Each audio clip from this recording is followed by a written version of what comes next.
Welcome to today's session of Viewer Levels. As we await some of the first few levels that will populate the queue, starting with the one that has already been submitted by 06i, I did want to run a quick warm-up level first, since this is our first time back with the game in several weeks, since before Donkey Kong Bonanza came out, nearly 2 months ago in fact. And we're going to take a look at something here by Goku D, who is a maker I've known since Maker 1 and who was very prominent in Maker 2 in about the first year or so of its release. This is actually his first upload since 2021. So he's been out of action for quite some time, and it's good to have him back. And so I did want to feature this one quickly, and then we'll get into the viewer submissions immediately after that. So there and back again. Challenging but fair platforming actions, rebid coins for extra difficulty. Let's take a look. And welcome 06i, you will be first in the formal queue today. We'll get to you before too long.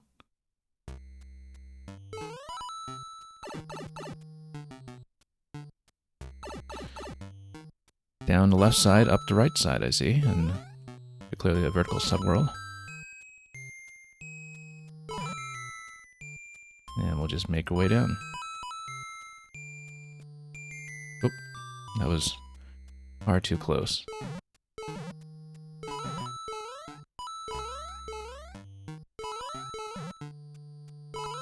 Back in Maker 1, this is somebody who designed a lot of levels that were kind of like this, but without the vertical subworld, of course, so they were taking place in often smaller confines. Early on in Maker 2, he found quite a bit of success with levels on the easier side.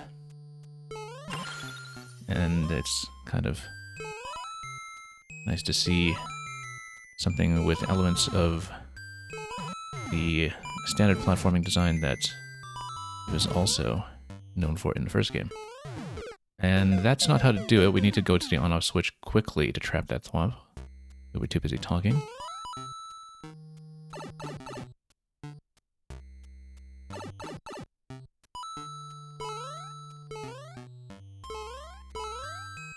So let's just make our way down, and as you can see, we're already kind of scouting ahead what's going on over in the right side. Let's do this bit properly this time, instead of quite as dangerously as I've done so before. The coins are pretty good, and the platform placement fairly generous for leading you somewhere that's off camera. Just a very well-placed subtlety over there. And again, we'll react a little faster to the thwomp placement this time.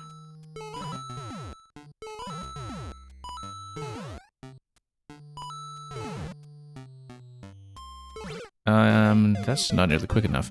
I feel like we needed to plan that out a little bit differently. Like, as the thwomp up top is retracting, we'll bait the lower one.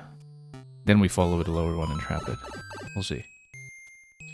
Descriptive is, how many games will I be streaming this week? We will see. At minimum, I plan to hit Kirby and Forgotten Land, the Star-Crossed World expansion, in the middle of the week. I don't know how often I'll be on before then. I was hoping to fit in something small between now and then, something that would maybe fit into 1 or 2 streams, but realistically, I don't know if I can be on enough to do that. We're expecting a pretty busy season ahead, especially going into September, where there is an elephant beetle in the room, let's say.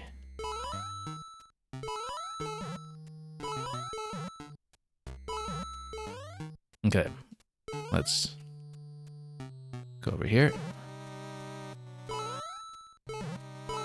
We've seen that 50 coin multiple times, we don't need to get it on every attempt. Whoops. And Storm 2 Ultimate, thank you for the submission. We will hopefully get to you fairly soon. But yeah, Kirby will be priority number 1 this week. Originally, I had planned to follow it up with Shinobi Art of Vengeance, which also comes out around the same time. At this point, though, we might postpone that to later in the year, perhaps. Because, again, September looks suddenly very busy.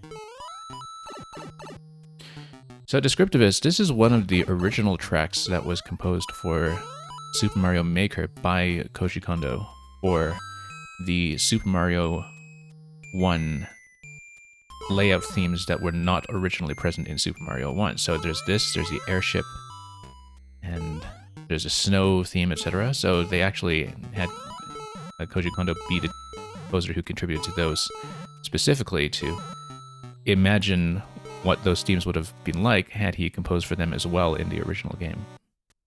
Now, interestingly enough, some of the Maker original material has actually made it back to the mainline series. One of the most prominent examples being that the Maker 1 airship theme is in fact featured in Super Mario Odyssey when you see Bowser's airship, which is kind of an interesting touch. I was trying to get on that ledge so we could bait the lower top. I've been slipping at this very easy point here. That's what we do at warm-up level after several weeks off the game. So yes, there has been some Maker music that has made it into mainline Mario. That is, in fact, the case. I was just absolutely tickled by that the first time I played Odyssey and heard that very close to the beginning of the game, in fact.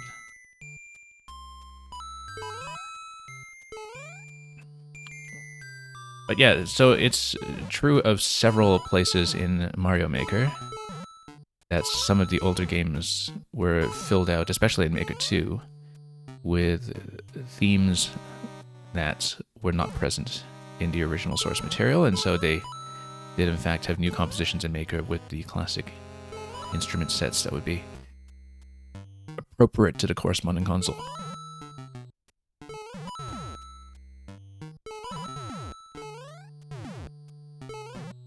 There we go, much better. Oh, yeah, didn't even need to do that for this one. This is the easy bit. Nope, timing's still off there. I'm too slow there. I don't think I can beat that to the on-off switch by wrapping around. I feel like that timing is tighter than I'm prepared for, but we'll see.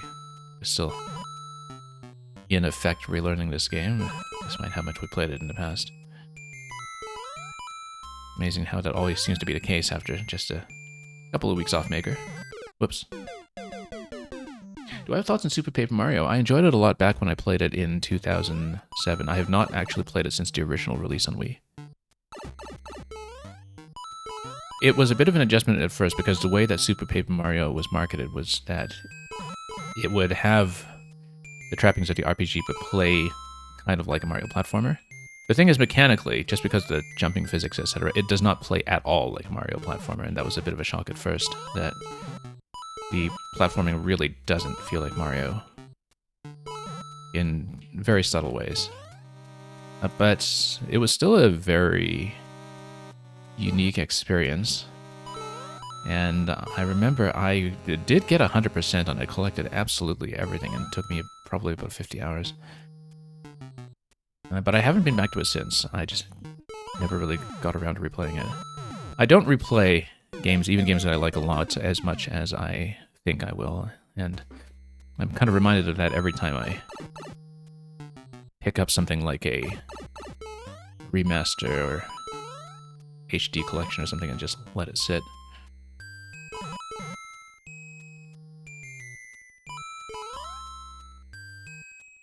Okay. We're not doing ourselves proud here in what is actually a fairly easy and spacious platforming level. This should not be giving us difficulty. Descriptivist, me and my 100% scare you? I don't know why they should. I don't do 100% in absolutely every game. Only the ones where I feel like it's rewarding to do so. I'm not someone who actually cares very much about collecting achievements or collecting collectibles. I find, though, that I do like doing completionist content when it feels mechanically substantial, so endgame challenges and the like. We fell just short of 100% in Dragon Drive yesterday. I could not quite surmount the final post-game challenge, partly because I had a big, unfortunate reset that made it very difficult to get back to starting that challenge in the first place. And so that's one where I realistically don't know if I will go back to completed, but we'll see about that.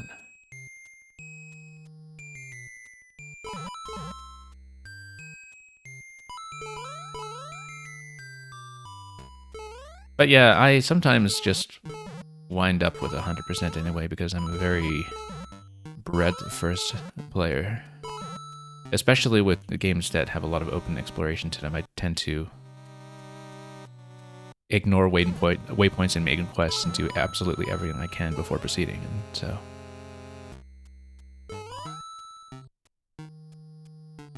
And that just naturally lends itself to completing everything by the time you get to the end anyway. Okay, we need to sort this bit out. I think we go immediately, go down. No, that timing will not work.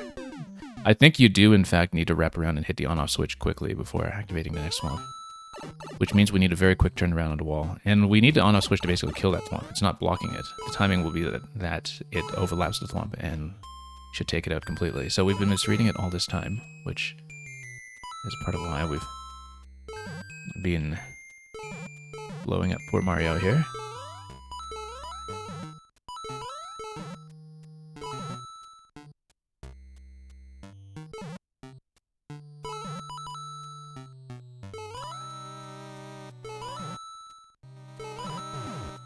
It's okay, we're steadily remembering how to jump in this game. It's kind of important. Alright, so we just need to be really quick. Yeah, and just take the corner. We have as much momentum as we can instead of lagging on the turnaround. Oh, whoops. Totally saw that coming, and still. Mail, welcome. 06i, looking forward to Starcross World and the 500 plus hour Silksong playthrough. Well, you see, case in point, I never actually got the full 112 plus Godmaster in Hollow Knight. And I love Hollow Knight. I played that game extensively, and I actually never fully completed it. So, just as an example of when I have not obtained 100%. Yeah, I put a very significant amount of time in Hollow Knight over multiple playthroughs, and we actually never quite saw everything. But we'll see, because, you know, the thing about Silksong is that its scale, of course, right now is a big unknown, but it could end up being extremely substantial, let's say, because...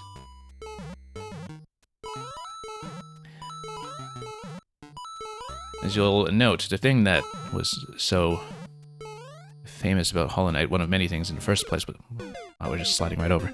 One of the first things that was so famous about it in the first place was that two people could make a game that big and that complete in what was then actually a very short period of development. I think 2 or 3 years originally.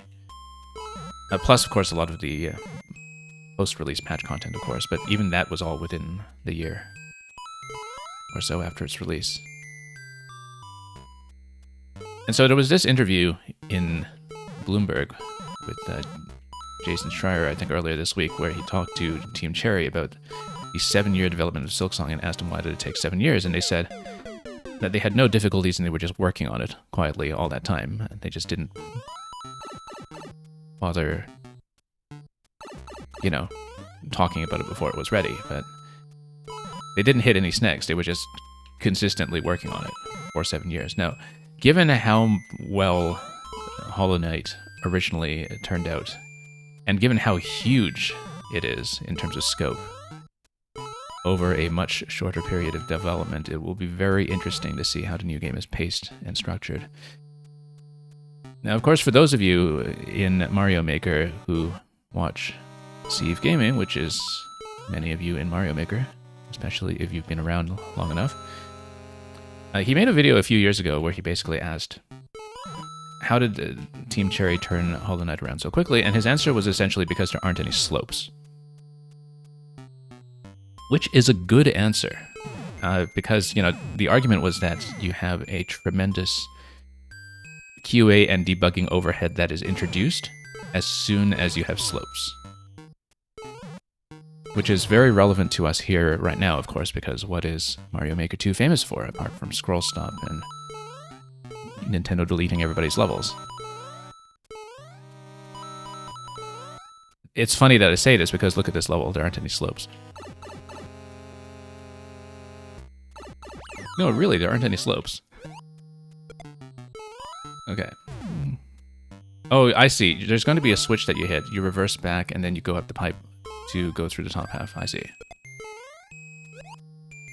We struggled for way too long in the first half there, given how not very difficult it actually was. But, whoop. Let's be cautious here. Let's not completely blow it this soon. Okay. This is very standard platforming, you just need to pay attention. Here you're supposed to run, no doubt, but we're going to take it cautiously anyway since we're this far. And back again.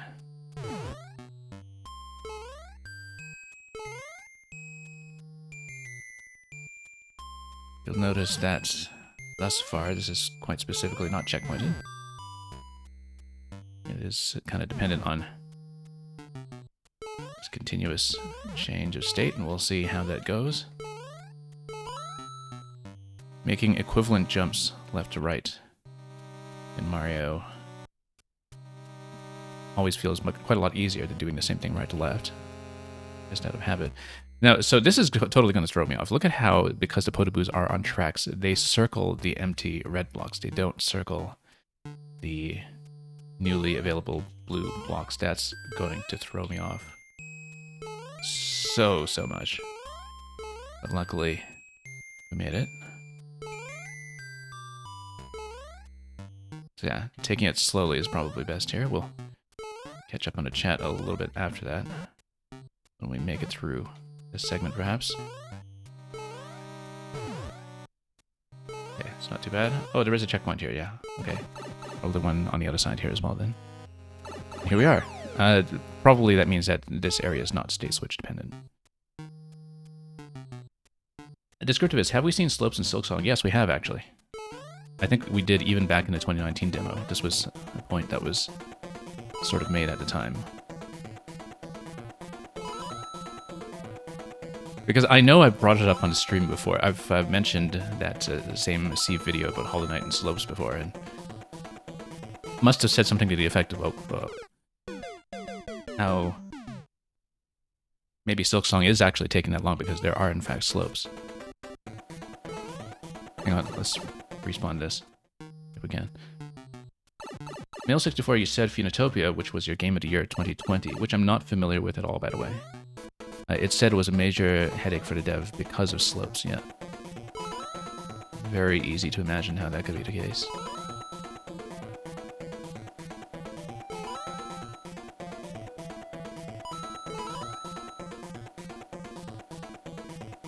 Okay, let's head on up.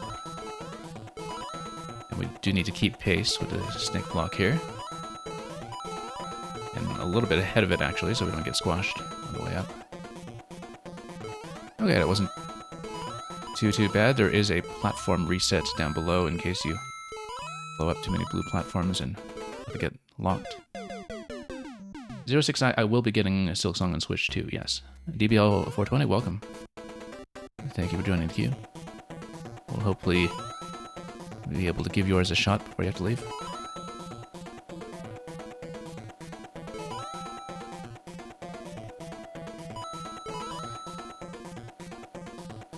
And you're saying Phoenotopia is closer to Zelda 2 than... Yeah, I mean, I guess that's technically still side-scrolling, hence the slopes, but...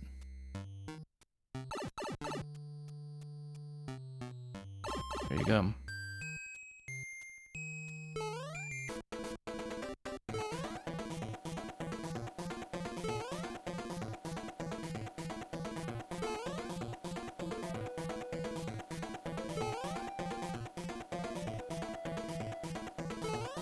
Yeah, Mail64, you were saying much earlier that you thought the Hollow Knight DLC would have been better if it were less focused on bosses and more on exploration. I think that's a difficult balance to strike when it comes to the Metroid format in particular, because I've noticed that with games in that style that have added new exploration and new zones in DLC in the past, is that sometimes they feel excessively detached from the main game. And it's kind of too obvious that it is the DLC zone.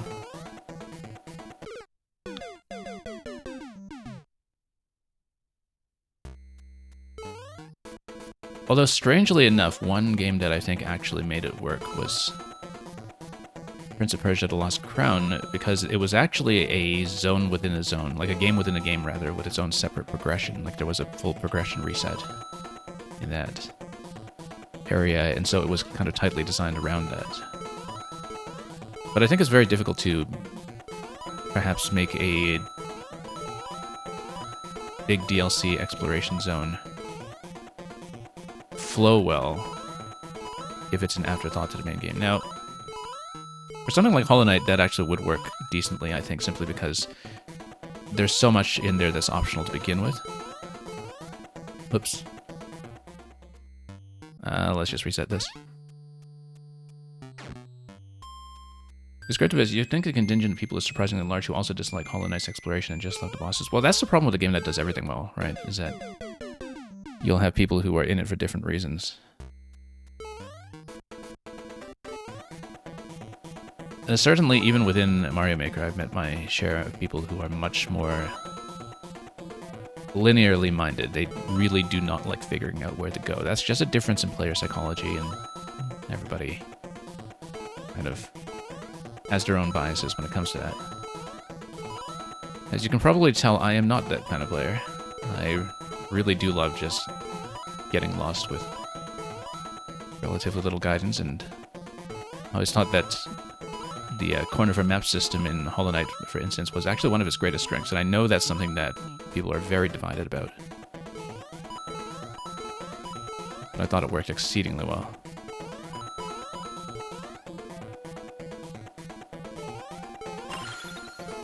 Okay. Had to mind our head with a spike stair. Buy ourselves some time over here.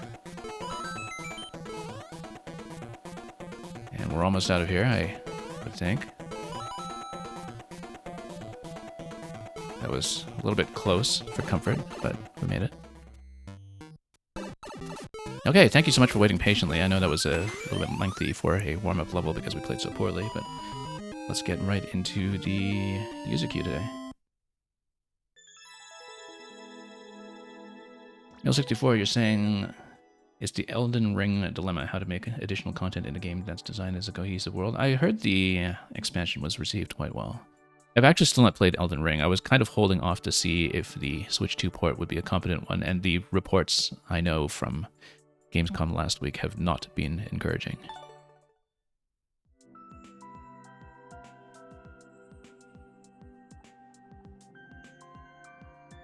Okay, let's pull up what 06i sent us. And let's remember to do this with the mouse.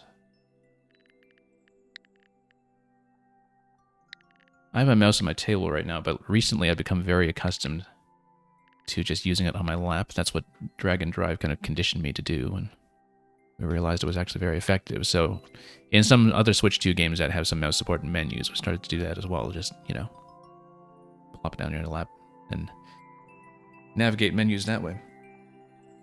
It's actually one of those things where when you look at new and innovative control schemes, when they settle on things that just feel like ordinary routine usage, that's actually when they start to shine. Here's Solar Flare, a splashdown. The sun has been hotter than usual. Gather gems in space and confront it. Let's see it.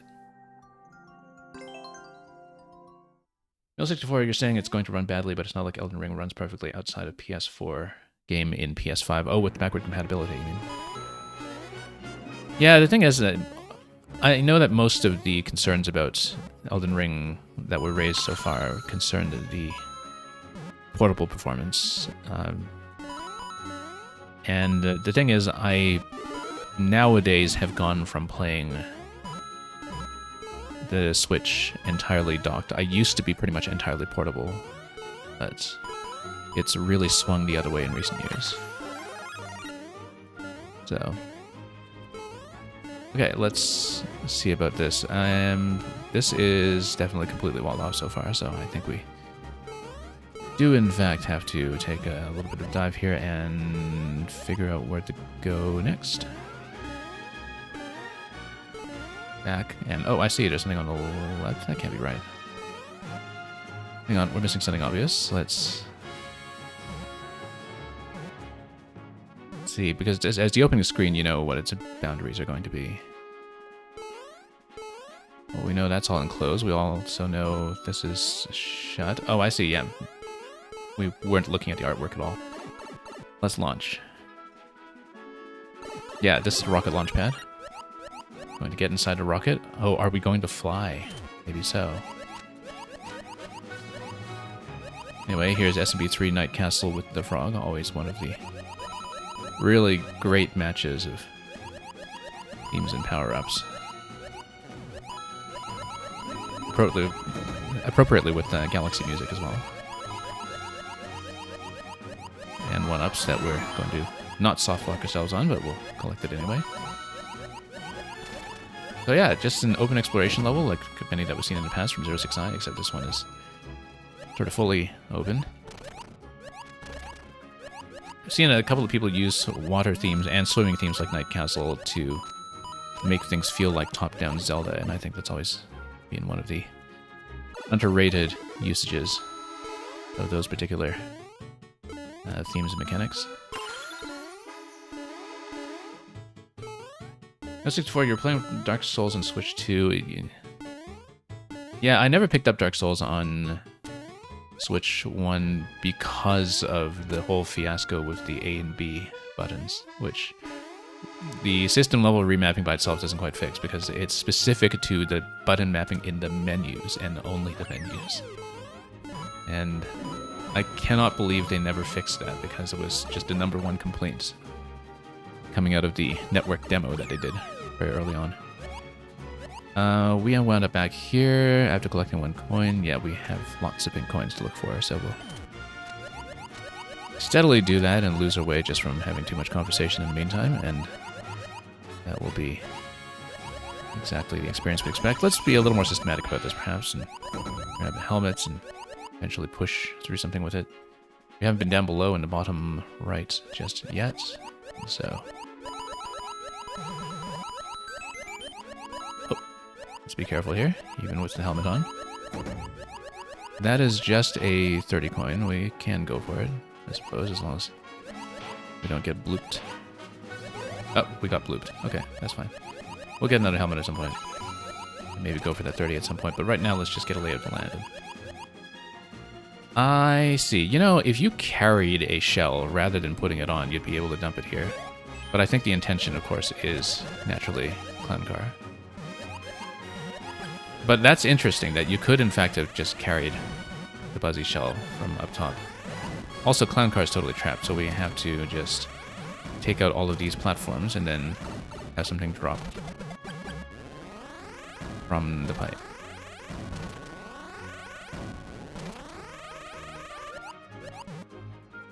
Okay. Is anything dropping from the pipe? Or do we go in there to pick something up? Oh, there's Boom Boom. Interesting. Can we get into the Clown Car? That's a lot of Boom Booms.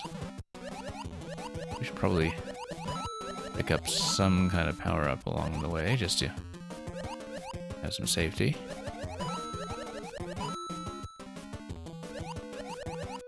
You know what? We'll run away from... we're totally gonna get trapped if we do that. We've been a little bit sloppy. This would be, of course, a little bit easier with a frog, then we can actually pop them in case one of them is holding a key. Okay, this we can do. Okay, never mind. Interestingly enough, had we dropped the shell, maybe... Oh no, because it's the... Night Castle theme. I was thinking we just used a shell to deal with that Piranha Plant and Bob-omb that we saw earlier. Well, we'll have to rethink that. Yeah, just one moment.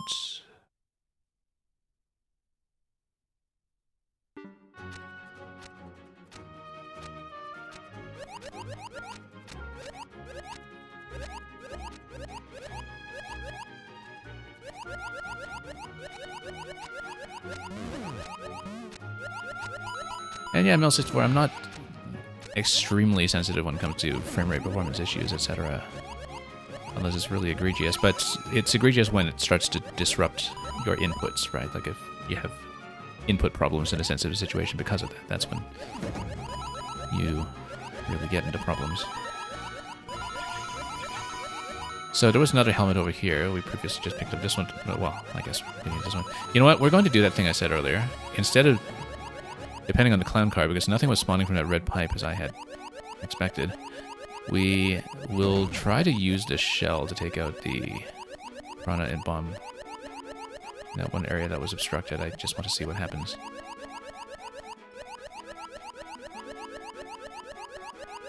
Oh, this is already bone shell area, so we overshot. Here's... Oh, oops, accidentally. Like that. That's okay, we'll do it with the bone shell instead, if we can. And we know there was not a buzzy shell, so... Actually, with the bone shell, we can just stomp on these things. Why don't we? So what is this whole sequence with the clown car even about? Where we're just unblocking the boom booms? I'm not even sure. But let's go down and find out.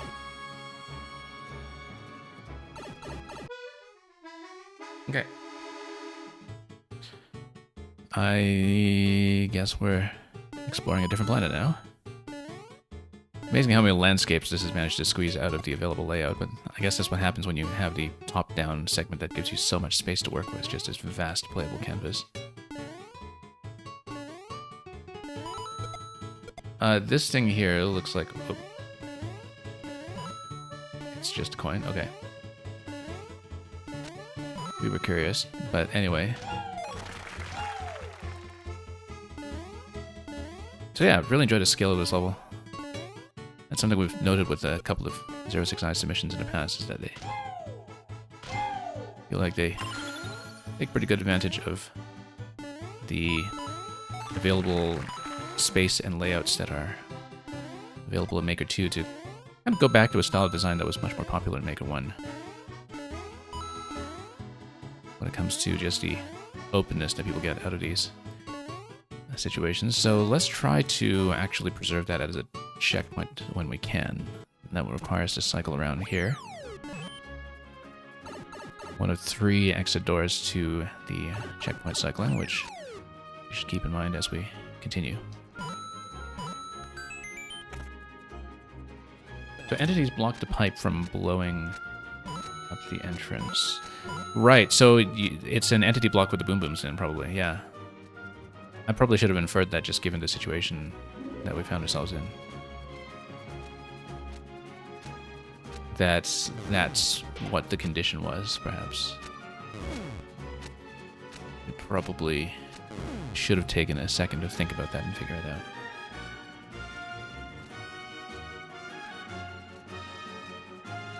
You're saying something global blocks it for some reason and you don't know what it is. Oh, you mean that's not an intentional block, like it's not supposed to be gated off by something.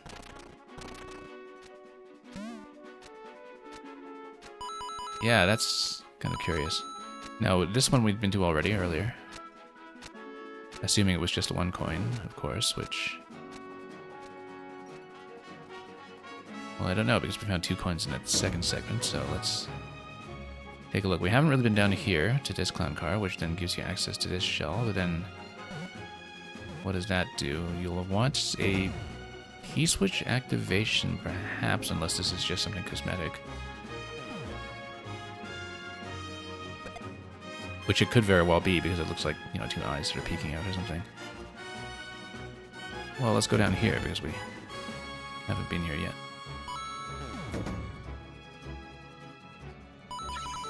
And up we go, and we'll see what this zone is all about. Why don't we just stomp on this? Come over here and let's... This is oddly kind of like Pac-Man. Is this supposed to be like Pac-Man? It certainly feels like Pac-Man. Whoops. This seems like it's potentially a scroll break once we pop enough of these. It looks like that's almost certainly an entity lock that's going to break open scroll on that side. But it makes me wonder if maybe there's something that we should look at on the left side. If there are multiple coins going on.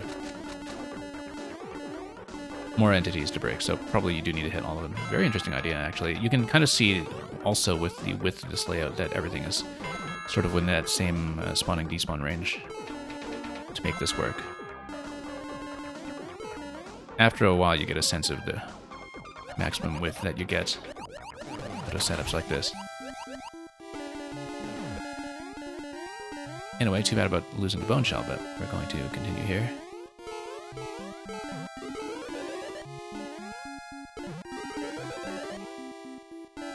And that's going to be 1 coin. Oh, that 1 coin that I collected. So I actually collected the safety coin too early, unless it's an anti-key death from the required coin, right? I actually didn't notice when I picked up the first coin. If it was the required coin that dropped off here for anti-key death, then that makes sense.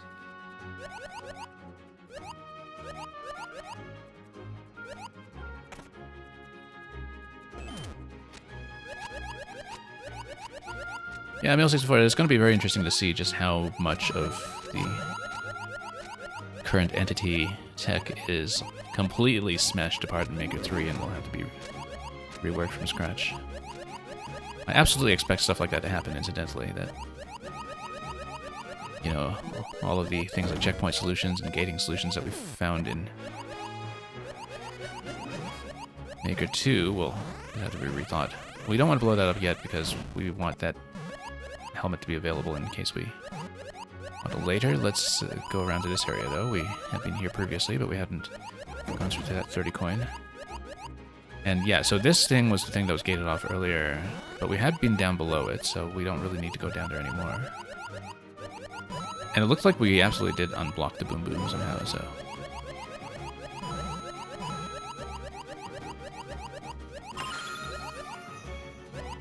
Well, let's go down and see what else we haven't been able to hit. Ah, I see. We hit the on-off switch. How do we hit the on-off switch? I was not paying attention to that at all. There was an on-off toggle at some point that opens up that key over there. I don't actually know quite how that worked. But anyway, we should have, if we're paying attention, reserved 4 coins as we head into timeout. Nothing over here. It was just a 30 coin area.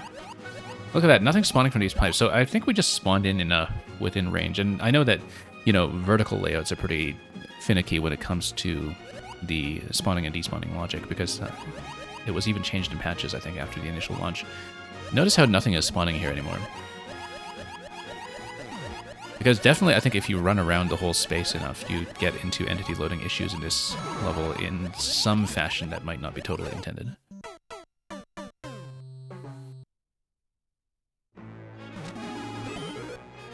No64, you're saying, good thing the ELB isn't just something limited by the Rambo's system. Imagine different behavior between playing on Switch 1 and 2. Well, I mean, that allows you to build a Switch 2 detector, right? That's just a mechanism waiting to happen. Natcat, welcome.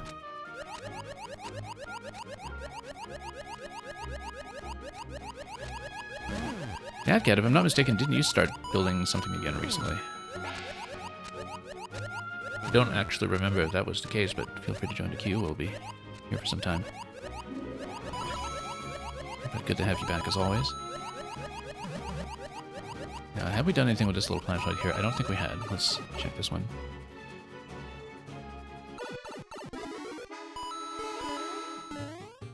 Oh, yeah, okay, so... Right, we had been here. This is the 30 coin that we had picked up before. Did we miss a pink coin somewhere down here, though? Because I don't remember being much in this area. Nope. We did miss a pink coin in this area. Now, you said that we'd collected the safety already, right? So I do, in fact, have one more exploration zone after this, it seems. But let's look around here anyway, in case we have anything else to deal with. P-switch. Now, here's the thing about the P-switch. Can we exit with the P-switch to go to that P-door area? No, those were just the 2 cosmetic P-doors that we saw earlier in the main layout, right? But would there be a reason for me to take the P-switch with me? I mean, P-switch would allow you to go through these areas, I guess. Then here's another P-switch available here. Oh, there's another coin. So that's coin 6.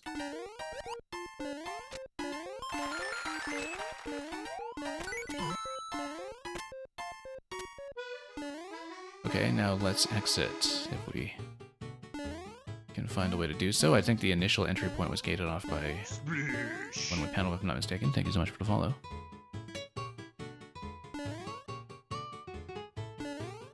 And yeah, Natcat, glad to see that you're back in action.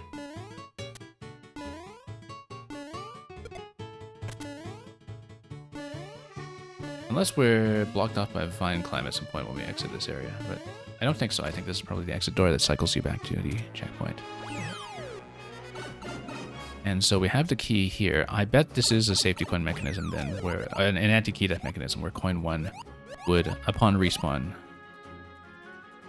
give you the key. Also, I guess if you respawn at that checkpoint,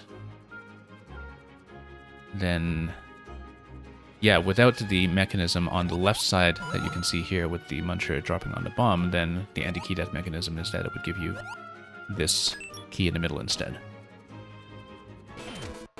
Okay, good thing we have a P-switch. Not that we need it when we have the frog, but it was just with the swimming. Oh, looks like this is an escape sequence. I guess we do in fact have to drop the P-switch if we want to break stuff. Oh, I see. So lava goes up here. We didn't understand that going in. We will not have a helmet going in this time. I assumed that we needed to shoot things along that column, but I didn't know how much of a margin we had to work with.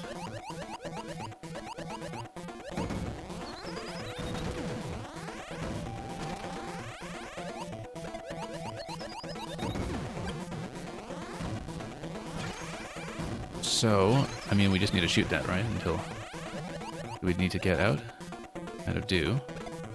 Oh, good thing we were right on top of the one for that. Oh, that's an issue. Okay, we'll just break these manually.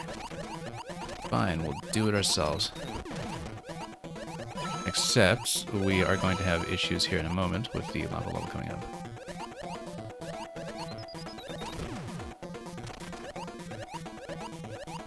That's fine. Whatever it is we're trying to do here to break this, we can still try to do it manually. I feel like that's a frog detector, isn't it? That we triggered a power-up detector that possibly blocks this off. Yeah, because unless we have the clown car firing at this, we can't actually fire at the mecha. So if we lose the clown car like that, I think we do need to try to get out of that part of the level and respawn it back into its proper position, because there aren't hard blocks in the way. We can't shoot it otherwise. Natcat, what do I think is more iconic, the main theme of The Shining or Luigi's Mansion? Well, why don't you re-edit The Shining with the music from Luigi's Mansion and find out?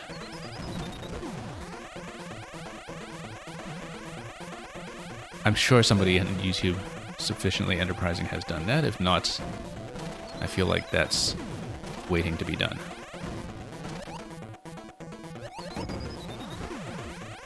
So yeah, we actually just need to shoot the mecha and blow him up before lava level catches us here. Whoops. But we'll stay on this column. We'll try not to drop the clown car with momentum like we did previously. And yeah, so that is a power-up detector. You must keep a frog. Good way to enforce the failure condition in a way that is very clear.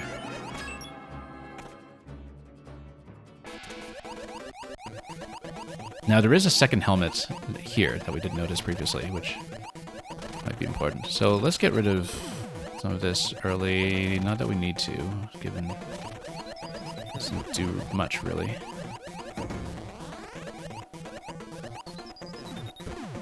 Yep. Let's go up. luckily peaking above where the mecha is shooting. When the lava is up, it's not too much of an issue.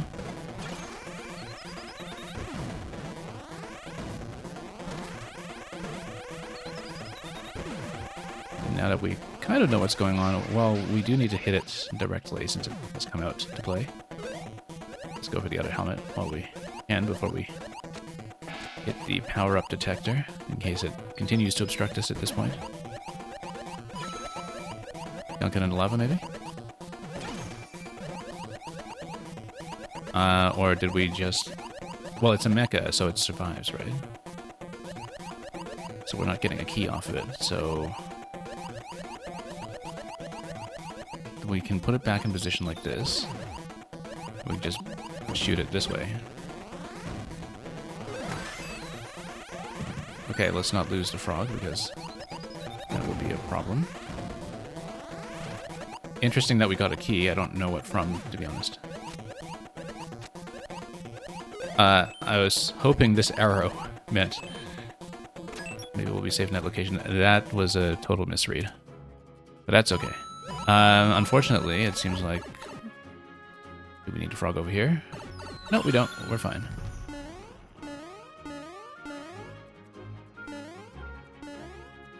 And let's just see if there's anything else we can die to here before we get out. There we go.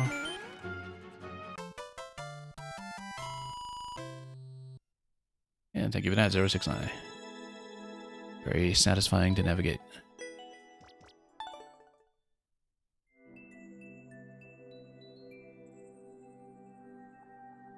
Storm to Ultimate, if you're still here, thank you so much for your patience. I do see you in the chat. I'll just wait for a check-in. I might pull up level anyway. Just to see. But we'll try to prioritize people who are definitely active here.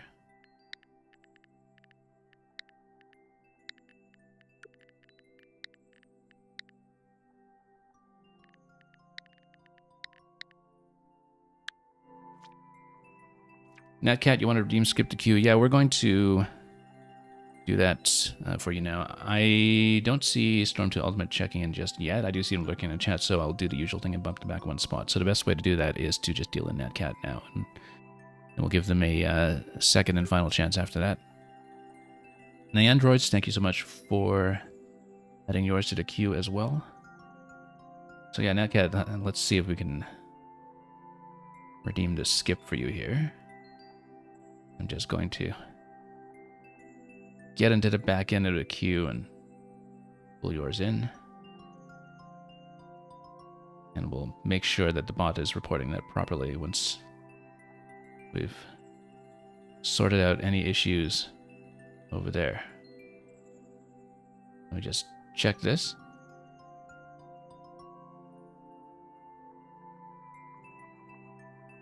Finally got to use your channel points that you've been hoarding all this time, yeah. Okay, everything still looks accurate. Let's put in Natcats.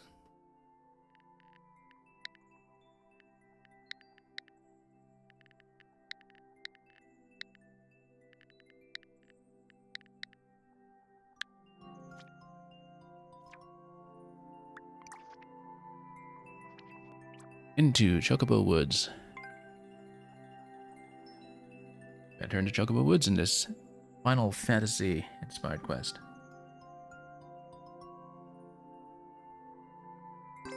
And I see this labeled as a music level, so probably we'll hear the Chocobo Race theme or something similar to it.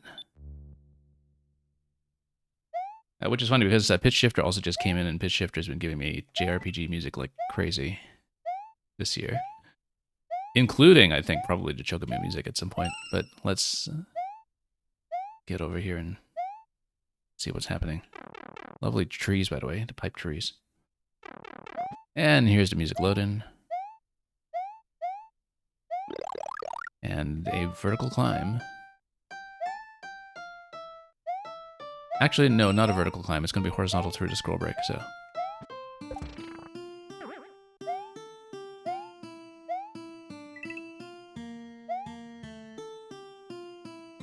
Okay, It is incidentally not a chocobo race, as I was suspecting.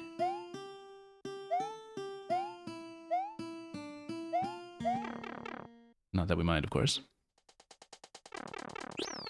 Because we're going to have another load-in for a wide horizontal segment over here with a more elaborate track to come.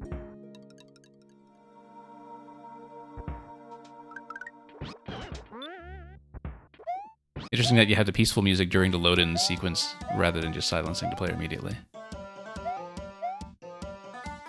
And anyway, I spoke too soon. This not being the chocobo race, because it rather obviously is.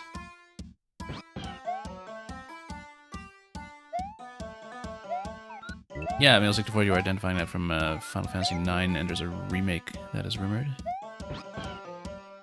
Is there a reason they'd be skipping 8? Oh, I mean, I guess 7 was sort of its own thing to begin with, though, right? Like the 7 remake trilogy is kind of just its own original Final Fantasy trilogy.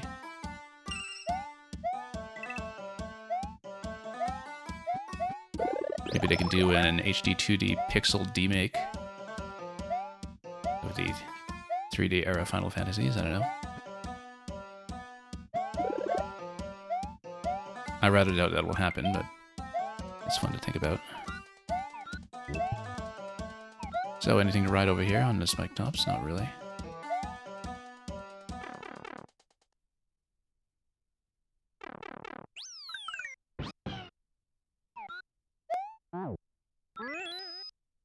And you're saying it'll come after Silksong, that's for sure. Well, practically everything's coming after Silksong, unless it's out in the next week and a half. Okay. Time for our Boom Boom boss battle. Whoops. Hang on. Whoops.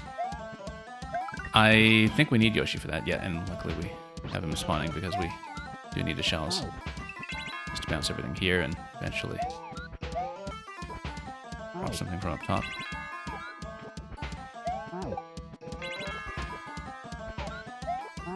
I like that you have a couple of different heights of blasters giving us the fuzzies here. Very well disguised, too. There we go.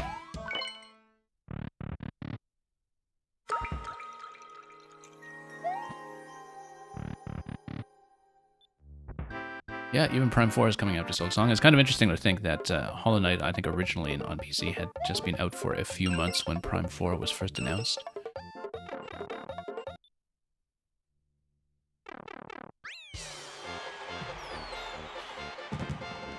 But anyway, after the kind of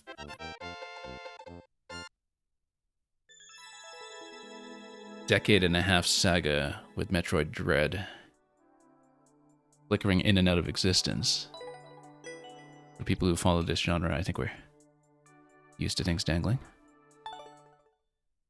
Prime 4 does not have a date yet, Netcat, and there's a lot of speculation as to where it could realistically fit in Nintendo's calendar, whether it's going to be shoved into early December, which seems more likely at this point. Originally, it kind of seemed like September was wide open for it, but it's actually not necessarily surprising if Nintendo themselves are giving Prime 4 a very wide berth from Silksong. I don't mind if it comes in October since I'm not a Pokemon player and those will not conflict, but at this time it is as yet unscheduled, and first week or so of December would not be surprising. Thank you for that, Natcat. Let's take a look at what's next. Yeah, Mil64, I did see the tube advert as well for Prime 4 that had apparently already been released.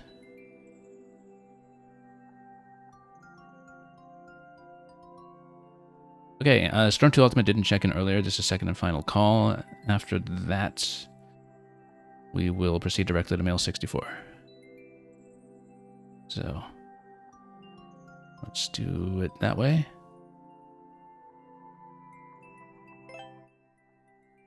And let's see what we have to catch up on the playtesting front.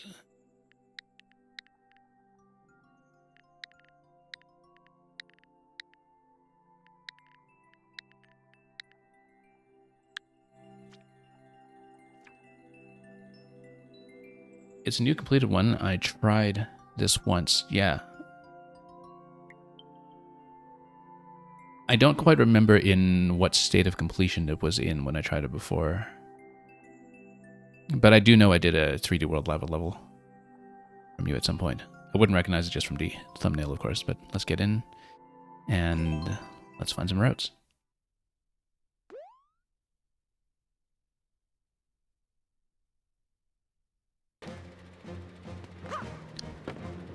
Okay, crates. Well, crates are a pretty natural fit for breaking things. Look at that, there is right away something that we see up here because that's the only path. What if we took a crate with us?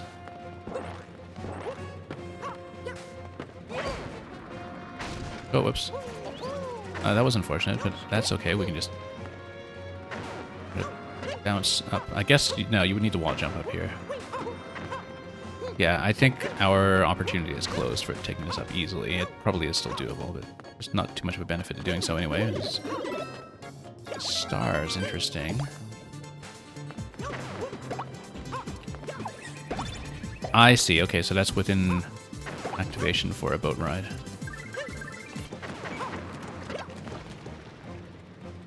And this got nudged on top. Okay, that's fine. Does mean that we can take a crate here. At least take one. Whoops. Unless we, of course, just trip over the edge of a crate that's bobbing up and down and do that to ourselves instead.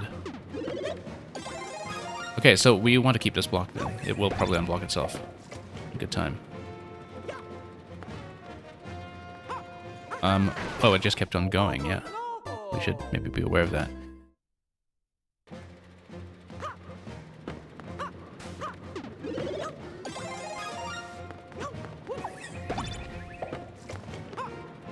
And stay up here on the boat.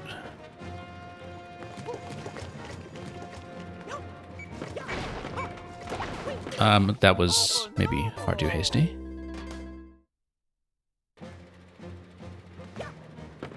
Neil64, you're saying you just finished the next one, so World 7 is complete? Yeah, I don't remember in what order things were being assembled for you.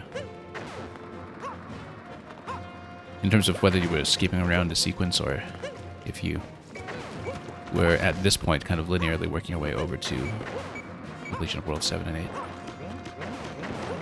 8. That looks like it's supposed to ignite the bomb soon. Or not, because we... over here instead.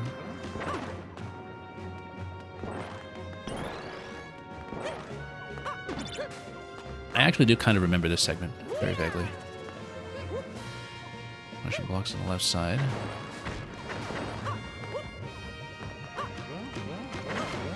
And breakable things everywhere, essentially.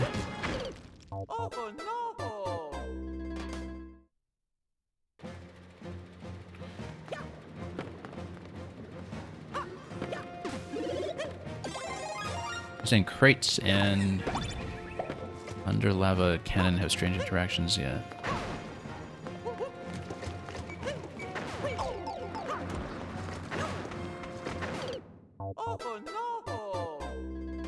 Well, let's maybe not stand directly in front of one of those openings.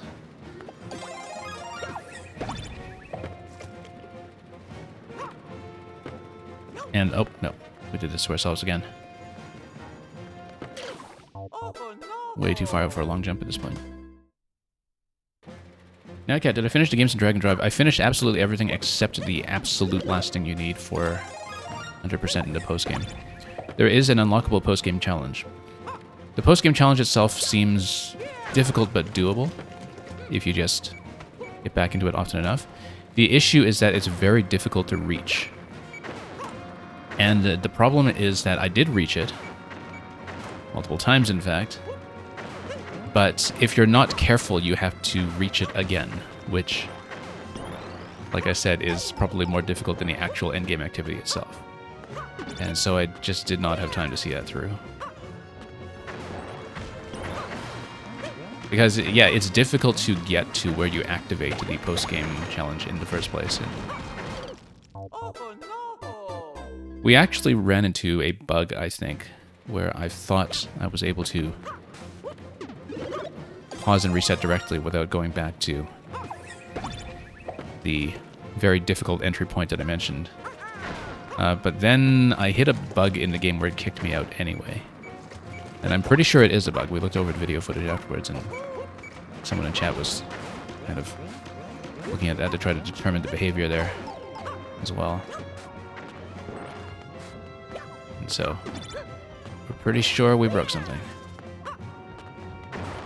But anyway, I'm glad I saw what it was. I'm glad I saw what the challenge was, and that we still had a very good time completing everything else to get to the credits. So it was really just one last activity. And one last collectible associated with it.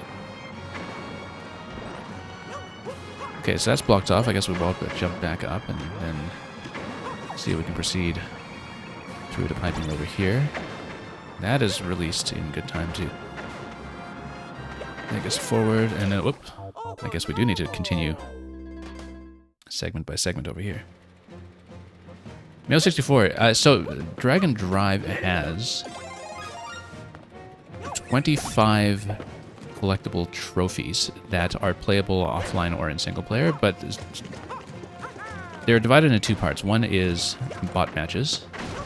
So there are bot matches that go up to CPU level 9, and if you do a hard CPU, then it fills in all of your trophies for all of the easier ones.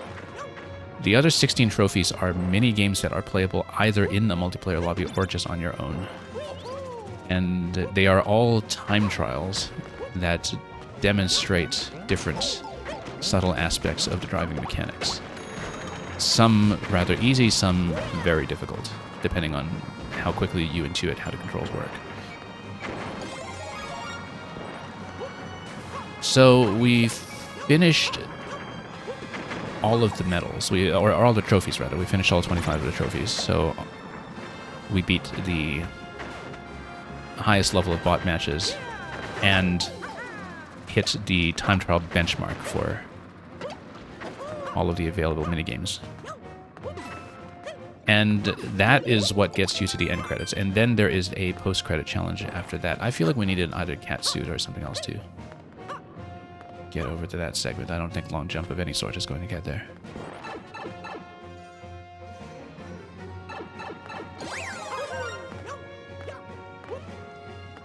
Yeah, Mail64, you're wondering if you should repost a Super World. I mean, in the Super World format after World 7 is complete? Well, yeah, I mean, I don't really know what your immediate plans are for that. I don't even remember the last time I saw you have a Super World available since we've been testing everything piecemeal for so long. I really should have canceled out of that to cling onto the fence.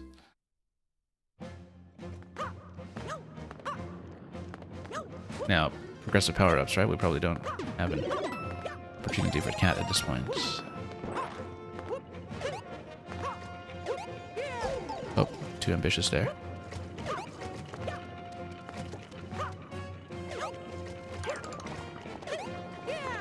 Okay, that works. Anything up here? Nope. Ah, so the current upload of Super World goes up to World 4. Alright. Yeah, I mean, I guess it depends on whether you're worried about anybody having stalled their progress midway or something. I think at this point traffic is probably low enough for things that have been sitting around a while that shouldn't be too much of an issue.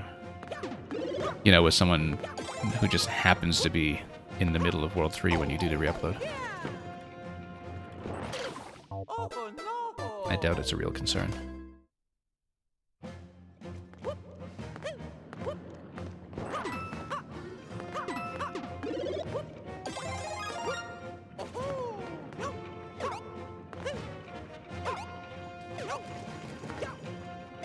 Okay, got this done.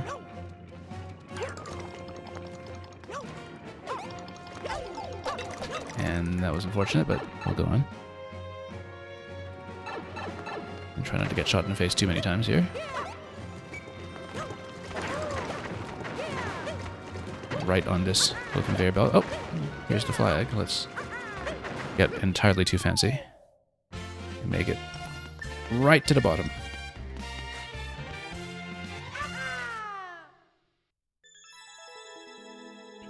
So you're planning the last world to be a progression from SMB1 to 3D World, so it ties the whole project in a nice bow, yeah. Yeah, this has been years in the making at this point. At least from what I remember from testing so much along the way. Thank you so much for the GGs. Let's see what's next. DBL 420, if you're still here, let's bring yours in.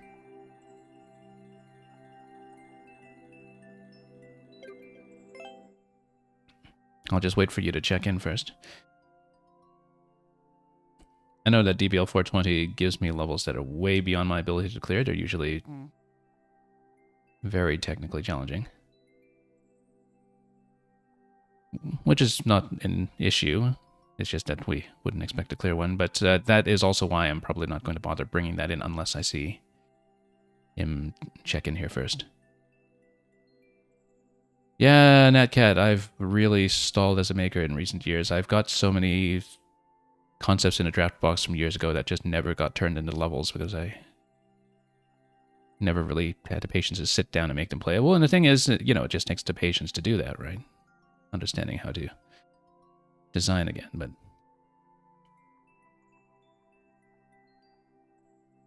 would have been nice to scrape something together for the 10th anniversary this year, but Silk Song has other plans for everyone. Okay, Pitch Shifter, we're going to bring you in first if you're present here since DBL isn't checking in. And we'll just bump him back a slot since Twitch still thinks that he's present. You want Robin Hood colored Mario, okay. Oh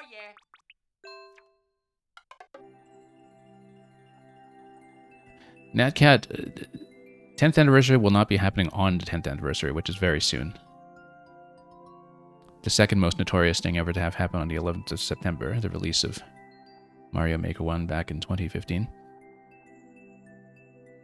I understand that there are some discussions among people from the MMC side about whether they can put some kind of batch together later in the year, the way that the one last year was released around December, I think. But I don't know if it's materializing. I'm not really in that process myself this year. Because, of course, a lot of makers these days kind of occasionally come back for events like GDQ and other projects, but Pitch Shifter, we're going to see if we have a check-in here. I also see Pitch Shifter sort of on the lurking list. And if not, then we'll bring in Coco if Coco is still present. So we'll just prioritize Coco first since they are also new, I think. But yeah, I would prefer if people actually do speak in chat so we know that we have the makers present. So we'll prioritize Coco first. We'll just reorder things a little bit and make that happen. And I'll just, once again, shift things around in the back end a bit. So after that, we'll do second and final call for Pitch Shifter and DBL in some order. Coco, we'll bring in your code first while I rearrange things a bit.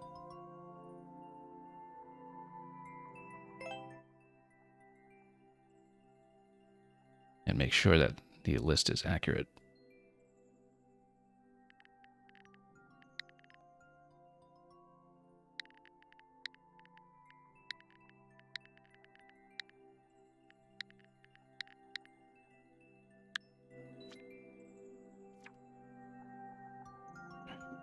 Okay, 30-second Jungle Dash.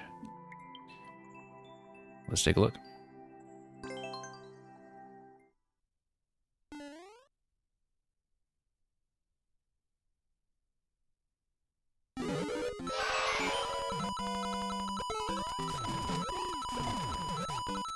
And yeah, we'll just follow the coins and let the shells do the work. We do need to jump a little further off that edge, though.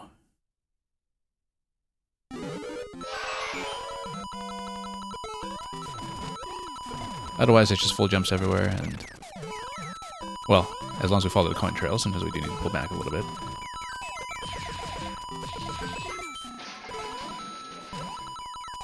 And we'll just head on, and whoops, that was quite a whiff over there. I wonder what I did that time.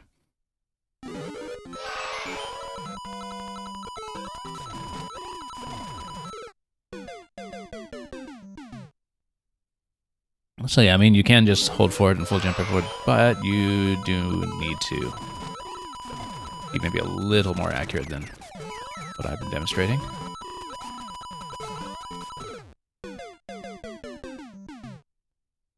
Especially with reading some of the edges on a busy screen. So we'll do that.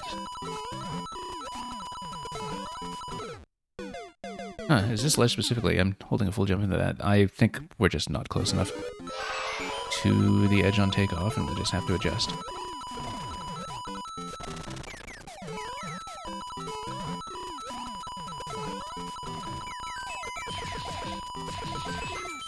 And here we just follow... Whoa, completely overshot. I mean, we should actually aim for targets every now and then. Like, sometimes you see this massive coin trail and you just think, oh, everything will just come together automatically. But no, you do need to control a few landings here.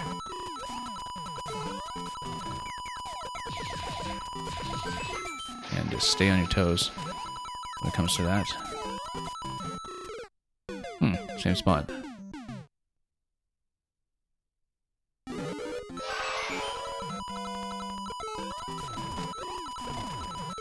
Yeah, everybody sort of has subtly different jumping habits sometimes, and so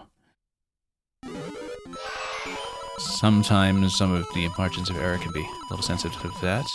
But yeah, we do need to let up and control the jumps from time to time. It's not just going to be automatic full jump everywhere, necessarily, if we aren't being totally careful. Whoops. Same spot. Kevin the Light Blue Yoshi, welcome.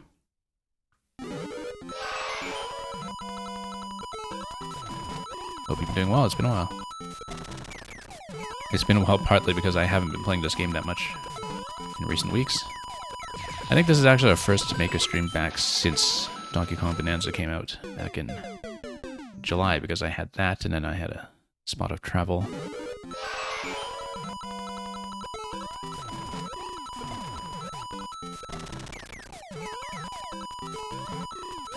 But we'll see. There's lots of Maker to catch up on. I know some people have been still issuing some other things like Super Worlds and other projects even now, and I always have this list of codes in the back pocket to get to, on top of catching up here on viewer levels. And so we'll see when some of that can happen.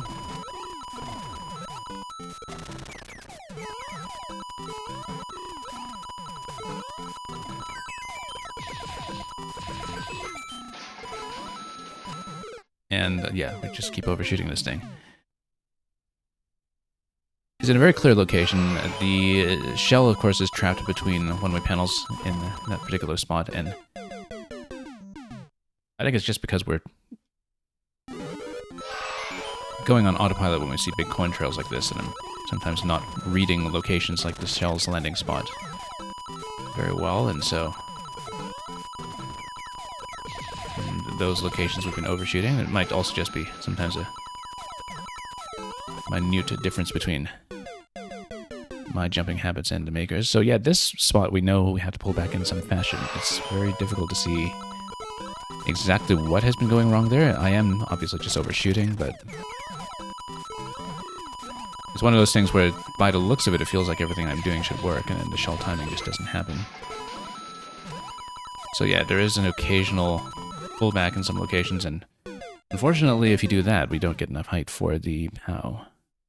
And yeah, Netcat, you can always come back to this game, so you would think, and I remember what it was like to have the massive Maker 1 cram before the server shut down back in early 2024, because that's what happens when you tell yourself for years, oh, we can always come back.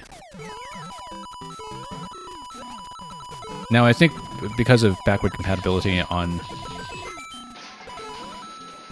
Switch 2, that Maker 2's library will be up for a very long time to come. I don't think this will be taken down after Maker 3, for instance. I think that we can expect the Maker 2 course selection to be extremely durable, even if activity has fallen off. Thank you so much for Jungle Dash. And for the GGs. Yeah, Natcat, you still love this game and you just need frequent breaks from it. I'm very much the same way. It's more that, you know, we always see good inventive content from both old levels and from the people who are active. It's always a treat to come back to Mario Maker. But it is a game that has a way of monopolizing one's time at the exclusion of other things that I would like to play from time to time, so... Particularly on stream is a difficult problem to juggle just because of the fact that Maker is still my core viewership here as well. DBL has not been here in some time, I think. We will do a second check from Pitch Shifter. Pitch Shifter is usually at least here in some form, but he might have been AFK lately, and he knows how things work around here. He's welcome to come back in later if not checking in now. But Pitch Shifter is indeed here this time, though, so let's bring you in. As we've been saying in the last few Maker streams earlier this year, Pitch Shifter has really been on a JRPG and anime music level kick. And so let's see what we have in store today. Yeah, Natcat, have they ever cut off uploads like in Maker 1 that would kill the game for you? Yep. I don't think that'll happen for some time. I mean, you know, Maker 1, the thing that took it down was essentially all of the Wii U online services being taken down. And the fact that Maker 1 was sustained all the way to the end is kind of encouraging for Maker 2, since the Switch and Switch 2 infrastructure can be relied upon for quite a lot longer, I think. Pitch Shifters is an old children's song, okay. Yeah, you can paraphrase or translate the description for us if you'd like. But let's listen to the Scissors Grinder.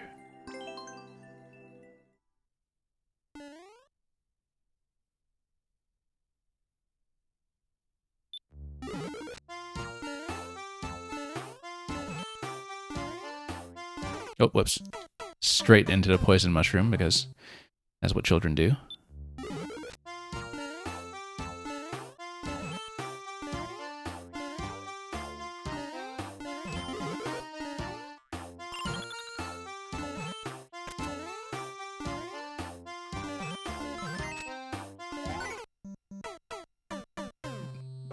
There's this one old friend of mine who, long ago, was, I think, particularly inebriated at some event. This is a very mild-mannered and like highly scholarly fellow as well, who got highly inebriated at some travel event back in undergrad, and was just very, very amused by this sign that was in a particular city that he was visiting for Poison Awareness Week. That was a big poster that said something to the effect of "Children run fast, but poison runs faster. We need to pick up that POW." So for some reason, he just found the sign absolutely hilarious. Like, this was a banner that was hanging over a city street, and he was just crazy about the sign that said "Children run fast, poison runs faster" for Poison Awareness Week. And so he did the natural thing, and he climbed a tree by the roadside and tried to steal the sign, and was naturally stopped by police. Now, the funny thing is, despite this minor blemish on his arrest record, this fellow is now a lawyer. I think he made partner years ago. But anyway, when it comes to children and poisons, I just think of that story all the time. It was a particular legend in that community through which I knew this person.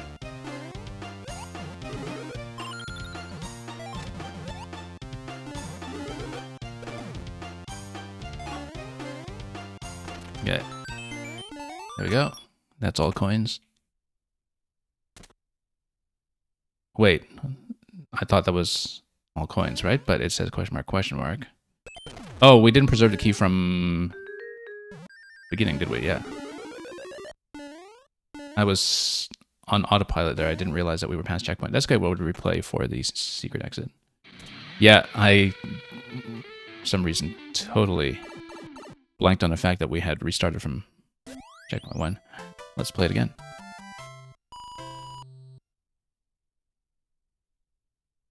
was too busy thinking about Poison Awareness Week.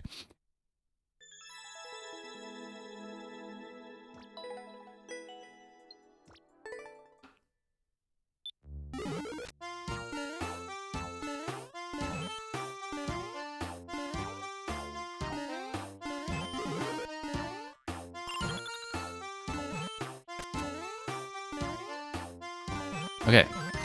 Here's the power. Yeah, that's the key. There we go. Now let's actually restart from scratch if we do blow ourselves up in section 2.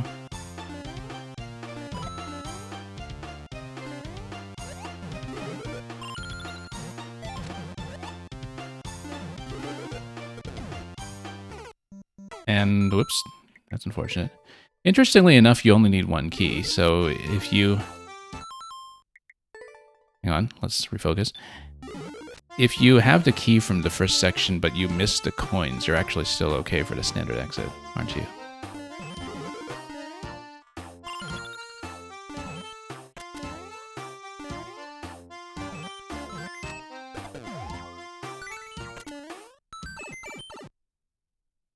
So we'll accomplish one of those things, but ideally both of those things, by not getting out of the slide too early. How come I'm missing that slide? Huh. That's strange. Must be a diagonal input by mistake or something. Let's redo that.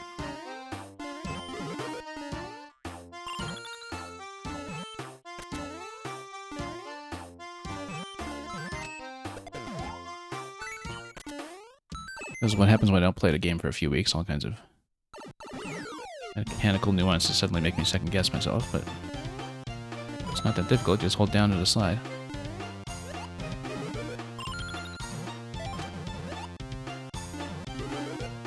Likewise here. No, we need the shell. Don't know why I thought I could jump out of the shell.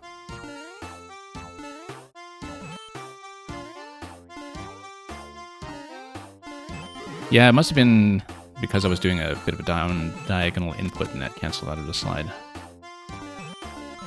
We have enough forward momentum that you can just hold down and you're fine for any of the icicles.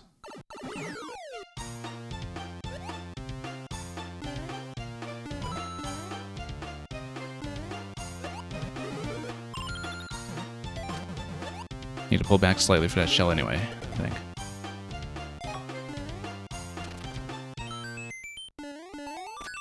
Oops, just in time for the auto-scroll. That was cutting it rather close. Anyway, what year is it? Well, question mark, because it's a traditional children's song, right? That's why you had the question marks there. Because I know from previous pitch shifter levels that they typically credit the date of the composition, the year of the composition, rather, and so in this case it's question mark. Natcat, you're saying that you like pitch makes this music levels accessible. Many auto-scrolling music levels require a lot of trial and error. Yeah, it depends. I think because so many people, difficulty-wise, when it came to merging scrolling music levels with platforming, followed Composer's lead back in Maker 1 and Maker 2, of course, because he was so influential, and so that sort of set the standard for the music player base in some ways. I recently went through Team Music World, though, a couple of months ago, and it also had a very accessible difficulty to it. And Barnstorm, who was very involved in that, recently released an Ocarina of Time Music World as well, I think, that we want to get to at some point. But yeah, definitely when it comes to pitch shifters creations this year, having a very accessible structure and difficulty to them, that's really satisfied that particular category. So thank you for that.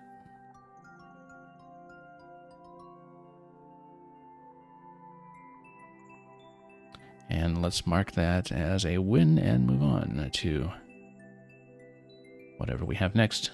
06i again.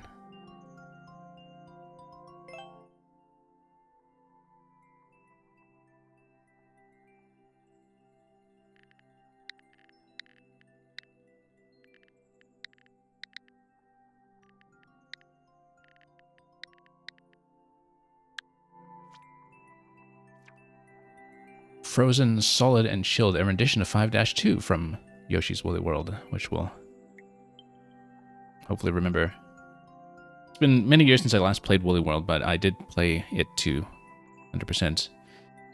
And thought, in some ways, it's a very unfortunately overlooked game, especially now, since it's been trapped on a Wii U all this time, apart from one port on the 3DS, I think. But let's take a look at how it is represented here.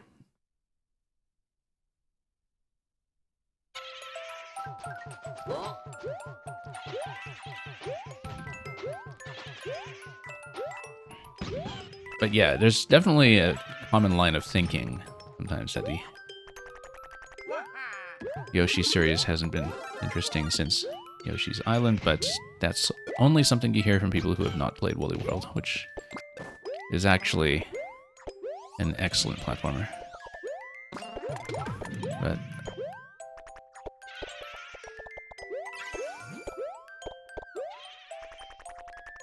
for all the people who are sort of let down or felt underserved by the Wii U as a system, I don't think that's true of people who play 2D platformers. Anyway, here's a detection mechanism. What kind of detection mechanism is this? It's not facing, it's something else. I'm trying to discern that. Got the Morton stump over there. What is this detecting exactly? I guess we'll find out. It is a global detection mechanism, it's just not entirely clear to me what it is. Oh, I see. Yeah, it will just puts this back. I'm trying to remember the original level in terms of what the mechanic was, because I don't have them all down by name. No, we can't quite slide this across, can we? But we would need a shell or something. Or a snowball, actually. Snowball. This is a snowball check. But if it's snowball check, we want to do that before we get through to one-way panels. So let's see if we can get one. Can we get one? Yeah, Yoshi had ice freezing powers in that level. That's what I remember. Did we already blow our opportunity to launch a snowball there? I think we might have. Nope, there's a big snowball here. Okay. Wait, no, it's not going to fit in that gap, though. It does hit that switch. We can reload that snowball. Or we can hit this and go left and see what happens.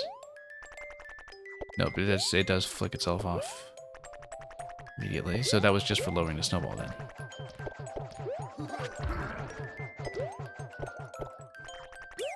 Oops. And yeah, Mel64, you have to go. Thank you so much for coming by. I think we may have to forego that coin for now. Maybe there's a way to double back to it. Although it's past one-way panels, so. Or we could also just become small and run this, except given the muncher pattern, well, we'll see how doable that is. Oh, actually quite doable because of ice. And sure, we'll just take it the hard way.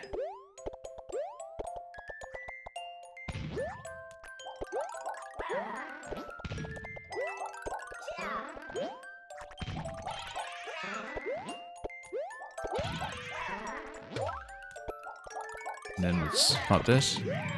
So yeah, it's just an automatically resetting on-off mechanism.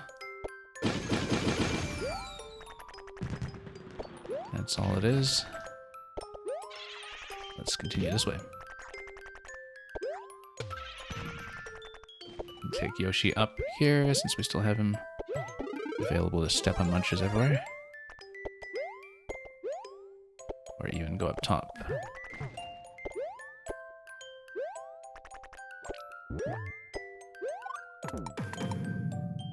Now, why would we want to do that? We can also take out all those munchers if we have good timing. Most of the munchers, anyway. Yeah, that's right, because then we can toggle that. I think we probably wanted that snowball at some point, but that's okay. We have more pokies to give us snowballs along the way. Only 1 coin so far. Whoops. Guess it's the equivalent of picking up all that yarn back in the original game. Whoops. So I don't have Yoshi to give me any height to go up there at this point. Let's see if there's anything I can do back here.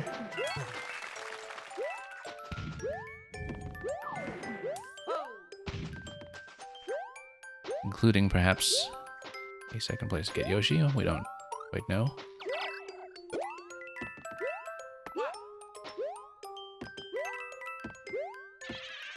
Well, let's just follow it this way. Take everything out. That gives us up to 3 coins.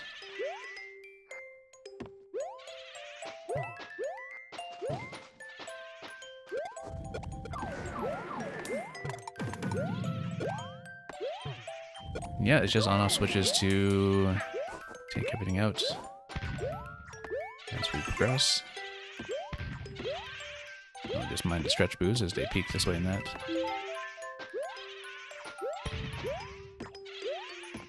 We'll attach a checkpoint here, although that's at 3 coins, so there's 1 additional coin somewhere in this area. Would need to remember to go back to a past checkpoint if we are, in fact, missing something.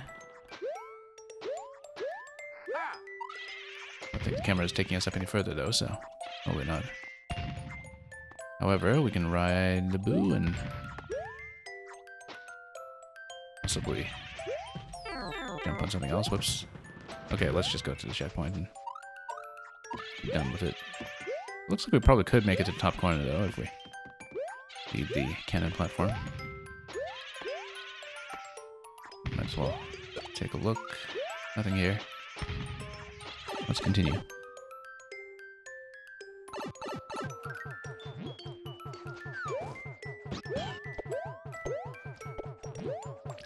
And this is NSMBU, so you can't tongue through walls. Oh, that was careless, but that's okay. We're right at checkpoint. Yeah, Natcat, you might want to put the dashes in there because otherwise the bot's going to choke when it tries to bring up your code later. So.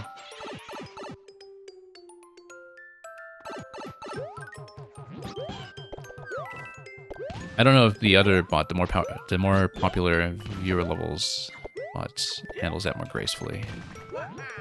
My old bot does not.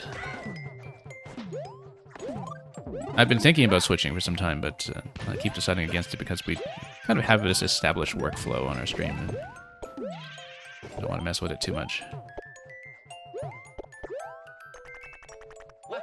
That's how legacy systems stay in place far too long.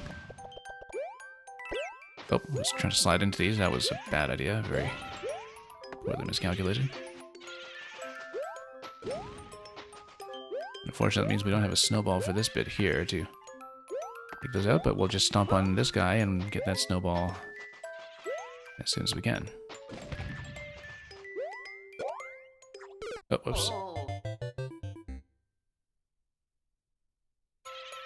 Yeah, thank you for the code replacement, Natcat. Hopefully that'll work smoothly when we get to that point. Is this the new thing that you've been building today, or just an older one that you had in the back pocket ready to go? I know you're always full of suggestions from playing so much Maker over the years.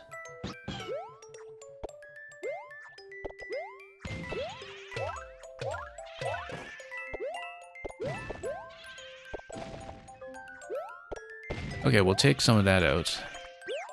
Well, we don't take us out first. Come on.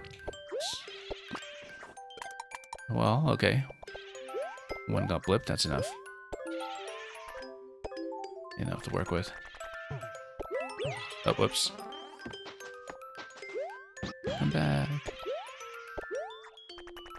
I mean, Yoshi can just get on top of the muncher to begin with, but let's not slip over absolutely all of the ice. As we explore up here, I'm trying to go left so we can see if we perhaps missing a coin in this zone, and indeed that is exactly what I expected.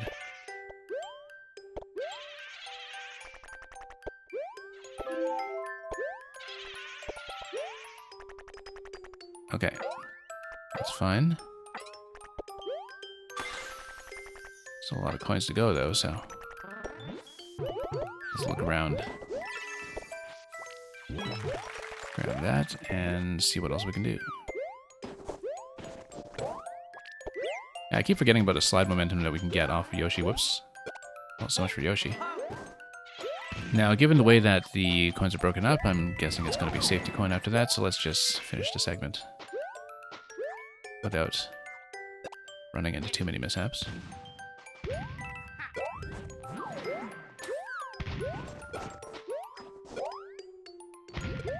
We actually do want to ride this up if we can.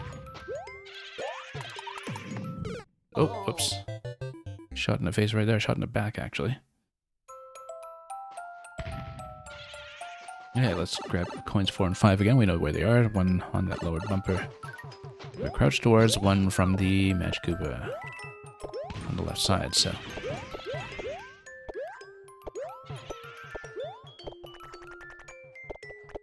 hang on. Slipping off the ice everywhere doesn't help. Right, it was on the right side of this whole area here, so let's jump recklessly and make our way back up. And we can grab a snowball here. Oh, missed it.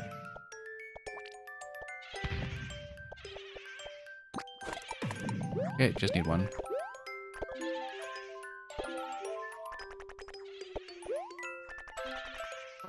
Oh, it's okay, we'll just redo it without getting crushed.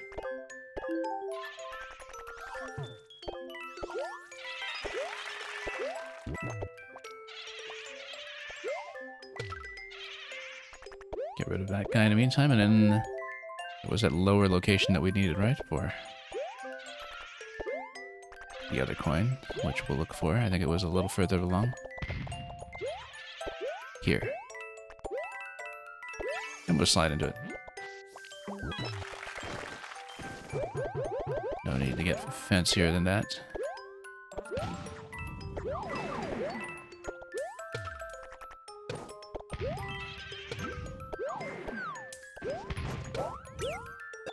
And Yoshi is going to sail right off there. I thought I was able to maybe jump off of Yoshi to rescue that, but nope. That could have gone better.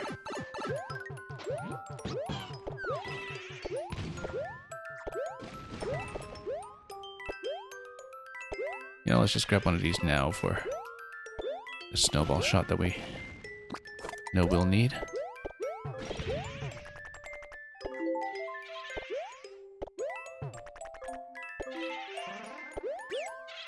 Okay, that was unfortunate. Let's catch him. Let's catch him, I said. Oh. That's a problem. I guess we'll need a snowball for the one that's by the bumper then. That's okay, we'll just go back for this one first. That's a little bit tricky because we now have this bunch to deal with.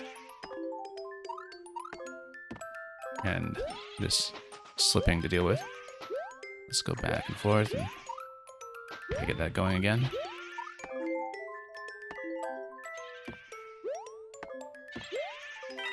Here we are. So we'll take a snowball with us over to the bumper area. And, whoops, totally forget about the munchers on top.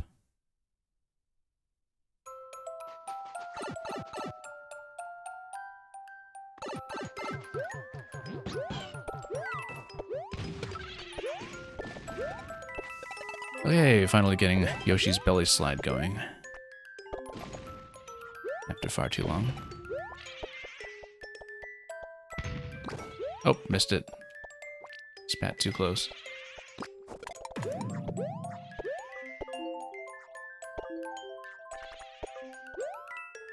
Hope.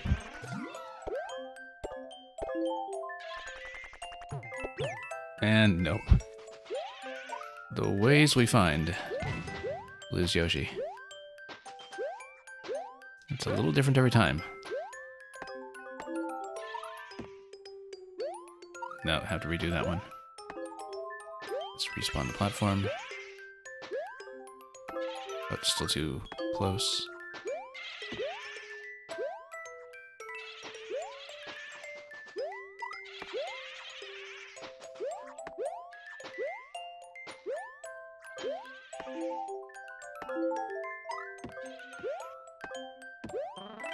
Okay, great. Even the Magic Koopa there giving us a convenient landing point. Now we do need a snowball for this bit here, and a small snowball if we can. I don't know if we'll get one here, we might need to go back for it. Which also means going back over to Munchers, which I totally didn't pick up sufficient momentum to do. Well, let's just do it with Yoshi, ideally.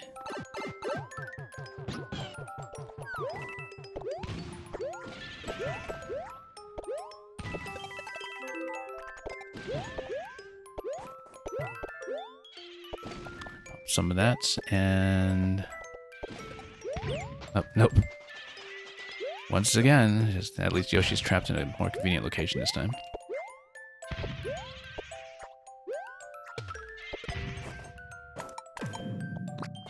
And we'll lose everything. Okay, that's fine.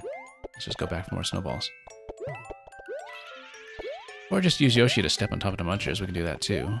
It's just a little more finicky, perhaps. Yeah, you don't even need to take them out with Yoshi in tow. It's gonna miss that every time, though.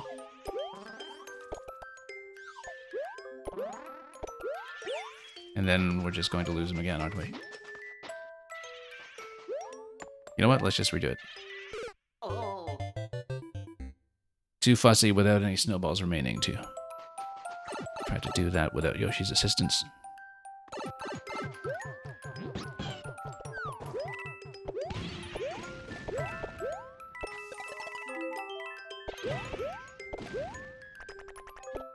Oh, nope. That was... same mistake.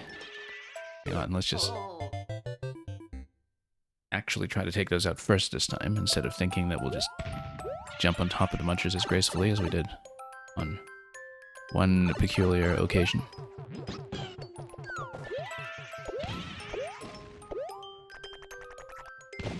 Or we could even move the Boo Cannon up if we wanted to do things the really fussy way.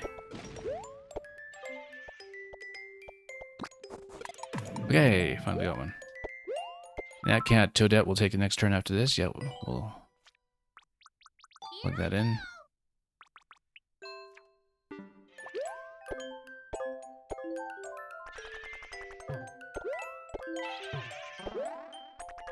Okay, finally. Let's keep Yoshi going into coin 5. I say as I immediately lose him. Immediately lose him. That's okay, we just need a snowball for it then. But we really can't afford to miss with a snowball because we're gonna have trouble with these Munchers as it is, just not building enough momentum, so. I guess it was Toadette's destiny all along. To come in and show Luigi how it's done.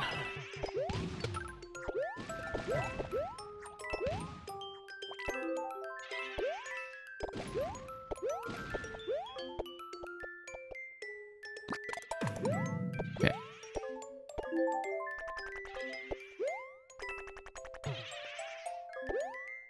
Let's redo it.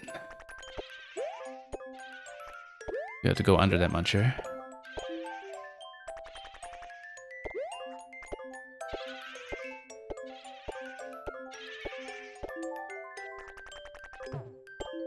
There we go. And we'll lose him right away, except this time we'll actually get him back. And we'll lose him right away, but it's in a safe location at least, until we get blasted by the cannons. Let's do a slide.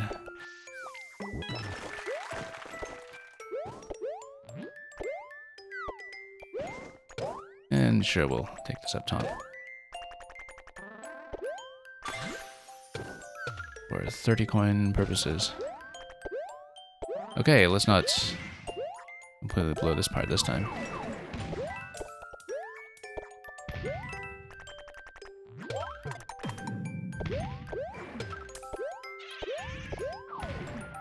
And we'll have a bit of a ride over here to remove obstacles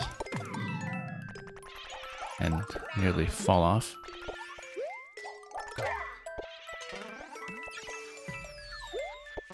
But we are indeed through. Anything up top? No, it's ground block. Across the ceiling. And let's see about that safety coin.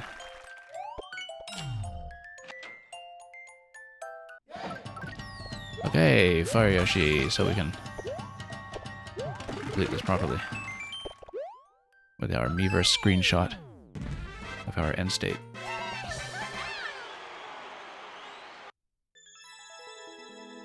Thank you for the GGs. I definitely made that look like much more of an ordeal than it's supposed to be.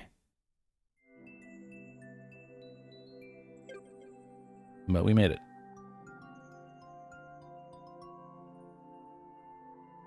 Androids, if you're still here, thank you for waiting patiently.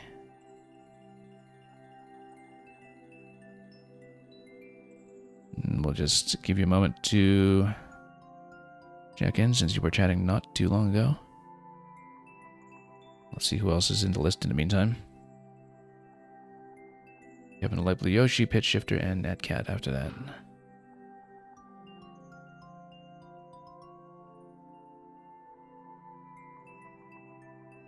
And Shibu, welcome. Thank you for the submission. We're just seeing if Nandroid is present in chat. We'll bring up the code anyway to see what it is. If it's something quick and easy, we can run it anyway, but if it's not, we'll prioritize somebody who's directly present.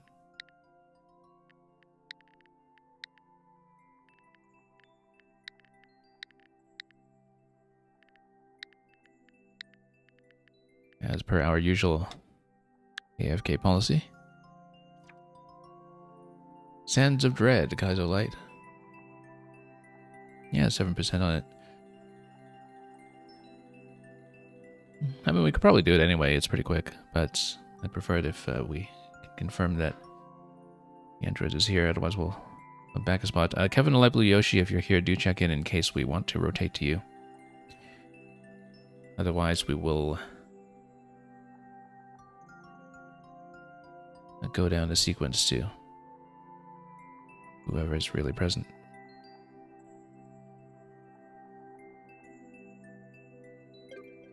Just going to check folks one at a time because I think people are listed as being in the chat, so they might just be AFK or stuck behind an ad or something, and these things do happen.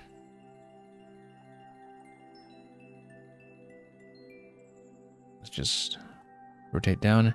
If neither of them check in, we'll do Pitch Shifter first.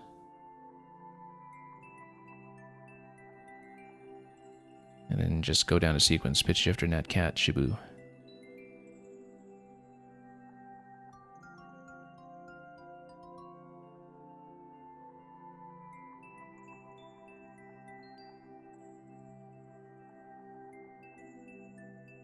So yeah, Pitch Shifter, if you're still here, we'll prioritize yours first.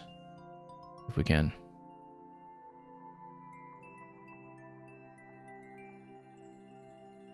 I mean, unless nobody's here today. And they've all just gone on break because Twitch is, I don't know, automatically running a 5-minute ad break or something without my knowing. Which can happen. There we go.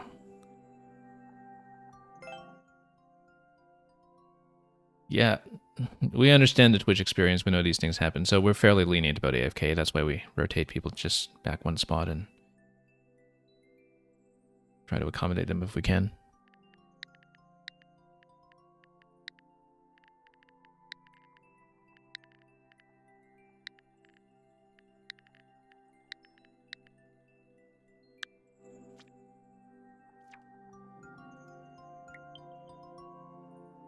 Okay. Paprika from the film, is it? Because if that is the case, that is a film that I actually do know and love. Let's give it a listen. Or this J-pop, okay, so maybe something different. Yeah.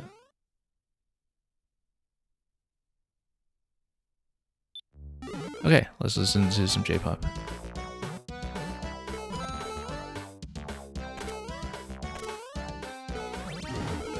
Oh, let's be careful with that on-off switch.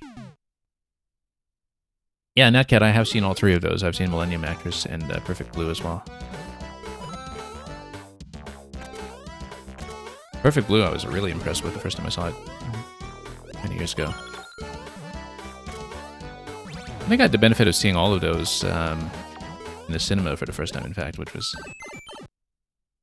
quite an experience. I used to attend animation festivals pretty regularly. Whoops, shouldn't have crouched into that.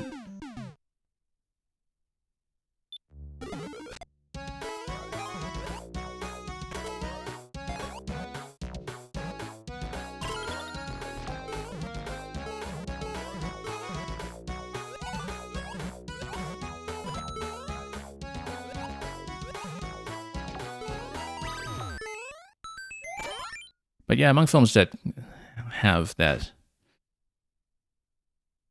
kind of paradoxical format of nesting dreams inside reality, inside dreams, etc., I feel like Perfect Blue always had one of the most sophisticated renditions of that. Just a deeply rich piece of cinema. I mean, all three of those films are great.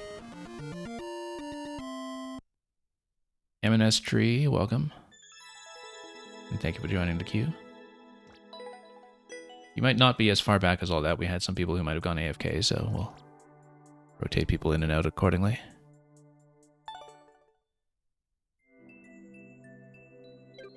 Okay, we're going to do the second check for both the androids and Kevin to see if they are still out of action. While the queue remains open, of course, they're welcome to come back in if I do have to boot them out for a moment.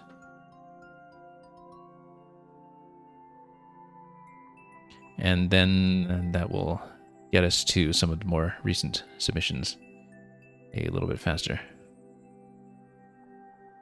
Oh, whoops, I forgot to mark this as a win. Let's do that.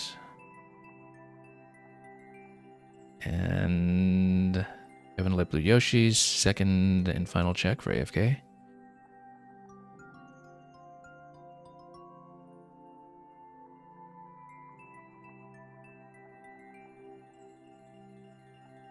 Running Mario Maker has created for me a whole new level of sympathy for airport staff doing their boarding calls.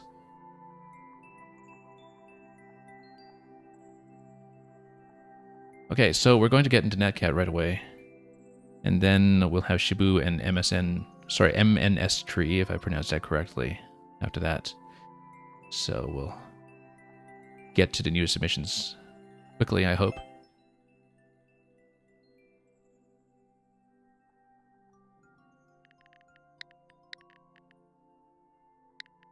And the queue is roomy enough today that we'll be able to cycle back to people a couple times if necessary to keep things interesting. I don't know if I'll be running particularly long today. We usually close queue around now, around a 2-hour mark or so, but because it's fairly sparse, we'll leave it open a lot longer. For people who are new to the stream, whenever I close queue, I always do play through everything that is still remaining on the list, so we don't leave anybody hanging and waiting through the end of the stream only not to be played. Yeah, Netcat, ever since I got the Switch 2, I've been using the mouse entry for the level codes because, so Maker 2 has not been patched for compatibility or additional features for Switch 2, but it uses a system level keyboard, and the system level keyboard actually A, supports the mouse mode, and B, is in this case specifically tuned for the needs of the software, in that it gives you your 9-character maximum in 3 blocks of 3 for Mario Maker, and it also blurs out the characters that are not valid. So there is something going on the OS level independent of the game, where even if the game has not been patched, the keyboard that shows up for it is a Mario Maker 2 specific code entry keyboard that the OS makes available. And it's so much nicer to navigate it with the mouse, because definitely when I started streaming this game, the thing that took a lot of adjustment was that I could no longer just tap codes in on the touchscreen because, you know, I'm kind of plugged into the dock the whole time. And so the mouse input is kind of a nice throwback to that. Reflect with the power of money. Cannot be reset. All right, let's reflect coins here and see what happens. A level recommended by Natcat, who plays this game very, very extensively.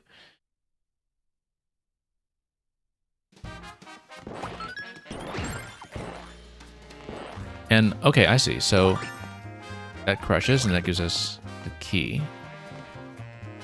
All right. I don't know if I totally understood the mechanic there because I just blasted through that, but we always love Goomba Hat ideas, so... So you pick up the key, then you move to this location, then you hit the POW. The POW drops the coin. If the coin drops, then it is going to drop into this location, and we want to push it, right? Do we? Or not? I feel like we were supposed to break that, but then... Oh, no, because then... I see. Okay, so we need to go through here. Yeah. Reflect a coin is saying. So let's watch this mechanic at the beginning, first of all. So we know that the POW is going to do the coin drop and send the coin through the pipe, but then do we want the coin... It says reflect coin, so surely we want the coin to actually bounce on the left side then, right? Instead of being squeezed on the right side? Yes, I see. Oh, that's fascinating. That's interesting. That the coin that is dropped actually does block the movement of the block. I have not seen that before at all, I think, which is remarkable because of how much Mario Maker I have also played. Not as much as Natcat, apparently. That is a really interesting concept. I haven't seen that sort of deliberately used in a level before. So we have to drop the coin close enough that it bumps the blocks. But that apparently didn't work because we didn't bump all three of them. So you need good enough timing to bump all three, apparently, unless we can sneak under without being squashed, which I think we can, actually. So we just need one to get out of the way. That's fine. So we were fine last time. We just didn't do that well. Chris Moneyslayer, welcome. Hope you've been doing well. So yeah, if we hit the block, then it does the coin drop. Then the coins are going to pop over somewhere. But then how do we get a key off of this? Because the blast radius from hitting the question block is going to drop all three coins. They're going to bounce into the slot. It's going to manipulate the movement of the spring, which is probably going to spring another coin up somehow, but then what happens? It just gives you a coin. Okay, so... Oh, I see. It's another tutorial room for how that's going to work. It's just a tutorial room that forces you to get the key. We need to drop that coin in order to bounce it and bounce the spring back so it doesn't obstruct, but then how do we do that in this position? We need to think that through. Well, the cannon box usually has this radius to its impact, right? Where... Oh, no. We actually want to shoot the spring, I think, when it's close to the coin. Therefore, the blast is within the coin's radius, and the coin reflects it directly. I think that's how to do it. This is a very interesting set of puzzles, actually, now that it's introducing the finer points of how the mechanic works. We want to fire at it when it's just to the right side, so the coin bounces it back. And then it bounces in this location. Very interesting. Chris Moneyslayer, you're fine. You were in a terrible car accident just a few days ago. Are you okay physically? I totally had a reading the chat death just now, but hopefully you weren't very seriously injured. I mean, you know, property damage can be dealt with, but one's own condition must come first.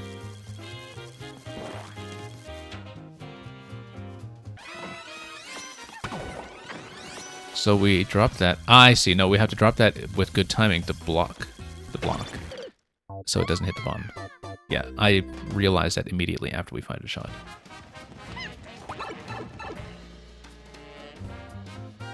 That's really interesting that coins that are in the drop state, well, I mean, naturally they do have collision. We just never thought about them having the sideways collision that would disrupt flying objects.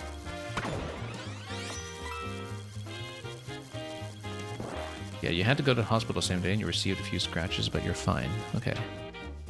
I remember you saying that maybe several streams ago over here that you were on your way for some kind of family holiday, right?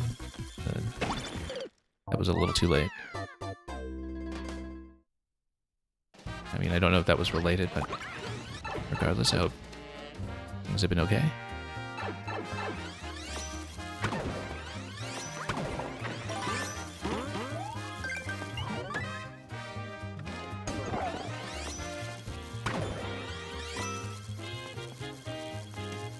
That's going to bounce. And again, let's watch that timing. Look at that. That's exactly how to do it. You drop the coin wall. This is so interesting. I feel like there's lots of potential for it for more levels, but we always say that, and I never keep track of all the ideas that I see that feel like they have tons of potential for more levels. So it's showing you that the coins are able to bounce all of the objects that you see on the side here, and so we'll be making use of that information in some way. So if you drop this coin on top of the Skip Squeak, I don't know if the Skip Squeak gets obstructed, if it does something. It's going to bounce the coin down to the pipe. I think that's what's going to happen, and so you do need good timing to block the coin this way to obstruct this block. No, that can't be right. Well, you can go through the pipe. No, you have to block the block to the right side so you can reach the warp block. Yeah, we need to think about this properly before we execute. And yeah, Chris Money Slayer, I've been doing alright. We are finally getting back into some pattern of activity on the stream. We have been off a bit in early August due to travel on our end as well, so. Okay, block that off, and then we ride the donut block over. Wait, what gets me the key then? Oh, I see. Yeah, we didn't look at the right side. The right side tells you. The right side tells you that you need to hit the POW blocks over there in order to blow up the crate to get the key. Now, in order to do that, you would need to hit the on-off switch twice, because you drop the POWs once and you blow them up. Okay, now we know.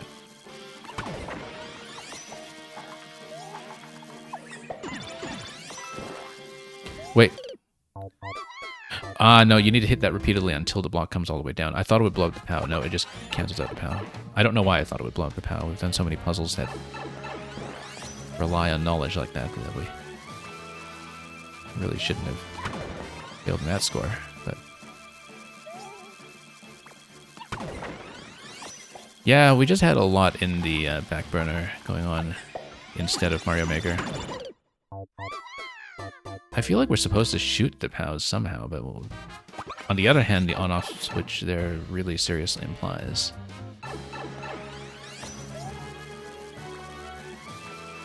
that we have to. No, I know. I know.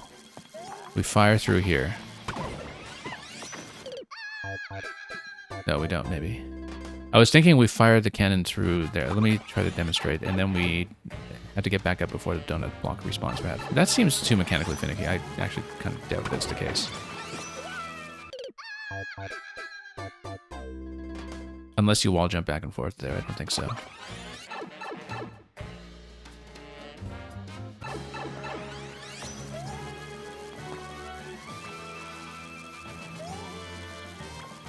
Well, we definitely need to take that out. Because the donut block's going to respawn here if we drop through it. Oh, we're a little too close here.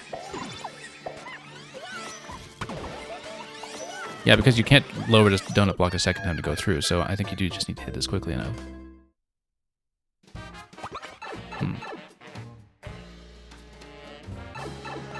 But yeah, back in July was the last time that we streamed. Whoops, I was incautious. The last time we streamed Mario Maker because we diverted to Donkey Kong Bonanza. Played that end to end every single day. Could not put it down. And I got that out of the way before I had a spot of August travel, and then we've been seeing some other smaller games since, just to catch up on some other things.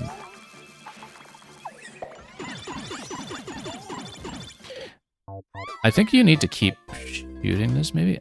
No, we just need to be faster. We just need to be faster. I think we can actually make that if we are quick enough. We kind of need to go down immediately after shooting this then.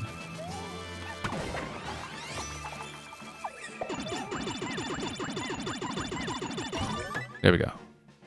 Yeah, we were just too slow.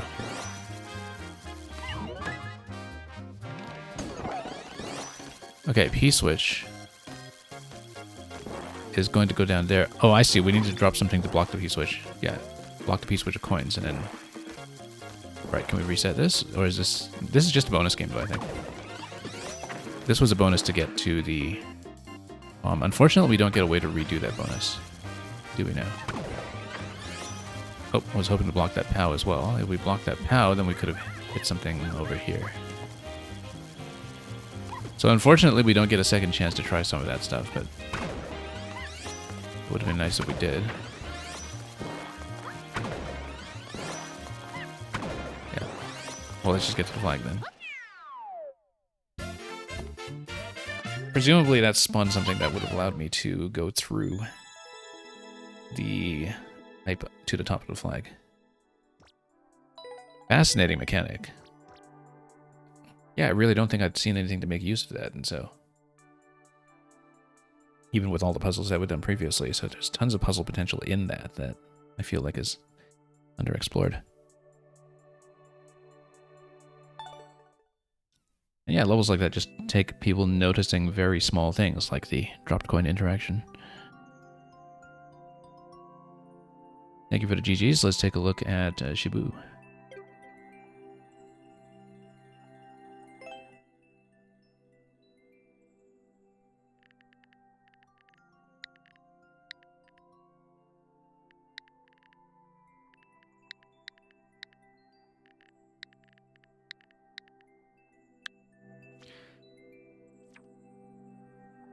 Super Mario Medley 40th. Just in time for the 40th anniversary, a musical journey through 40 years of Mario adventures. Let's give it a listen.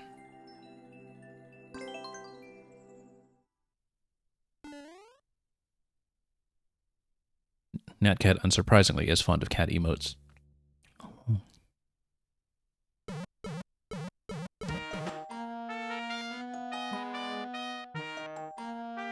Well, a very nice way to start here. Straight into the galaxy.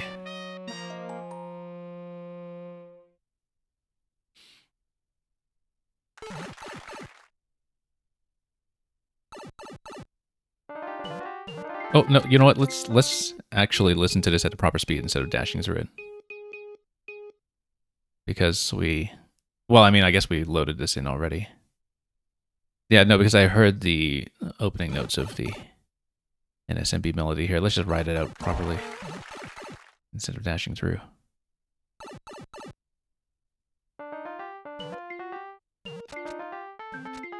And it is New Super Mario Bros. DS. Or, oh, Wii, actually, Wii.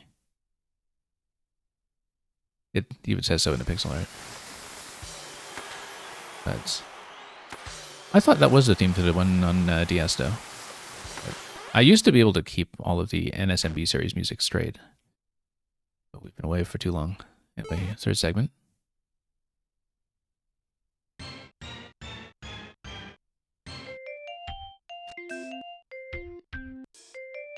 And of course we get Super Mario 3D World. In Super Bell Hill.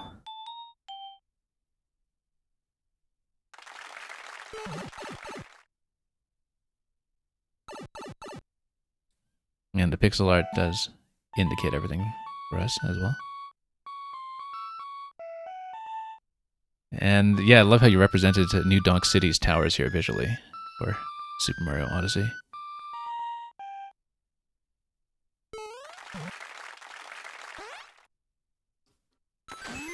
Yeah, kind of interesting that you have the focus on all the games that are not really that represented within Mario Maker to sort of complete the anniversary representation. Where's Sunshine? Left out in the cold, or I guess left out in the sun as always. Well, we get plenty of the Delfino Plaza music just built into the game, so we can't complain too much. Thank you for that.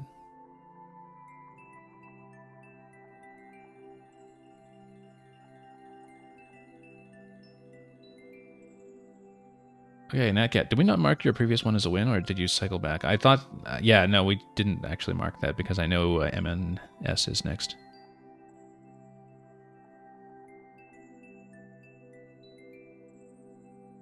Not that we track wins or losses or something, it's just there to make the bot behave. So yeah, at this point, I think we're actually mostly through the queue except for the one that pitch shifter put in very recently. And so again, anybody who's here, you're quite welcome to fill us in with more levels since we'll probably be on for some time. I say this, of course, without knowing exactly what MNS tree has given us here, so let's take a look. Whoops.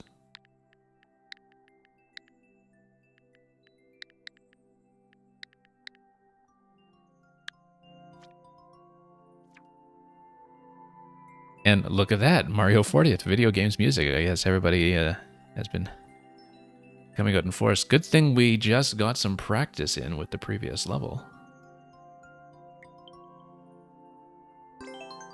I'm very happy to see that people are marking the occasion, incidentally, Mario's 40th. Nintendo has suspiciously not yet marked the occasion, but I think they'll probably have some kind of September surprise. I don't expect that it will be as good as Super Mario 35 was 5 years ago, because that was just absolutely wonderful and too short-lived. Let's listen. And let's actually take it at running speed to, you know, make things work.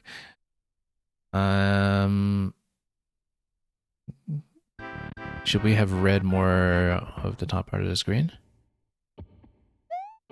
This looks like the Smash Brothers symbol on this side. But anyway, this is Mario. So we just follow Mario's path, right?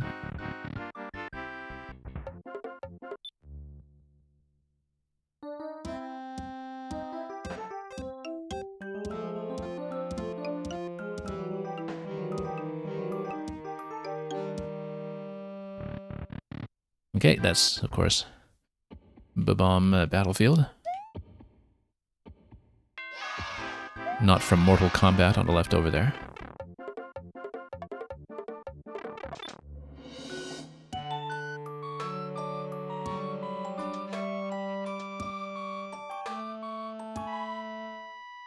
And the Comet Observatory, of course, we know very well. One of the Mario melodies, by the way, that has really been taken up by some jazz musicians for obvious reasons is just a beautiful melody, very harmonically rich.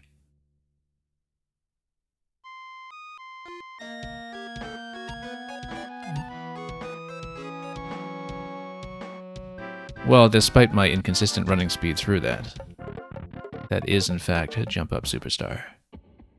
And is this Cappy over here? I think this is supposed to be Cappy, right, with Cappy's eyes. On the right side here, this is supposed to be Mario Maker, and I guess technically we are playing Mario Maker, but we'll give Cappy the recognition that he deserves. Quiz number 5.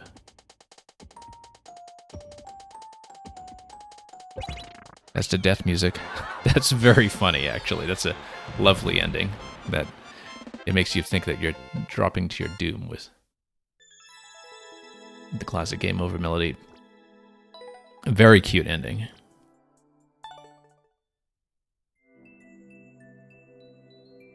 And yeah, that was indeed Cappy, as you were saying in chat. Let's make that a win.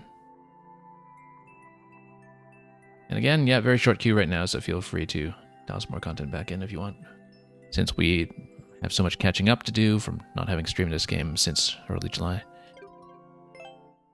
And we'll likely have quite a bit more catching up to do after this as well, because I'm thinking in the coming weeks that viewer levels might still be a little bit irregular. We used to do it at least once a week, but particularly with Silksong coming pretty soon, we may have to be reallocating our time a little bit more than usual, so. And My Neighbor Totoro. Wonderful film. And did you know that there was actually a stage adaptation of Totoro that was running in London last year? It was exceptionally popular, and I hear that was a wonderful production. I didn't get a chance to go to see it, unfortunately, since I was not in the area, but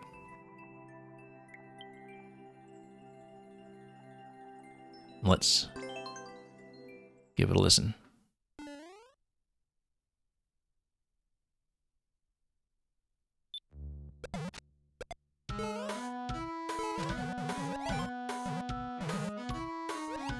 Whoops. Fell off pretty early there.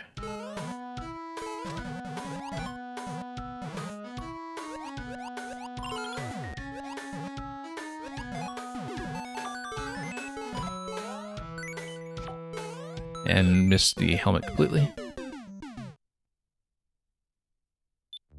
We'll just keep that in mind for our next run back.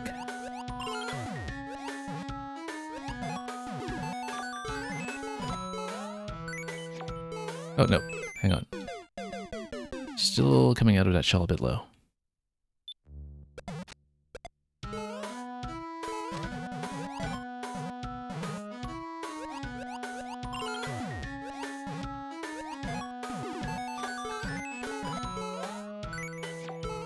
Nope. A little far to the left.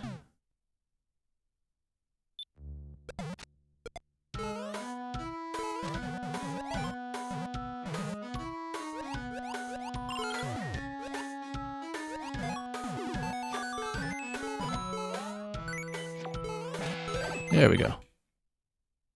We'll just have to do it again when we go in the second half. So. Ideally not, though.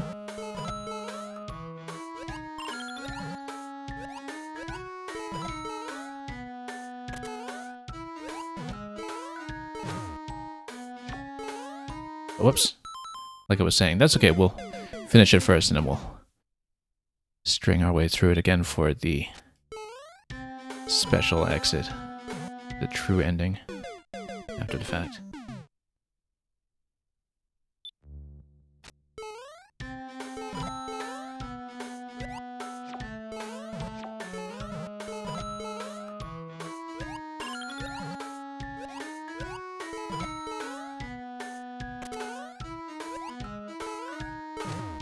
Let's pop that first. And then totally missed that Goomba.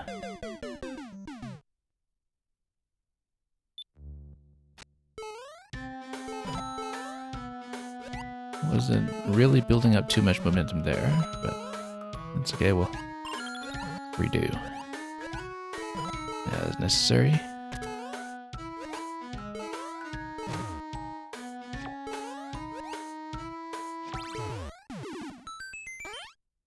And we'll just have to replay it for both halves, of course. Back here in 1988, originally released as part of a double feature with Grave of the Fireflies. Which is kind of a shocking pairing.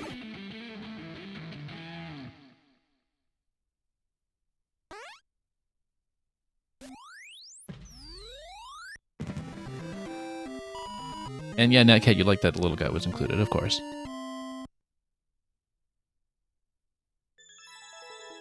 Let's replay it. Maybe the true ending will have all the dust bunnies.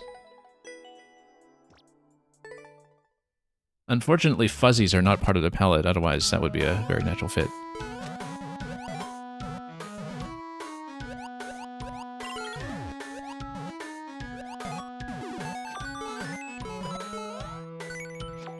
Oh, whoops. Same mistake that we've been making all throughout.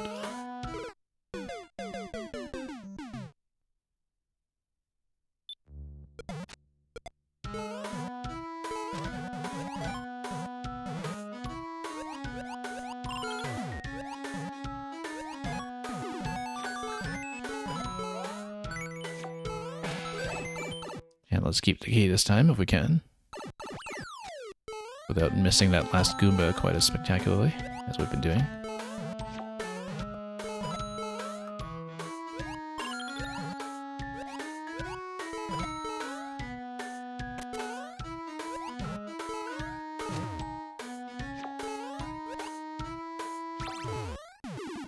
And there we go.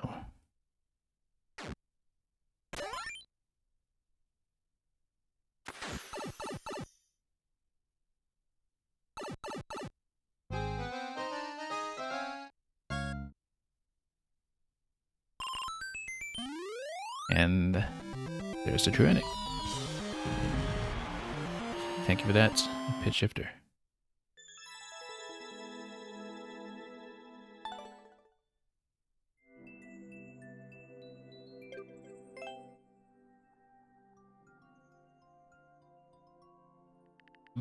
Okay, so yeah, pitch shifter and then Netcat and 06i, you folks just get the run of my queue today, it seems. Which is perfectly fine. We've just had consistently interesting material to look at, and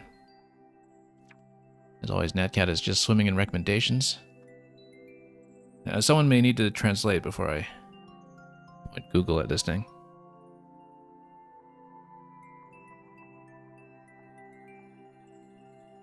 I can even find my device for this, but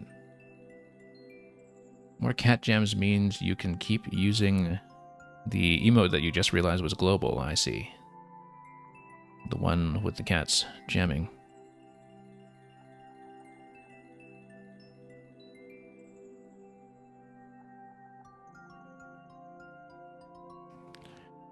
So, machine translation rather tells me Chaka Desert Speed Challenge. I don't know if that's just a name for the Sniffits. Quick hitting battle against a Koopa troop. Whoever hits the target first wins. Even if they lose, they can enter the door and try again.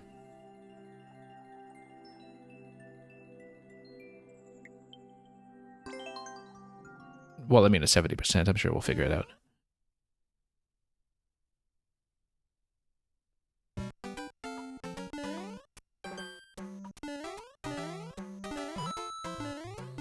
Might as well see what is on that end.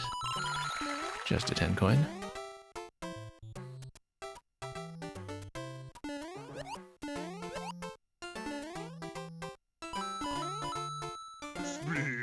And thank you so much for the follow.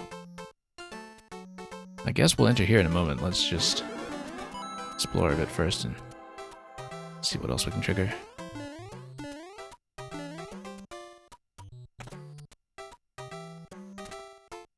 Okay. Goomparana Boogie. What do we need to know? 10 coin over here. I guess we just knocked the shell down. It'll hit the POW and then we continue for some reason.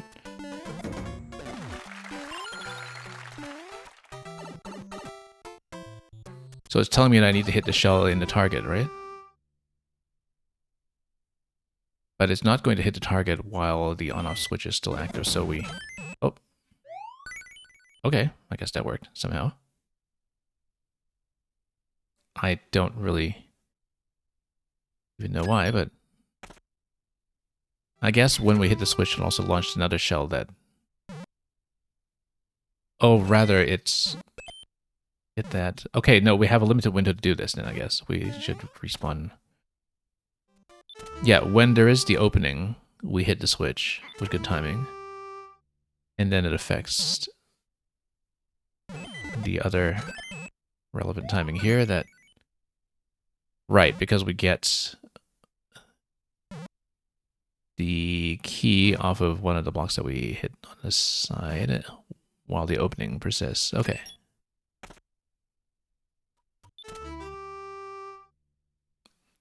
So it's essentially a shootout. And as long as Toadette shoots first, then we're doing all right. Hard mode? Let's see. Or just a bonus room. Yeah, because you duel with the various opponents, right? And so now you have expert mode. You duel against a Chain Chomp, and then you have a shootout against somebody else after that as the final boss. Oh, he shot first. Okay, so we do it again.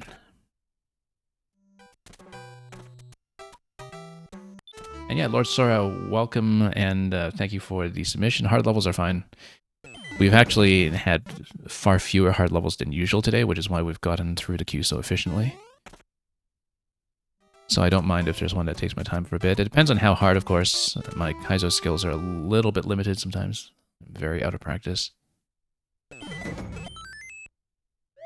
But I don't mind trying.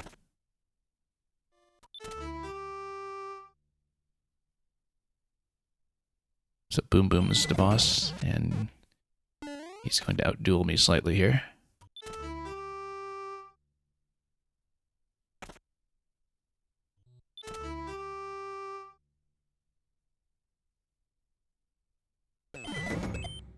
Oh, that was a draw, pretty much. We need to be a little bit faster than that.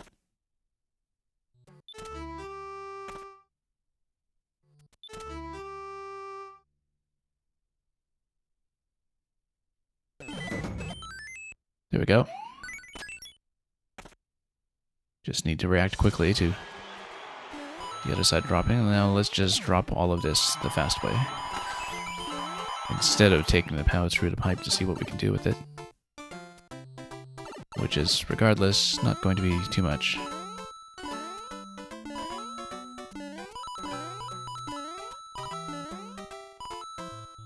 Alright, I guess we'll just collect all this and drop towards the gold card. Oh. That's fine. And then we'll miss that, probably. Or not. Okay, this should be a safe drop. More or less. And we'll exit.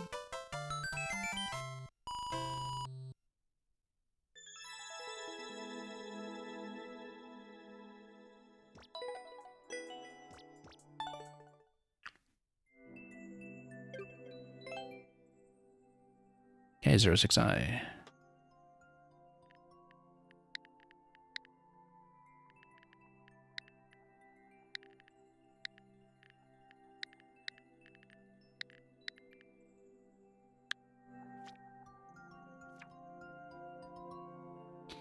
Count Goomrat. So this is another suggested level. Let's once again point some machine translation at it to make sense of the description. Count a number of Kakubo in the dark. I guess those are Goomrats. The number of them from the second question mark. The number of them is random, it seems. Yeah. Number of them from the second one onwards is random. Okay, let's see how it goes.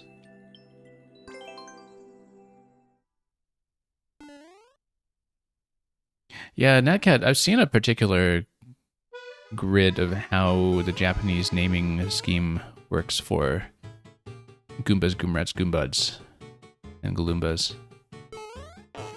That's... Goombas, of course, we know to be Kuribo because of Kuribo's shoe. Being the actual name of the boot that we've been stomping around in. So we count these in the dark, I guess, and we count small and big and winged of both sizes. Start. See, here I was thinking that Count Goomrat was like a character, like Count Dracula or something, but that's not actually the case. We count the number of Goomrats in a very literal sense. I guess that just makes lights. We're not supposed to do anything with that, except up there, one of my panels, probably for entity management. So... okay.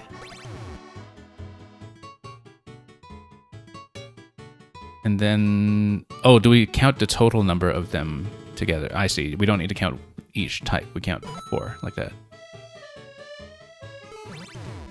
And that should be correct, right? That'll give me a scroll break. No, wait.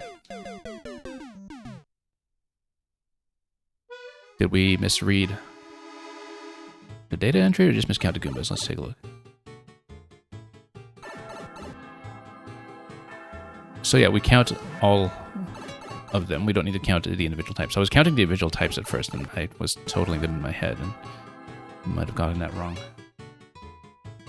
Hit the amount of blocks as Goombas. Okay, that I didn't understand. I thought we just hit one of them. Of course, because it's entity-based. Yeah, of course. Yeah, that wasn't clear to me at first. I don't know if it would have been clear to me if we didn't know the underlying mechanics of how the entity management would work. Maybe it was something on the tutorial screen we didn't read when it comes to that. So we see 4 again, right? Except with a shorter window this time. Counting.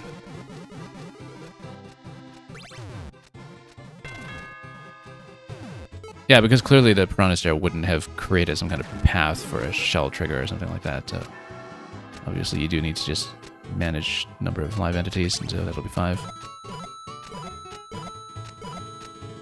Because it's not like they were obstructing the passage of some activation mechanism. So hitting just one would make sense.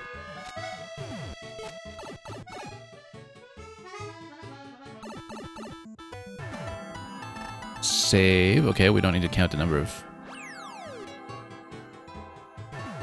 Takamarus there, fortunately. Anything up here if we... if you're trying not to die to the light bulb? Nope. 3, 4. Okay.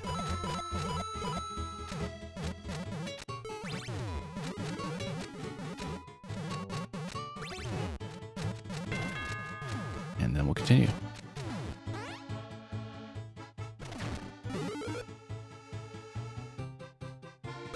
I think I see 4. Interesting use of the Wiggler light source.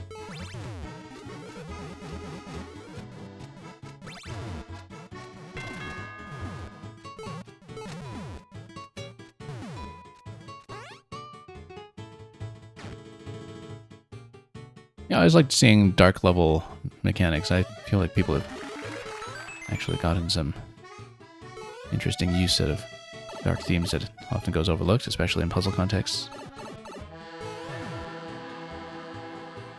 Final.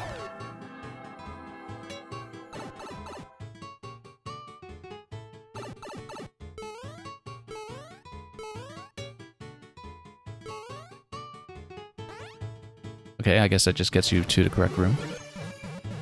Ooh, I have to look at this very quickly. I counted 3. Maybe wrong, but we'll find out.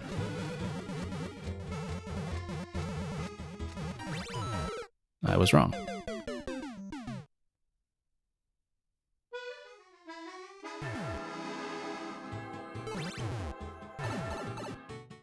Yeah, just a very brief look at that, so we'll need to be quick about looking in the right spot here. I count 4. I mean, we'll get it eventually, I would think.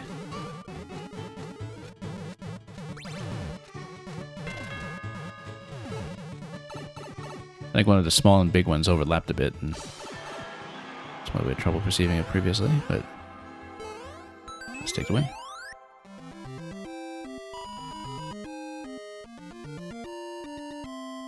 And let's bring in Lord Sora next.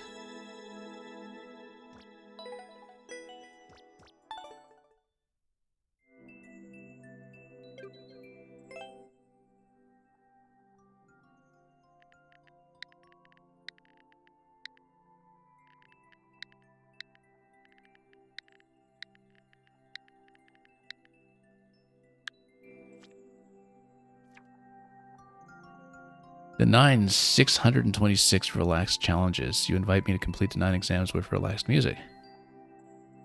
Sure, let's do it.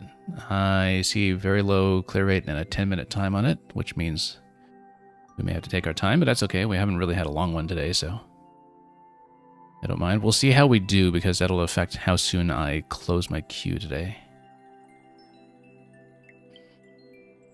But let's get in there and find out. 2 clears out of a lot of attempts so far, so probably pretty high death rate from all those Podoboos floating everywhere.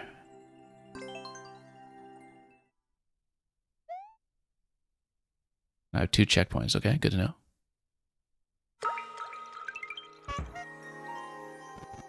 Now we can take our time, this doesn't look time sensitive necessarily, it's just that we, well, apart from the bullet kind of pushing us a bit.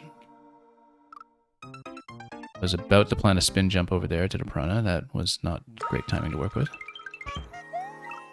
If we can find good, consistent timings, that would be good. Because then occasionally we can just watch the clock in certain spots and proceed that way and just have everything line up the way we want.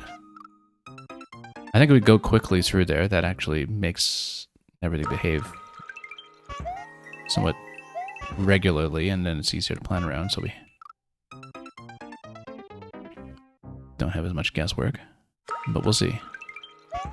Again, the key is to find something consistent, so we can actually work on it without having to adjust our pattern too much.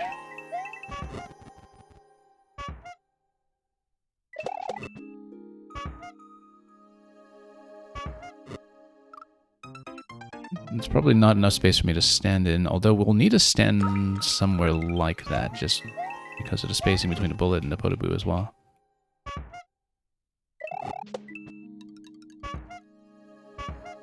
So if we get ahead of it, we can get ahead of it, but we need to go quickly, and then we can jump down to the Piranha right away, maybe, depending on how it's hopping.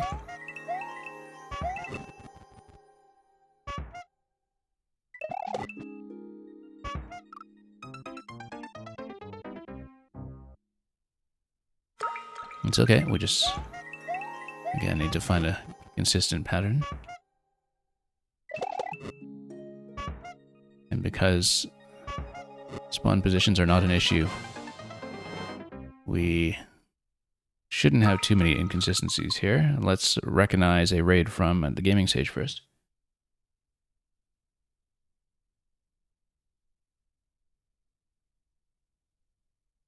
And yeah, I saw that over on your stream. You were pretty late into Donkey Kong Bonanza earlier. I know you were getting pretty close to the final boss, and you did in fact beat Bonanza. Well, now time for post-game. But congratulations, what a finale, isn't it?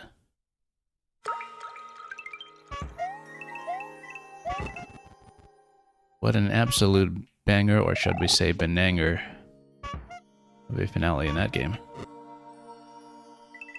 That's not very good timing for me to push. Now, if we get under that Piranha, I don't know if we can really wrap around with a spin jump to get into better position to descend there. Otherwise, maybe this entry timing isn't great after all. Let's see.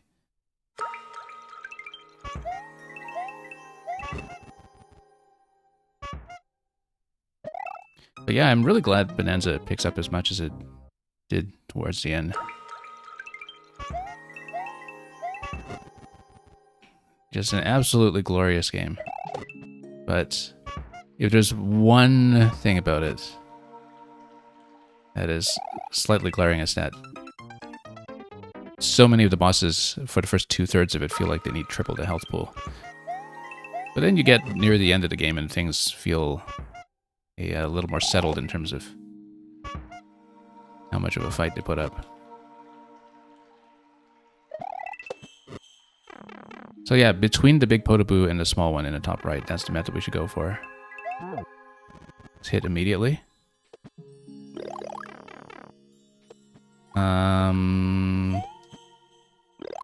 Oh, we would need to... We can just go through here, though. And we can take the POWs. We don't necessarily need to Oh, we do need to hit everything, yeah, because if you hit all the POWs, then you get the Muncher stack down. I see. So that's the purpose of that room, is we need to wander around it and hit every POW. Okay. I wasn't even looking at the exit gate because we were too busy just getting through it. Oops, missed a spin.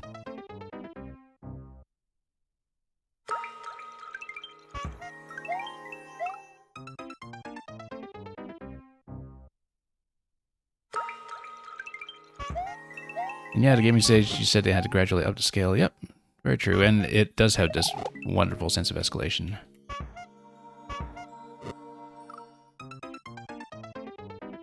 %100% is well worth it, incidentally. I don't know the gaming stage how completely you were doing everything up before end credits, because of course that will affect how big the remaining content seems.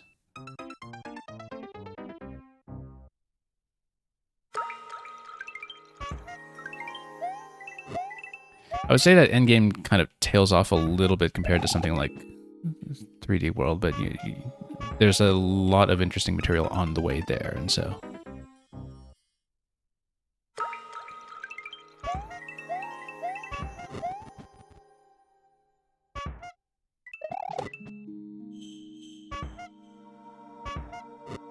And the thing about Bonanza is that it's so naturally suited for replays as well, since the player has so much flexibility in terms of how to approach everything.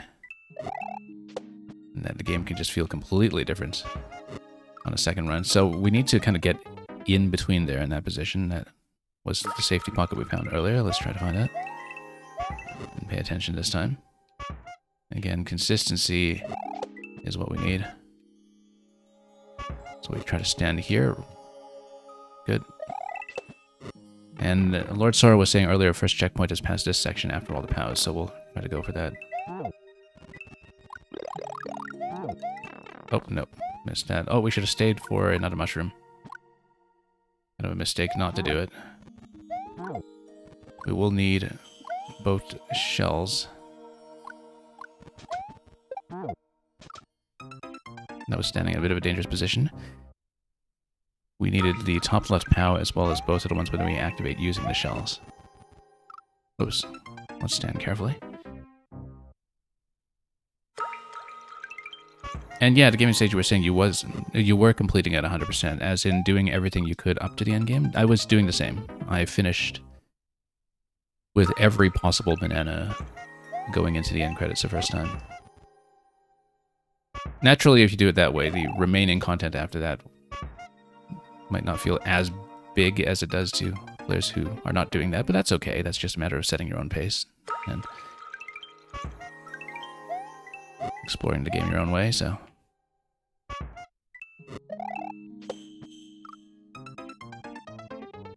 You're saying there's a reset door for the mushrooms at Lord Sora? Okay. And yeah, I wasn't quite 100% on fossils at end credits. I was close, though. I don't know if you're also considering the records. I know that you would not have 100% records at this point because some of them are only in the postgame. But again, let's just say with the bananas, you can get everything possible up to a certain point. And there's an element of randomization with records too, right? So...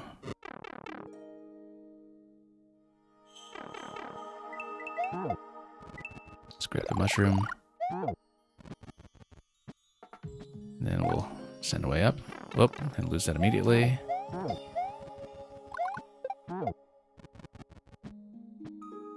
We're doing all right. Let's do top row first, because that'll be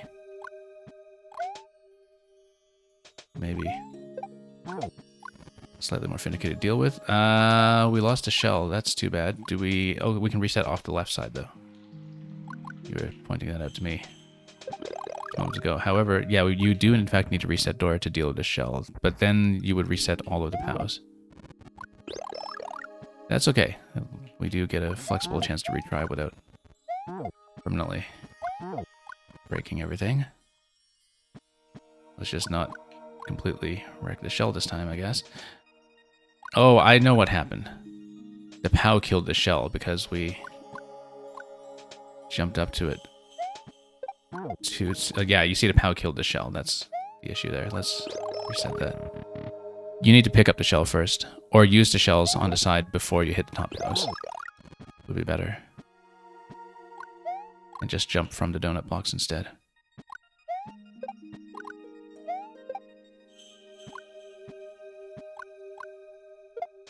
Let's just take the one that we can reach. I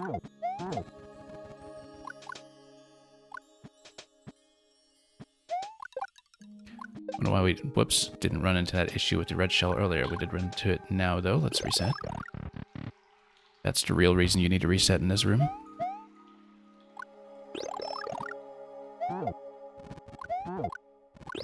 The relaxing, peaceful music does make a big difference, incidentally, to one's sense of pace in this. I can see why you included that very important fact in the level description.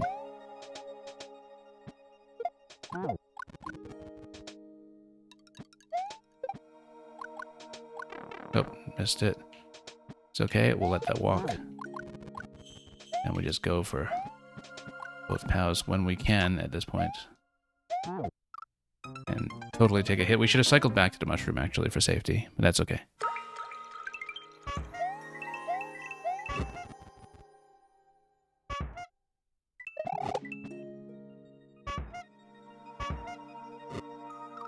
Oh, we knew to stand in that location. I was just a little bit off. Gaming stage, how do I exercise patience for levels like this? Because I know it's not mechanically challenging, like I feel like it's completely within my ability. It's not super tight or precise.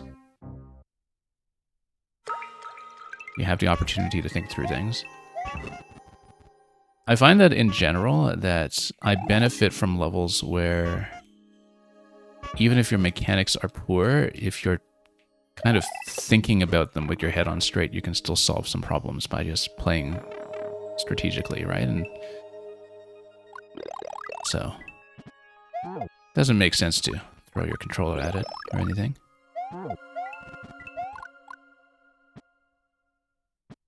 Now, we do have a bit of an issue here, which is that I can just up-throw the POW. We should have just up-thrown some of the POWs into other POWs, actually. Oh, whoops. Because that way we don't need to jump up to the top POWs. So we actually just take the POWs off the donut blocks and up-throw them towards the other POWs. That would have done just fine. However, yeah, you are forced to reset if you come out to the pit here. If you got another mushroom, you do have to start over. That's good. I actually like that design, that you can't just cheese things by taking damage and then restarting halfway through. You do, in fact, need to do the whole thing.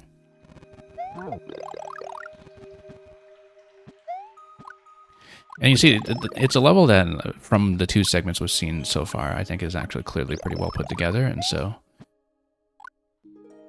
it's not like there's been a breach of trust between maker and player, right? That's when things actually get annoying.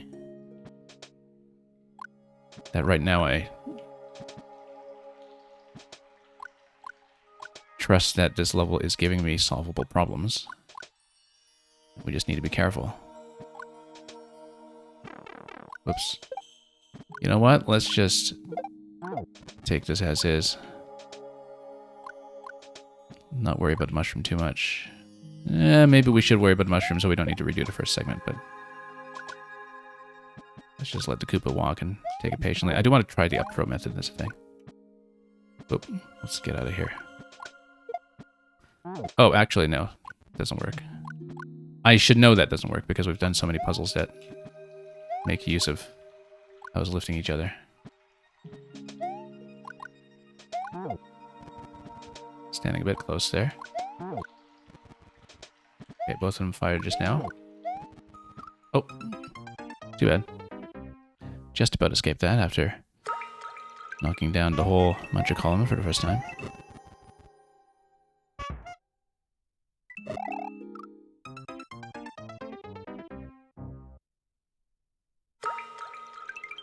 And yeah, you're saying next up for Bonanza is the post-game stuff. Whoops.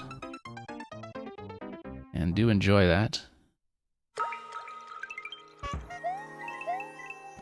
It's one of the few games I can think of where I cleared 100% and immediately just wanted to go back in for more. Just to try things again differently. I've not done a second run or anything on stream yet. We might not have time to do so for some time, but I'd love to do things like the Zero Banana run at some point and play around with some other things. And just play around with some sequence breaks in a totally not speedrunning and non-time sensitive fashion. We don't play fast in this stream, but I do love finding ways to break things. In my first run, for instance, I actually did find a way to skip the zebra entirely. Which I guess from the speedrunning perspective is common knowledge at this point, but because we were doing each layer 100%, I did go back and pick up the zebra on my way out of the relevant layer, but we did in fact find a massive skip. And I was very proud of that. I was rather very glad that this was the game that would let me have big skips like that. I felt like that was a credit to the game that it was designed to accommodate lots and lots of flexibility and just letting you discover those things for yourself. But it is a game about breaking things, and there's a kind of sequence breaker aesthetic to it in general that is just so interesting to see in an official capacity. Gaming Sage, you're saying you hate to raid and run. Well, you've had a wonderful time with the Bonanza finale today, so you absolutely have a perfectly understandable excuse for that, so absolutely no worries about having to dash off. Whoops. Oh, lost that.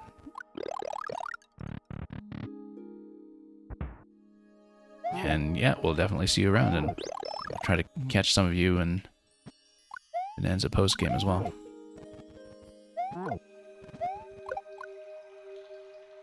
Let's let the Koopa walk, just so we don't have shell issues. Oops. We'll just continue from here. It's not hard to get through the first segment, so... However, we do need to be careful here. Oh, too close to the other bar. Okay, now let's see if we can get over. Do I need a donut block for the jump? I don't think I do. But we do need a good timing with the fire bars, and we got it. So, checkpoint 1. Wonderful. Now we do need to mine that Podoboo here, but that's okay. From checkpoint, we can find a regular timing that works. Now the thing is, P-switch feels like it can get you through that door, unless that door is a reset door that drops you. Because you can't get up from hitting the P-switch. You can't get back up here. I feel like that's a reset door from somewhere later.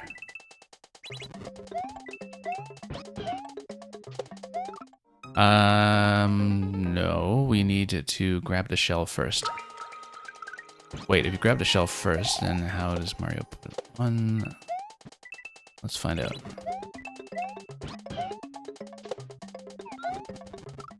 No, you can't reach that from here.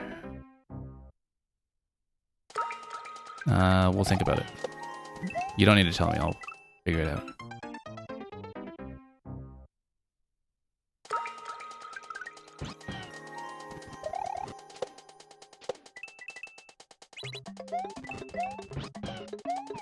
Okay, so... But you need the P-switch to be active in order to have the pipe still open on that side. So you do, in fact, need to go quickly. So...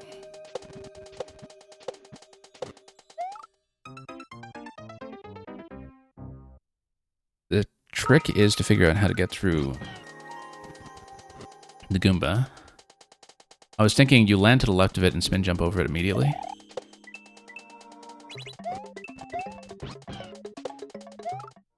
But then that means you need much more precise timing. I don't see another way to do it, because it's not like we can grab the shell early. I think the shell is there as a spin jump location on your way over, so you can beat the P-switch timing. But that means that we just need a more precise entry timing for this Goomba, and then we stomp on top of it on the corner. Whoops.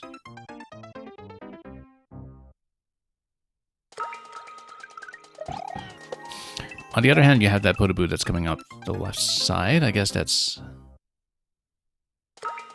Okay, yeah, that makes a lot more sense. Let's think about that. Oh, and you also spoiled that in chat. That's fine. We'll get through that. Oh, whoops. We need to let go of the grab button when spinning down towards that. Okay.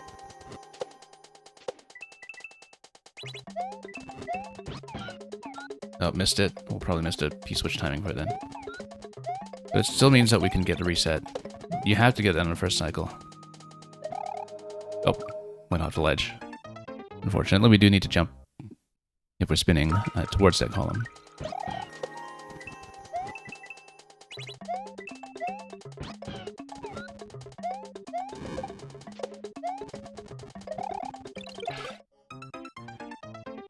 That can't be right.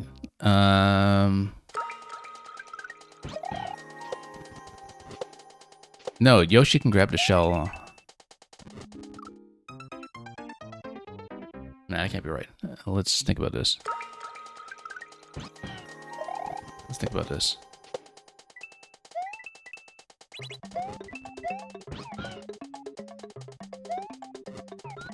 That's okay. I like that these are essentially puzzle interactions rather than purely mechanical. Because then we can sort through what's going on with that shell. I feel like if Yoshi can bring up that... No, not really, because you'd be in that position and falling.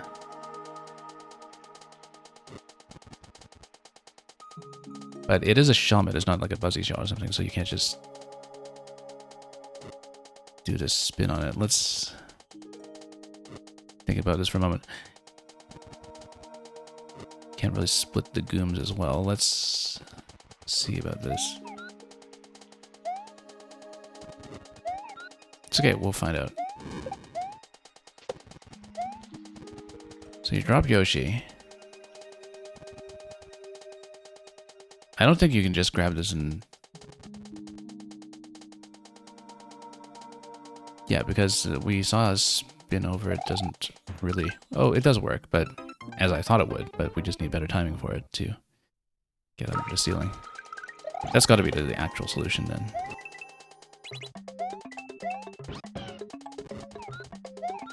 Nope, missed it. It's okay, we can just try to cycle back to the door. I mean, if you're cycling back to the door anyway, we might as well just take the death and restart a checkpoint.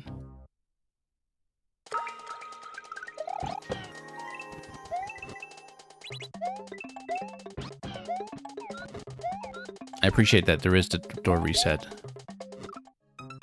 so you're not forced to take the death. That does avoid any kind of self-destruct lock, but just for the expediency, we'll take that anyway. Whoops. Need to stop missing that. But you do absolutely need to get it on the first cycle, or you just don't get to the coins in time before P-switch expiry.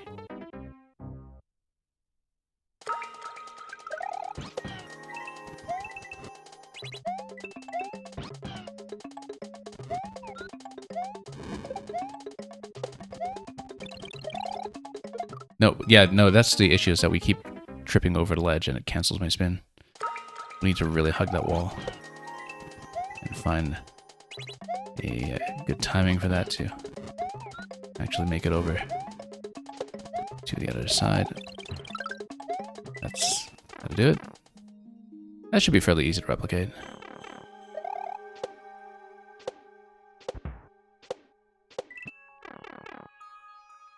And that room just kind of writes itself. Okay, a lot going on here with the P-switches dropping things. I feel like it's one P-jump after another. You P-jump, and then you P-jump, and then you get on top of a blaster that is sinking. Yeah, you need to P-jump on top of the dropping P-switch, and I just need to catch it a bit more accurately. Never mind that chain jump, we'll just skip around it, it seems. Except we'll take a dive here.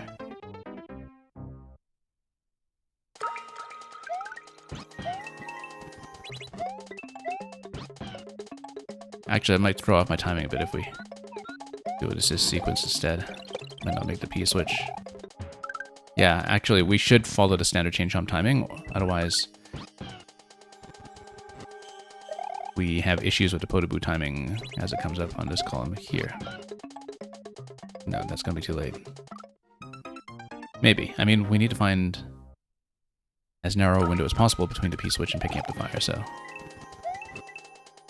let's just go with something that is tried and tested.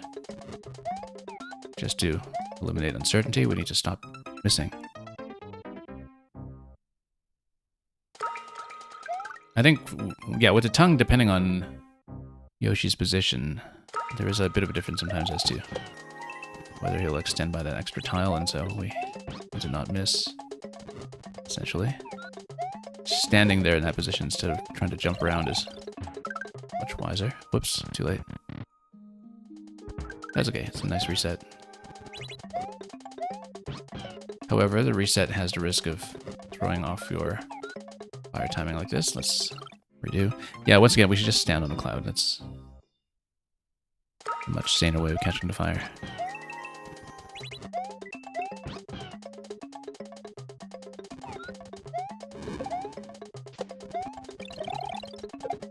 Nope, too low. Caught it on the corner. Yeah, you're saying after room 5 is the next checkpoint? Well, that's good to know. Whoops, forgot to grab the fire at all. Yeah, that seems pretty approachable. We just needed to hit the P-jump in the last segment. I'm surprised there's only 2 clears on this. Because it's really a pretty relaxed experience, so far at least. Whoops. But of course, a lot of room to lower the clear rate with lots of quick deaths here and there. But yeah, given the difficulty tuning we've seen so far, I mean, I really do think we'll finish.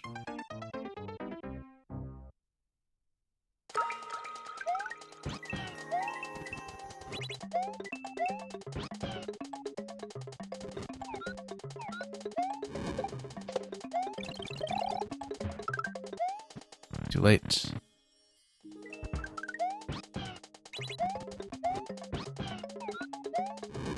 Okay, that was pretty good timing on a Podoboo that time, but unfortunately not very good timing on a shell, since it was a little too far over on the right.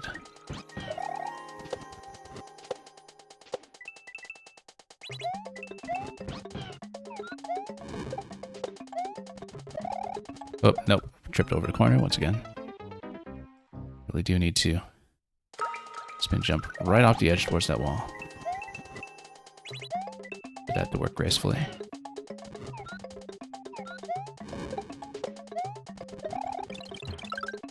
Nope. I think I let up on the spin slightly at the end there.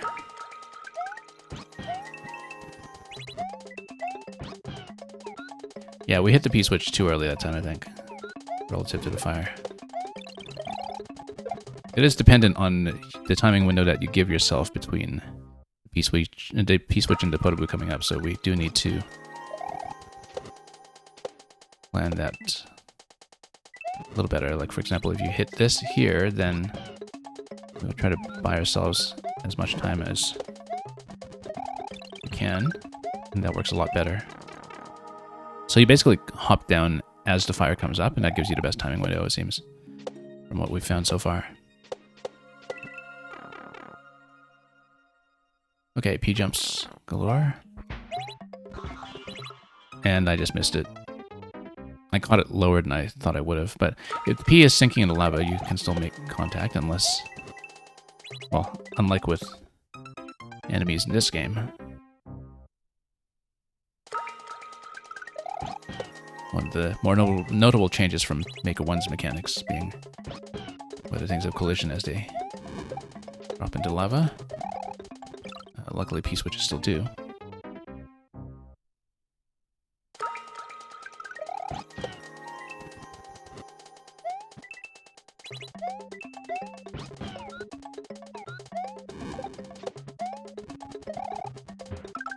Okay. That's the timing. You want to follow the Podoboo down, essentially.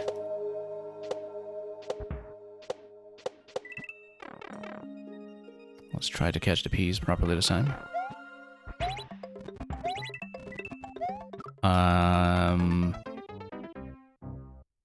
I feel like that was supposed to be assisted by a cannonball, and we just missed it for whatever reason.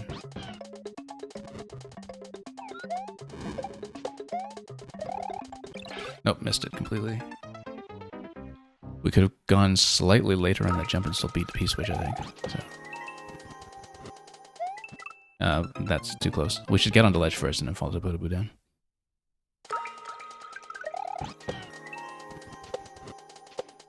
Okay, you know what? Let's just do this again. The timing's not cooperating.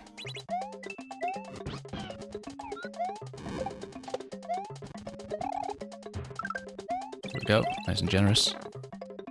But if you're getting through here with the P-switch select, well, that's okay. In this room, it doesn't matter. This room acts as a sizable buffer to give yourself plenty of room for the P-switch to expire before this segment here. So, yeah, so there's something here that's dependent on the cannonball timing, because if you don't have the cannonball timing, you don't have something to jump on the right side of the blaster.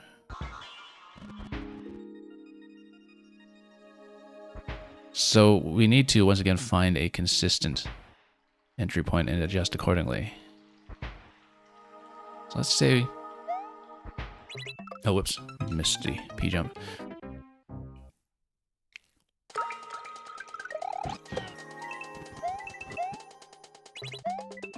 Okay. Let's do things this way.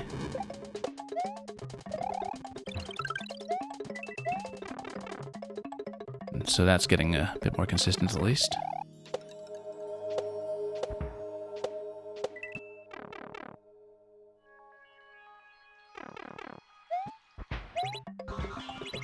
Nope, missed P-jump. Yeah, I feel like we sink on the blaster until we get a cannonball jump to proceed. That has to be the only way to do it, given the spike placements that we see. Whoops.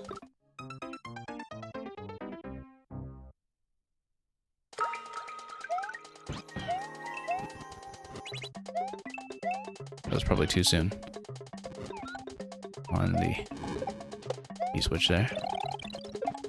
And not very good timing on a shell. We do want the shell to be dead center when we make contact. That's ideal.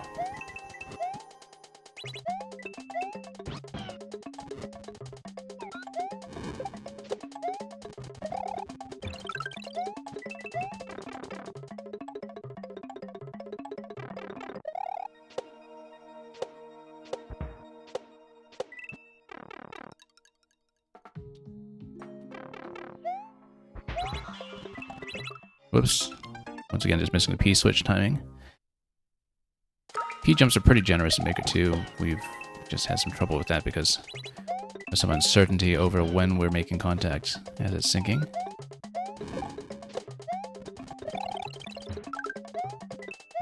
Whoops. Got half at least.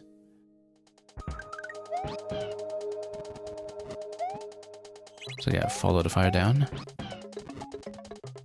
We know that timing will work.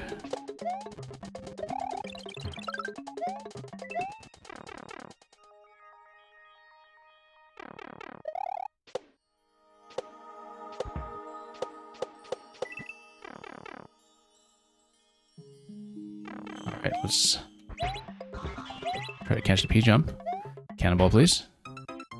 So we don't want to jump right away because the cannonball timing is way off if we do that. We need a cannonball to be available. I mean, the arrows are probably telling me something about the sequence as well that maybe we're not respecting. Whoops. Go back and read that, because otherwise it is dependent on synchronizing your initial P timing with the cannonball timing, which seems tricky enough that we may be missing something that makes it easier, but we'll determine that as we go.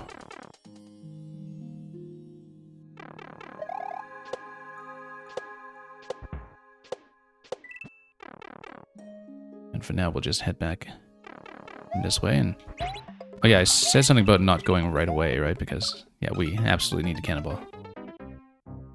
So we need to wait. We can't just go immediately. But we should look at that room and figure out how far to offset the timing so we find a good cannonball position. Oh, whoops. There we go. Should still be salvageable, I think, as long as we don't miss the shell when it's off center.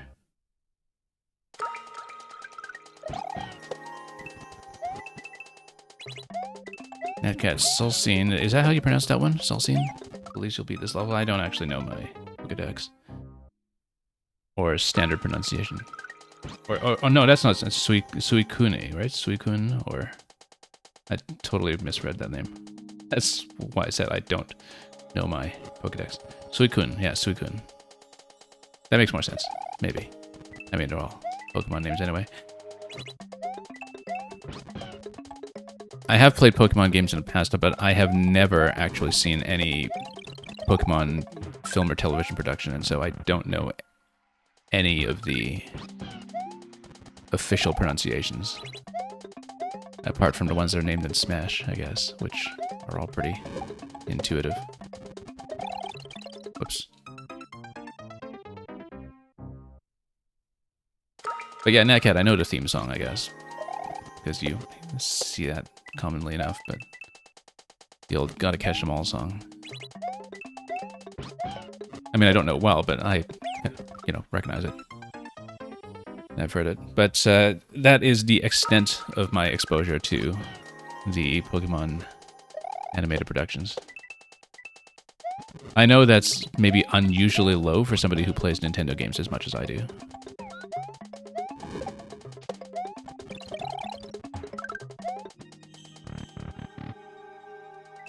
As long as I know the Poke Rap. Yeah, if you're the first member of the Poke Crew, right?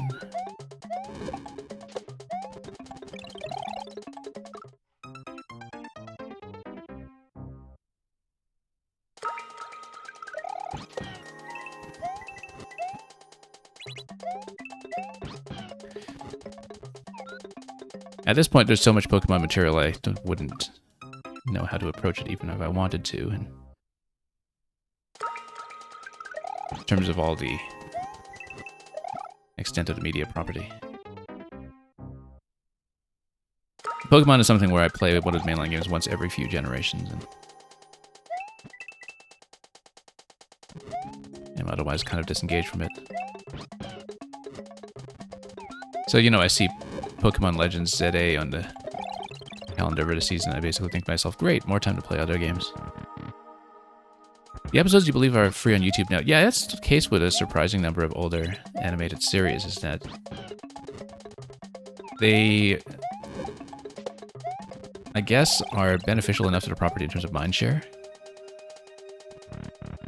And they're not being that actively monetized to the point that the rights holders don't especially mind if they're just freely available on YouTube for people to grab for nostalgia's sake, since they no longer have active television contracts or whatever preventing that.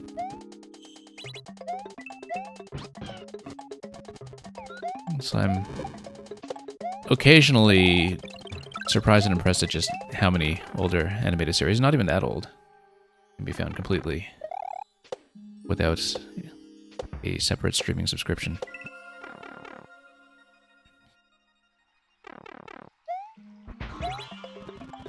No, we said that we wouldn't go straight away, right, on this room, because that does not match the cannonball timing in a way that would work. We don't want to go right away there. We're so accustomed to things being tuned to work on the first cycle that threw me off a bit. Lord Star, I've killed 50 Yoshis? Yeah, and I'm gonna kill many more. Deal with it. I haven't been counting.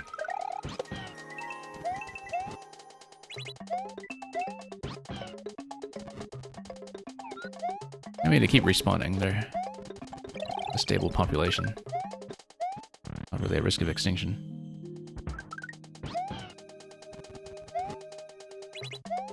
Okay, let's do this properly this time. Focus on the timing that we found earlier, which should be nice and generous like that.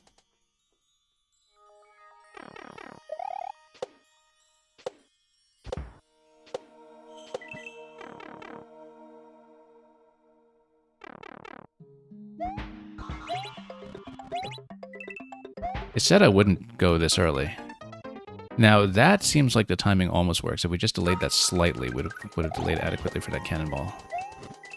But we're going maybe just a little too quick for that cannonball to come out the way I wanted it. We need to get back to that room consistently enough that I can really tune that timing properly. Nope. Too far off center.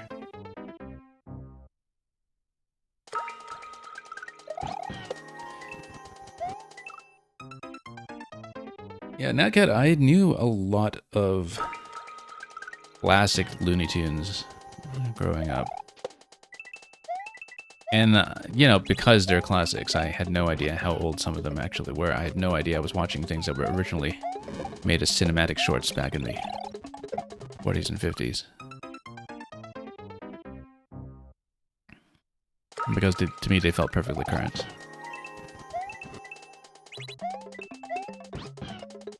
No, there were a couple of other animated series that were more current that I definitely had exposure to.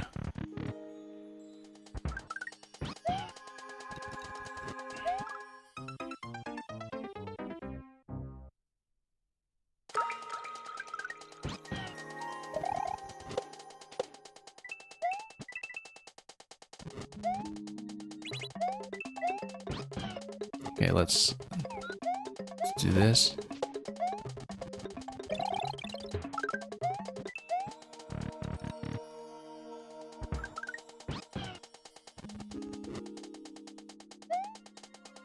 I remember that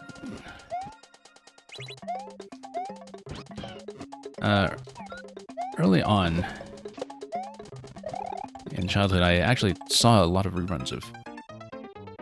What I didn't know at the time was an English dub of a Japanese adaptation of The Wizard of Oz that was made in the 1980s. So I saw that many years after the fact,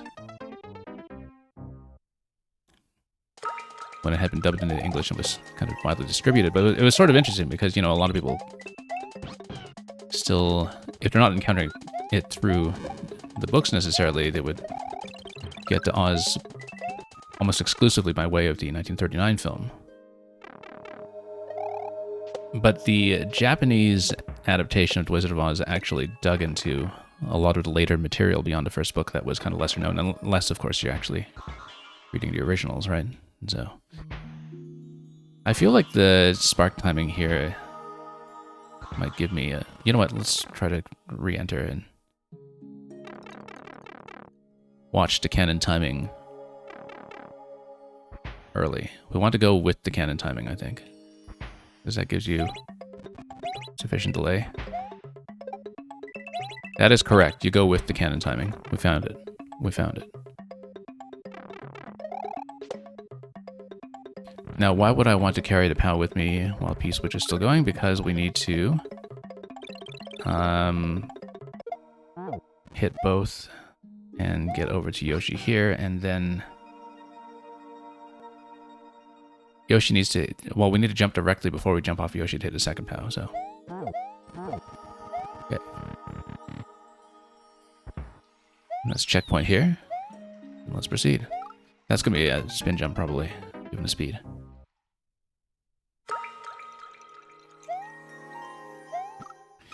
But yeah, being in Canada, of course, there was a time when Reboot was a big thing, because it was an early precursor to... Well, I mean, it was kind of the first major all-CG show, which, from a technical perspective, was a big thing at the time. And in fact, it was on television before Toy Story made such a big splash for CG in cinemas, and so that was something that kind of had an outsized cultural presence, especially as a Canadian production, because, you know, there are essentially domestic protectionist content regulations that favored two things: A, domestically produced Canadian television, and B, Canadian dubs of imported Japanese series, because, I mean, I didn't grow up with Sailor Moon, for instance, but a lot of people around me did, because Canada was essentially getting domestically produced Sailor Moon dubs before the United States. I think it might have been true for some other Japanese imports like Dragon Ball as well, but I'm not clear. that was the case. But essentially, it was a way for children's programming to get around content regulations that would specify that you have to have like a certain percentage of airtime be domestically produced, right? So casting voice actors from your own company from your own country rather for dubs of Japanese content did qualify. And so I feel like that might have been true for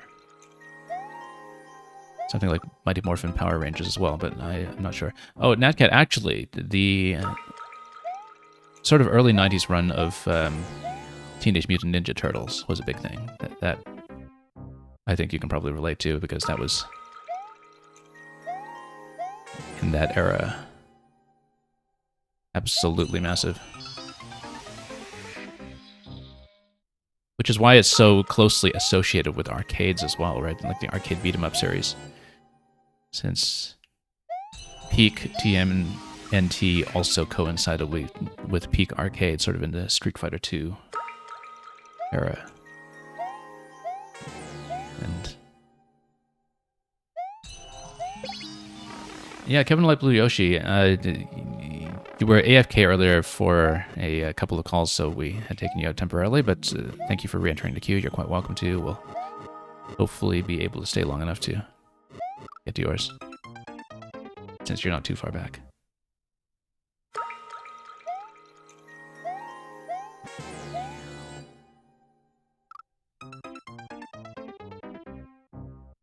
NatCat, I did play Turtles in Time way back when. I have not revisited it since.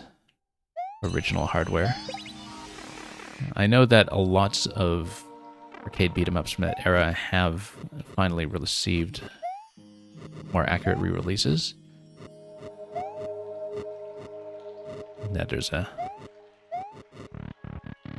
whole segment of arcade ports and remasters now that are a big thing.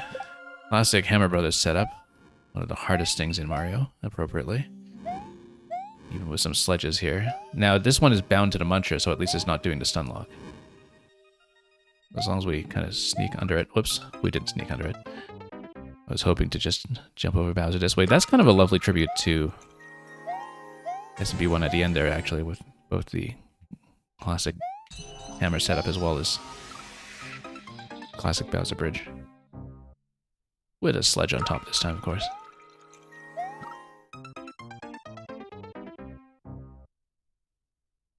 And that's the last room. Not too forbidding, but again,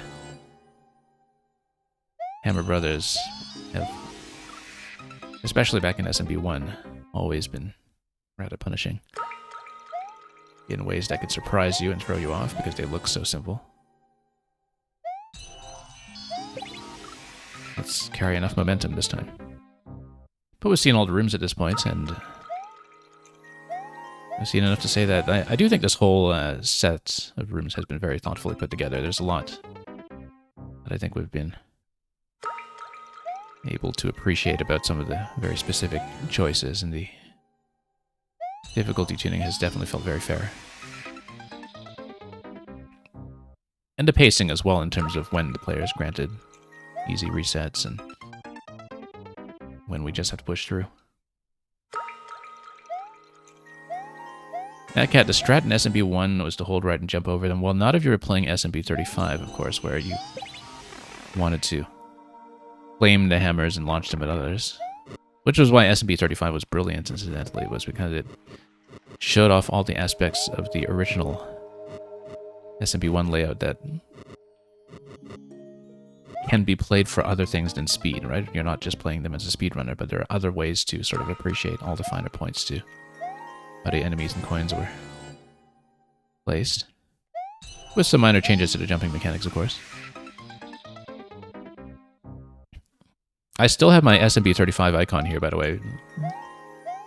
It did, in fact, re-download on my Switch 2 when I imported all of my data onto Switch 2, in spite of the fact that servers are down for SMB35 and presumably not coming back unless they want to rebrand it as SMB40 for a couple weeks this year.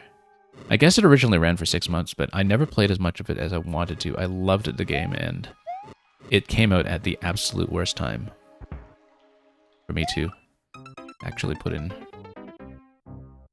a reasonable amount of competition.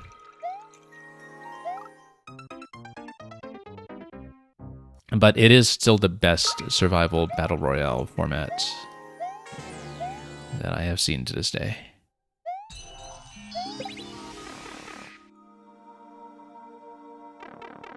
I mean, it helps, of course, whenever you find a game like that that actually has core mechanics that you like. In this case, just playing SMB1 with slightly modified jumps. Specifically modifying the high bounce interaction of enemies. Almost got hit by that first hammer there. Okay, let's not get sledged. Can we just jump over Bowser down low, or do we want to take the upper path? I think we can do this. I was about to maybe plan a spin jump off the Piranha, but we rushed things a little bit there with that final correction and did get hit by the stray hammer.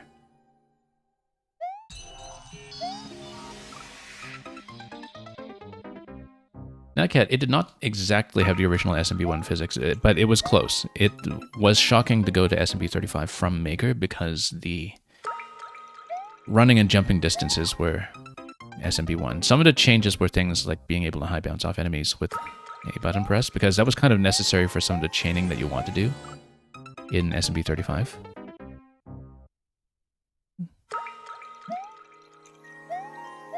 But essentially it had mechanics that were closer to SMB1 than Maker is. Now, Maker, of course, is a bit of a compromise in the standard theme where the physics are all adjusted, but they are closest to NSMBU. When you go back to SMB3 in particular, it's actually shocking how huge the jump distances feel, especially because you're playing on a 4x3 layout. That you're crossing the entire screen in a single bound.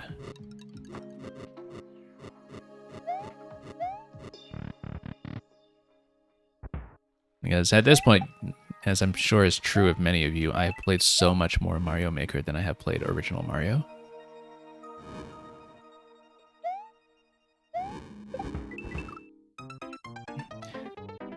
That, so when you go back to original Mario, some of the differences can be very surprising. When you go back to Super Mario World, for instance, a lot of it is differences in collision. I guess for people who play Super Mario World ROM hacks, it's not so much of a shock because they deal with SMW mechanics all the time, but even going back to standard Super Mario World, there's a lot that can throw you off coming from Maker. So. And, Snivels, welcome. And thank you for the submission. We'll hopefully be able to get to you before closing, assuming I don't look at the chat and die to Bowser Fire while I'm doing so. I totally forgot that Bowser Fire reaches that location, and so I was too busy reading the level codes. We will close to submissions very, very soon, pretty much as soon as we finish this level, I think, because at this point we have enough new entries to keep us well supplied for the rest of the stream. I'm actually going to be closing much later than usual because we usually plan for about a 4-hour stream, but we'll clearly run over that today. And that's alright, we had lots to catch up on, so this level has been a lengthy but relaxed experience.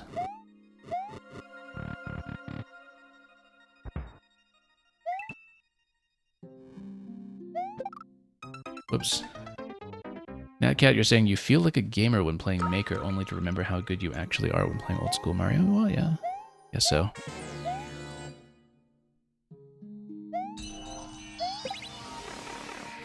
I mean, you know, people are so accustomed sometimes to acing their favorite kind of hard mechanic, whether they specialize in Kaizo or Precision or whatever else, that I think it's sometimes shocking for people to find that you can get very good at a particular high difficulty format in Maker and still die like crazy to a standard platformer.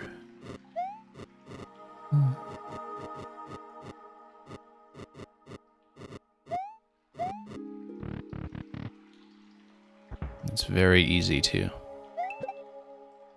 misread your own level skill that way, just by being in the flow of one particular game or style. I don't know if we should take top. I guess bottom would be a little trickier when dealing with Bowser Fire, but even when we do take out the sledge, we have to deal with stray hammers from the previous volley, and that's been very often one of the things taking us out in that location, so...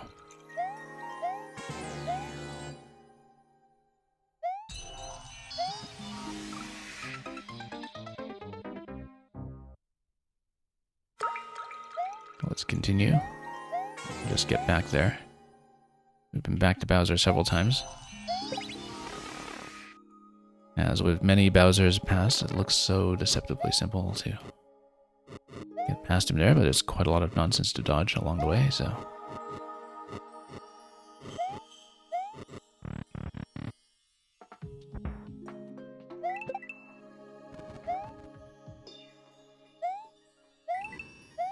Maybe we shouldn't deal with this guy on the left as well. I guess he creates a certain amount of chaos. Look at Bowser just bouncing all the way over here, too. Might actually be advantageous for getting around him. Oh, thought I could slip under the piranha there. That was miscalculated. Why don't we spin jump over to Sledge? I don't know if the trajectory would work for that, because I'm thinking, well, that gives you an extra line of defense against the piranha, assuming that you're above the piranha, which we cannot assume.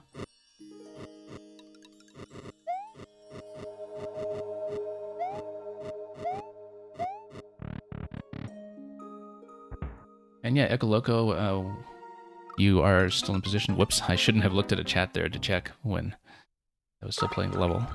But we will, again, hopefully get to you very, very soon, because we will be closing up anyway after this one. Yeah, glad you can stick around and chill.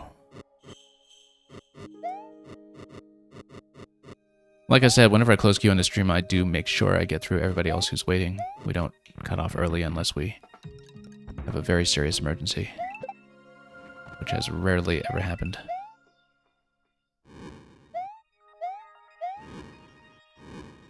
Oh, whoops, I was trying to sneak under that. That was poorly timed.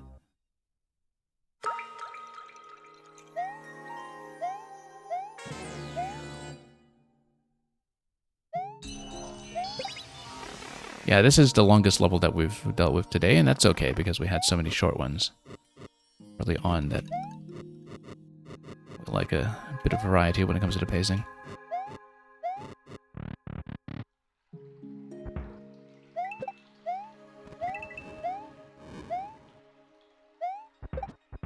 Okay, let's bounce back this way.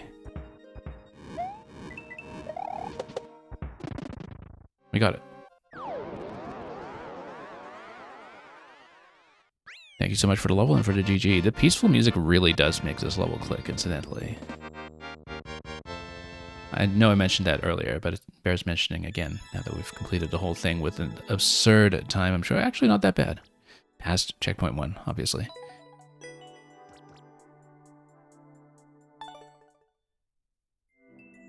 Okay, let's move on, and I will close the queue as soon as I bring up Netcat's level, so...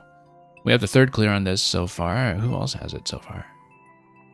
It's not that difficult. I think not a lot of unique people have really sat down with it the whole way, I guess. But it's much, much more accessible than the current 0.25 seems to indicate. Much, much more accessible. And yeah, very well put together overall. So let's move on.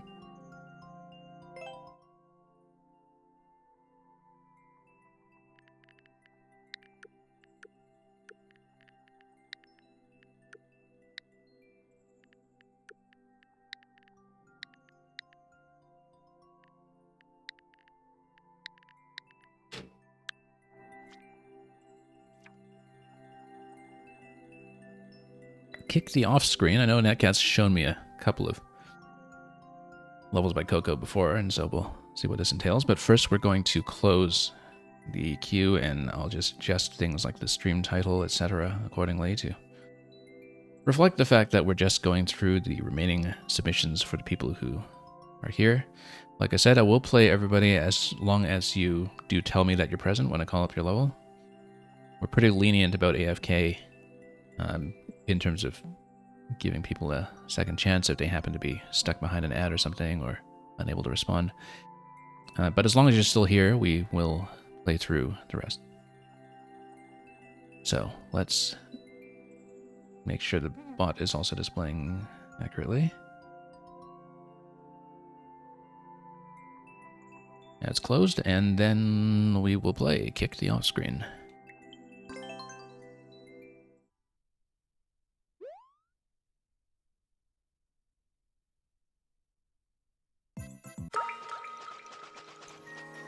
Okay, so it's a wall jump off camera. That's what it's telling you to do.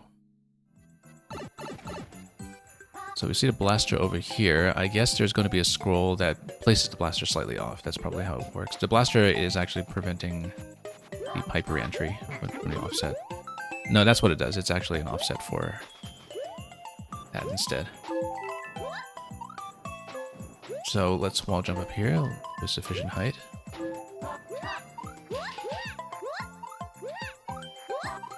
Yeah, it's just wall jump offset triggery.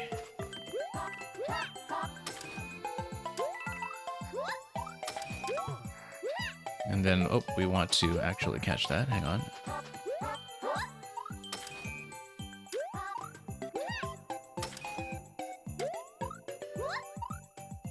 Not quite catching it. Let's give ourselves a bigger swing. Not quite. I guess we took out the coin trail. Might have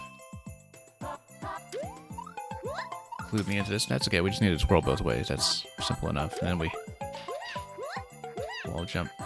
Oh, no. I was thinking we had to do that. We actually don't want to hit the springs then, I guess. Here we are.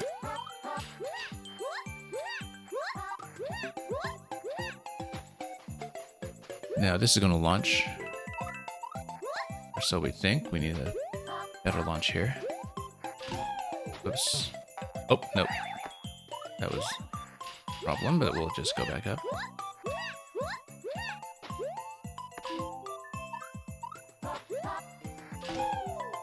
Yeah, we want to launch like that. Push in. We played enough Mang levels that we know how that works. Which is not to say that we've executed it well here. Whoops. We need to twirl out of that, I think, just to gain a tiny bit more height. Maybe. Let's try it again.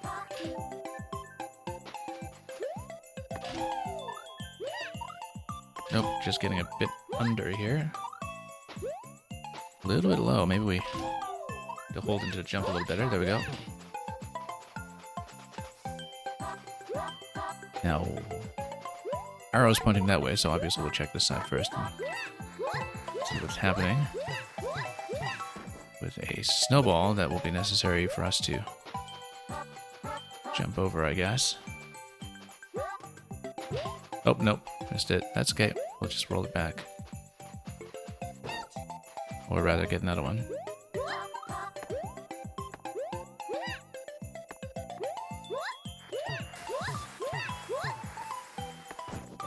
Nope. Let's get back up, and yeah, I just need a good jump at the arrow, I think, and oh, missed it. How did I miss? It was such a simple thing to hit there.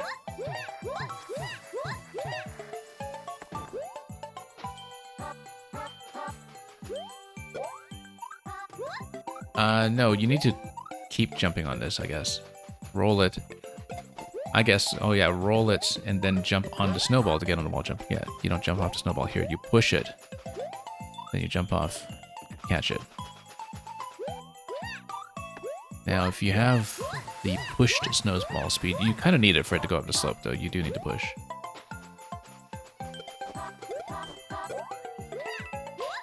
There we go. Just be careful here so we can get the last wall jump up here. That looks like a push followed by jumping on top on the right side. We'll have to let it respawn.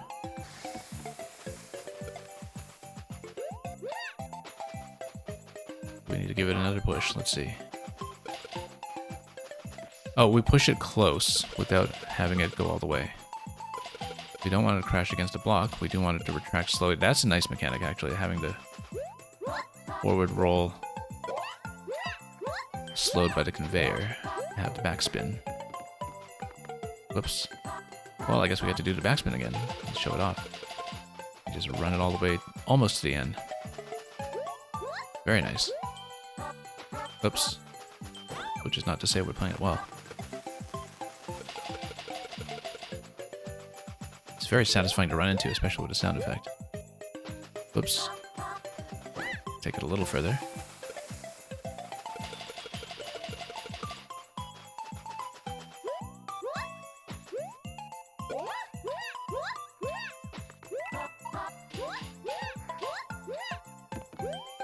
Up we go.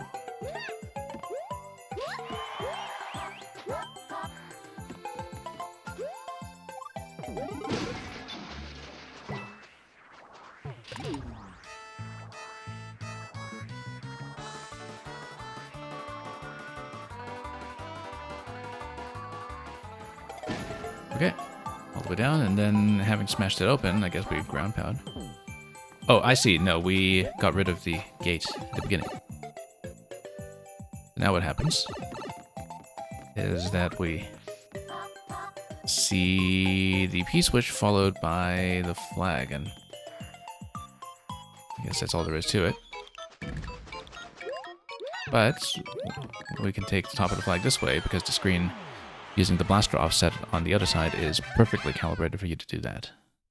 So, nice ending on that one.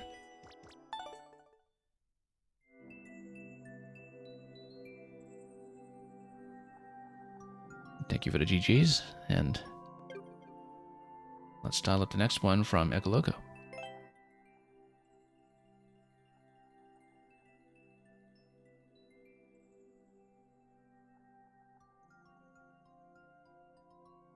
I do see Ecoloco still listening in the chat. If you'd like to speak up, that'd be great. And you did see him in the chat recently, so...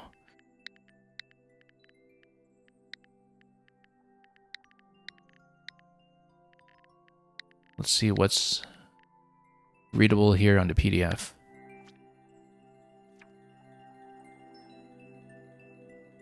Why is hell not censored? I keep forgetting that there are things that are censored. But probably because of the substring of shell. And with the way Nintendo handles substrings in finicky fashion, that could run into trouble. And yeah, thank you for confirming that you are here. I see that this is a very, very fresh upload, and so I'll be quite happy to give this version its first play on video, potentially.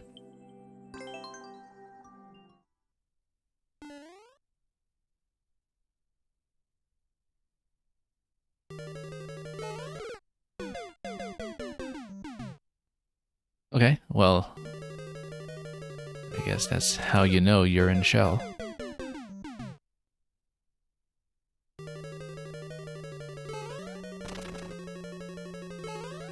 We just need to make sure we keep all the bone shells down, otherwise it's just a matter of timing. It's very standard platforming, we just need to be a little patient. Not so patient that the bones come up and catch us off guard, but... Oh, whoops.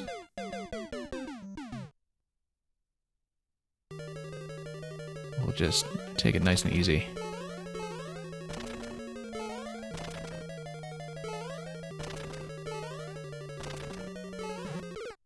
And yeah, we probably should have just backed down for that one and had a better timing. Let's not rush it.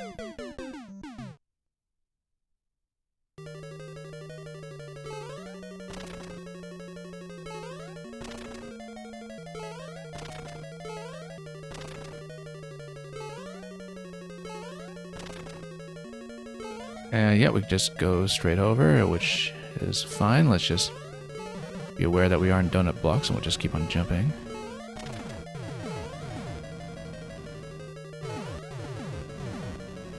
And again, patient timings here are the order of the day. This is clearly not a level to be rushed.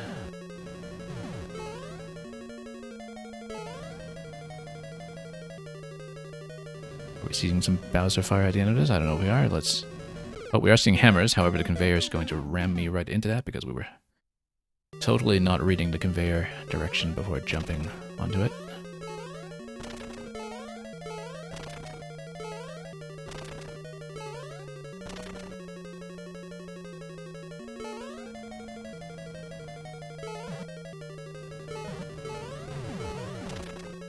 Oh, no. We were totally not reading that timing either before jumping onto it, despite everything I said earlier about taking this patiently. Much easier to do on your first play than on your second when you're rushing to get back to where you were before.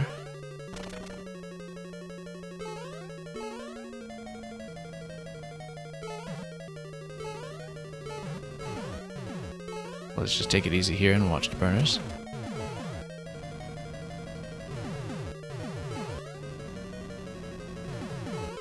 Didn't quite like how the cannonballs were synchronized with the burner timing that time. It didn't work quite well for us.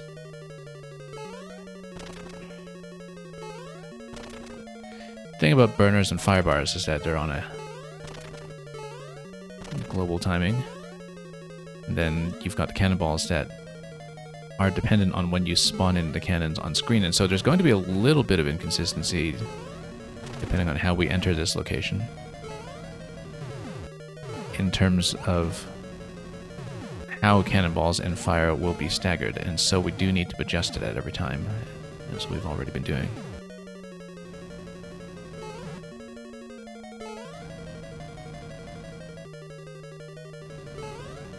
Okay, let's mine the hammer here. Go straight over, that seems to be best. I don't think he's going to reach me in this location here, so let's just be careful with the bullets. Alright, Sledge is going to be a bit of a problem here. Let's at least not get stomped by him, because that would have been the risk with the bullets coming in on the left. Whoa, that's close. Let's just go straight over. That wasn't quite straight over, but let's mind the conveyor speed on this one. That's obvious risk factor here.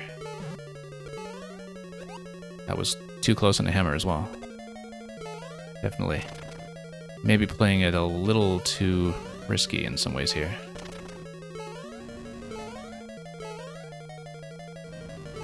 Now, are we going to have enough buzzies spawn for me to actually get over it? That's the thing, is that if you're going too slowly, you have a bit of a gap there, if you're not going continuously, since you're not spawning them in very evenly, so... You are kind of compelled to jump and keep pressing forward there, despite the RNG of the Bowser Fire position. And so that's something we'll have to keep in mind as we head back over the next time.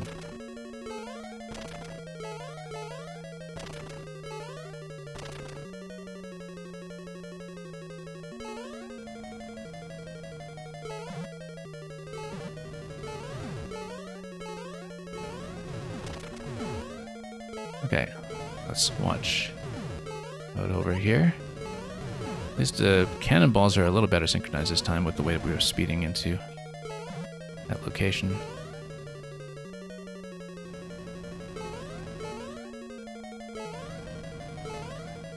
Yeah, straight over past the hammer is best. We have to mind the stomp. But a stomp also gives you a good timing for attacking into the sledge, and so... Just not get caught by this one here. Oh, missed him.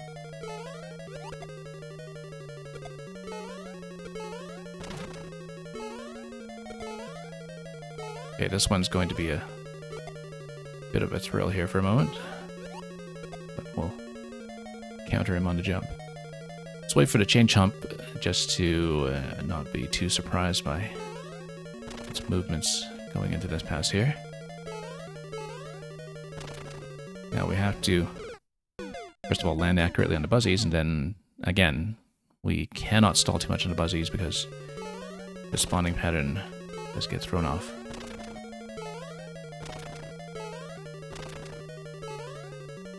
Oops.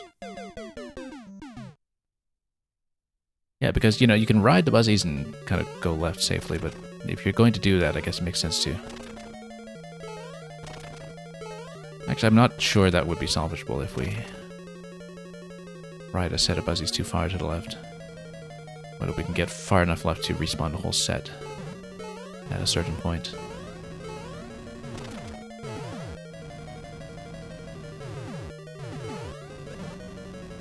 Wasn't too fond of the cannonball timing relative to the fire that time, but we did make it, so let's not be too picky. Whoop. Stood in a fire there. Ecoloco, you said your preferred style for levels is more traditional than others, and you love the idea of hard levels that you can see Nintendo making. Yeah, that's one of those things that I think is actually kind of underserved when it comes to how Maker is represented on Twitch.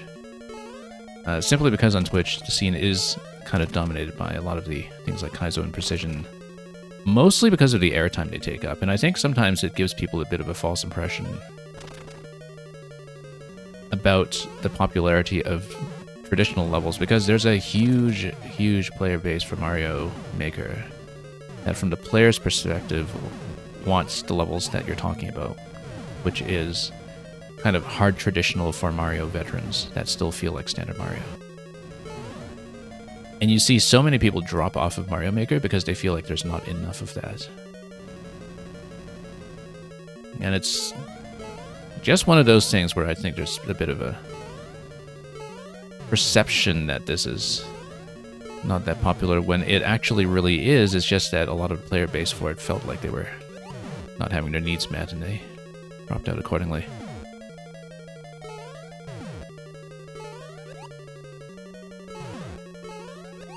Okay, let's dunk on these ones here, and then we'll actually get in close. Let's let him get a jump. And so we have a bit of a safety margin here. And again, a lot of it is just disproportionate airtime for some of the harder levels as well. I mean, a lot of players, especially streamers, genuinely enjoy demonstrating their skills against them. And we know our share of very serious Kaizo or Precision specialists.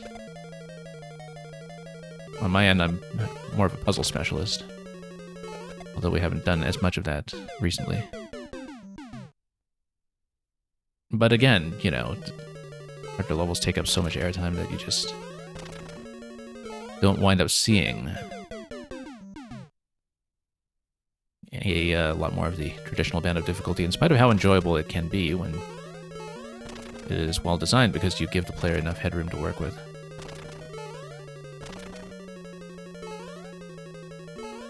In some ways, traditional levels are harder to put together than people realize, because the player has enough freedom that you can break things that you don't necessarily think of as breakable, particularly with things like spawning and despawning.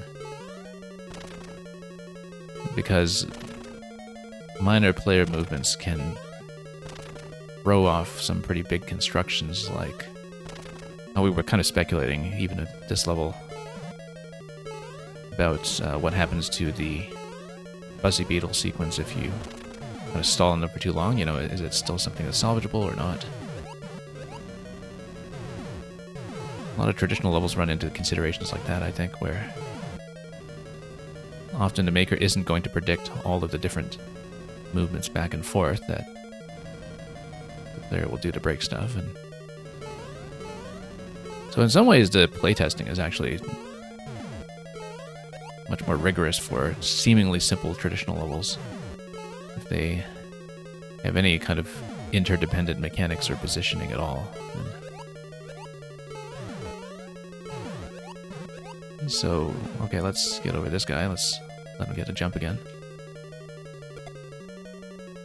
We'll just do it patiently. And, whoop, almost flipped that one. Now, we'll do something similar on this hammer here. I just need to watch out for the spike ball. Again, let's be careful to chain chomp.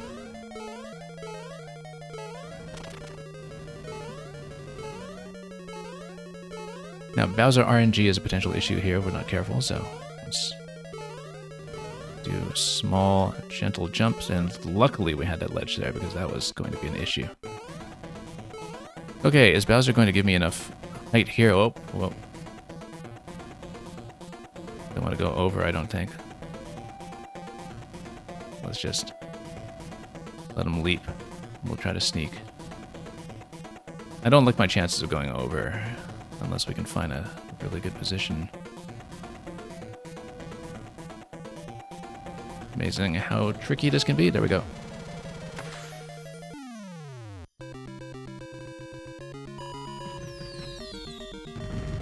And yeah, Menacing, we'll see. We have a fairly short queue right now, so if there are any people who have gone absent, Menacing will try to bring you in, okay?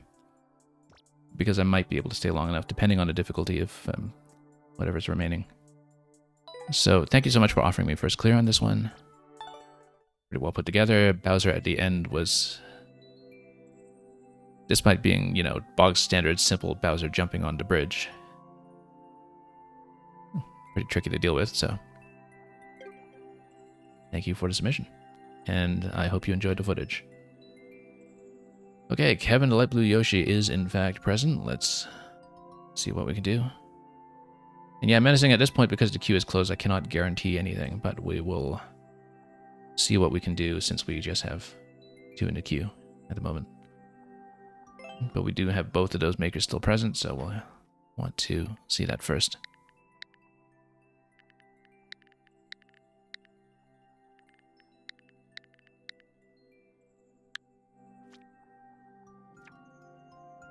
Ghost Town with Nothingness. This is about a 0.58. Let's see how it goes. I see the Beast has had his 26-second crack at it already.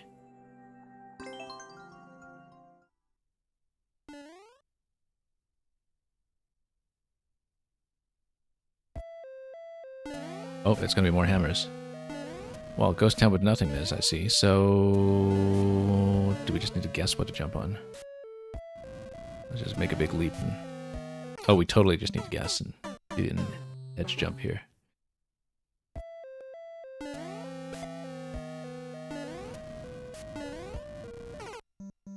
Now, unfortunately, I think we will need to wait on the Bowser timing slightly.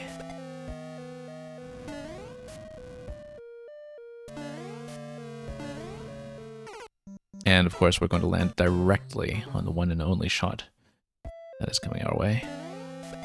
Yeah, we want to rush down the hammer immediately, though, for sure. Now, this Bowser position can be jumped as long as we don't get stun locked by the SMP3 movement here. And yeah, Menacing, if you're able to stay for watching the levels before you, that's great. And yeah, I will definitely keep you in mind as we reach the end of the queue, and we'll open up for yours if time permits. And we need much more momentum going into this one, which means that we can't really stall around Bowser there.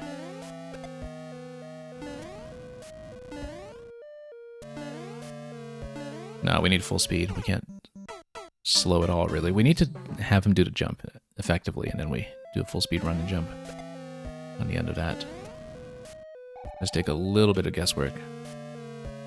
And if he's going to do the leap, then we need to not get caught by the stun lock. That's a lot of bloopers. We can probably get on top of some of those bloopers when they're coming down low like that, and a top passage is probably easier to deal with at that point. Let's try to keep that in mind and not get caught by too much fire here, like landing directly on that. Given the RNG nature of how Bowser's going to shoot at us, we just need to take the jump and hope for the best. I don't think we can really plan around the timing too much here. Rather just re-roll the attempt and see if we get hit by fire every single time. The way that this has actually transpired. Okay, we need momentum again, so we actually went a little far. We want to stay on the left side and, again, just wait for the jump. Oops.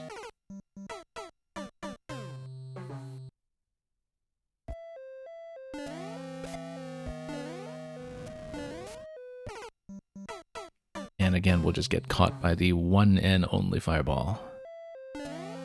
Bowser's being quite a good shot today. Okay. We need him to do big jump, not get caught. Once we get past a mole, we want to keep low, but once we get to the mole, then I think we want to get on top of the bloopers. And despite some of the semi-random wiggliness to the blooper movement, I think it is actually advisable to go top.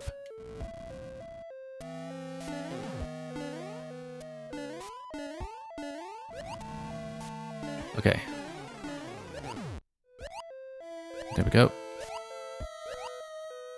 Then we just bloop our way through and have no idea what to land on, unfortunately.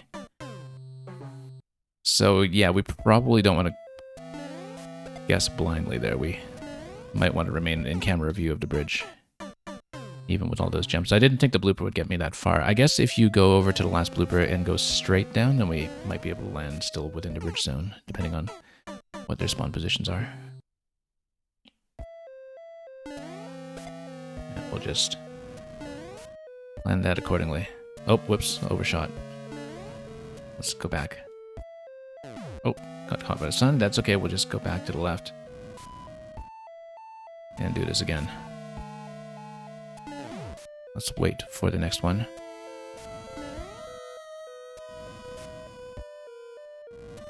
Next hop should do it. Too far.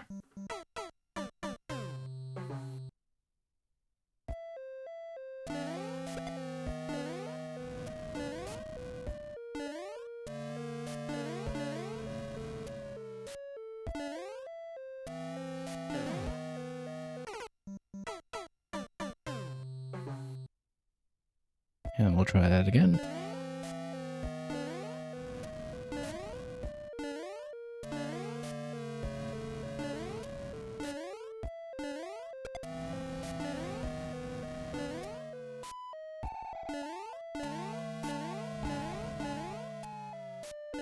Oops.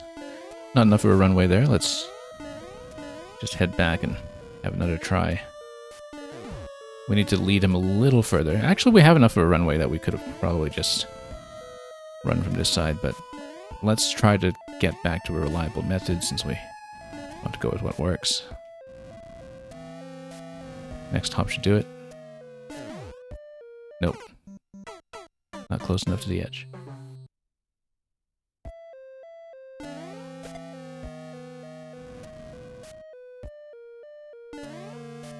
And also not close enough to the edge. We need more momentum into something like that.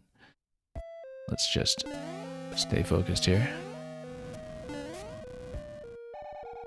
And stay left until the big hop. Right off the ledge. Over the mole.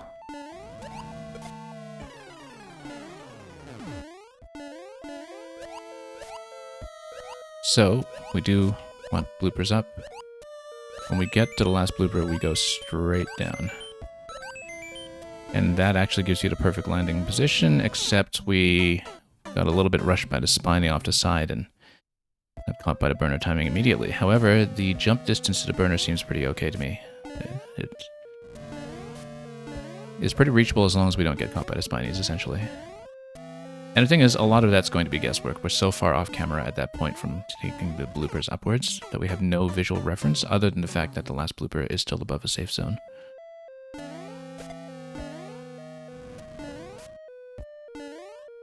Oops.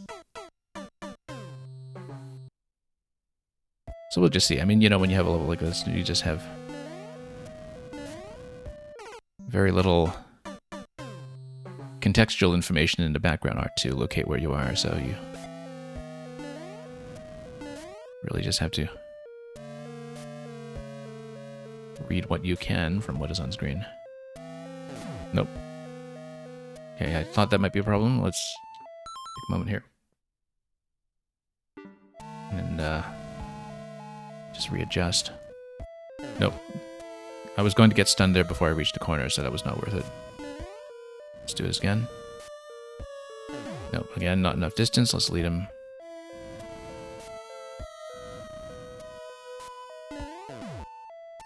Okay, in this way we try to get enough of a runway when he does make the jump. Oh, too soon.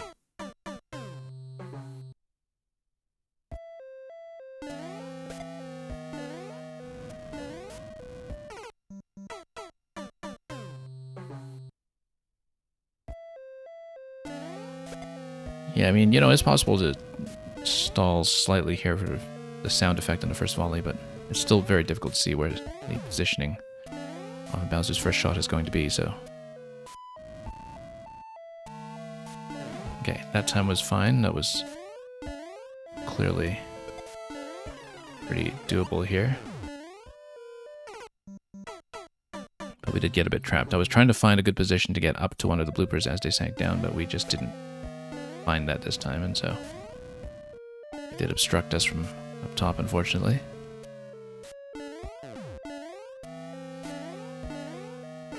Oh, a little too ambitious there. Ideally, we bounce off the mole with enough headroom to then bounce off the blooper.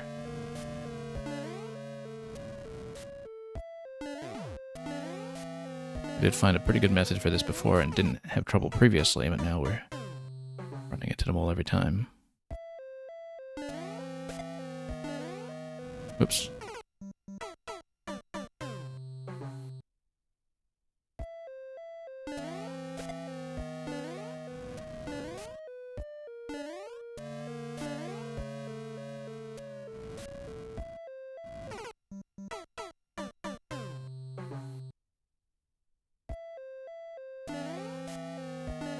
Oops.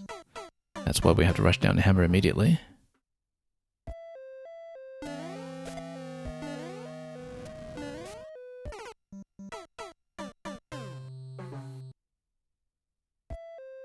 And we just do this early segment until it sticks. Good thing we're not playing this on a finite bank of lives and endless or something, because I do think the best approach here is just to re-roll our Bowser fire positioning until it works. Oh, whoops. That was not the jump I expected. Going slightly backwards, but not by enough to give us any space.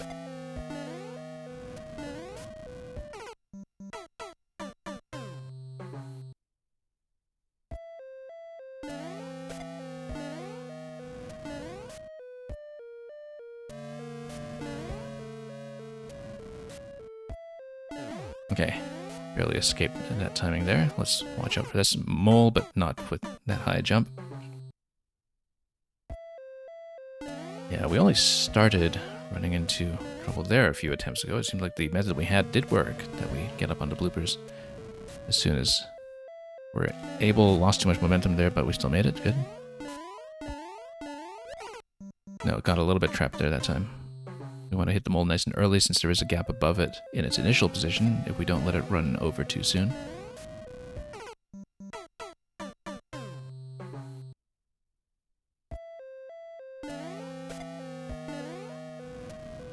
Whoops.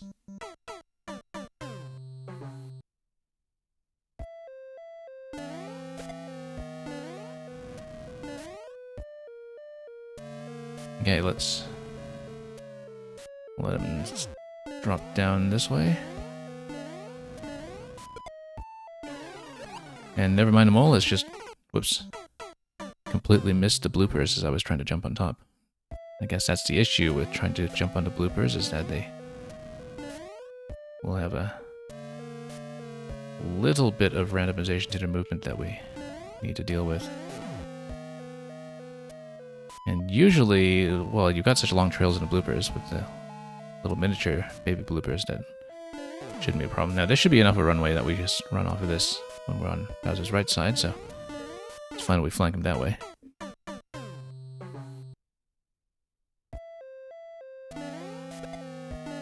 Whoops.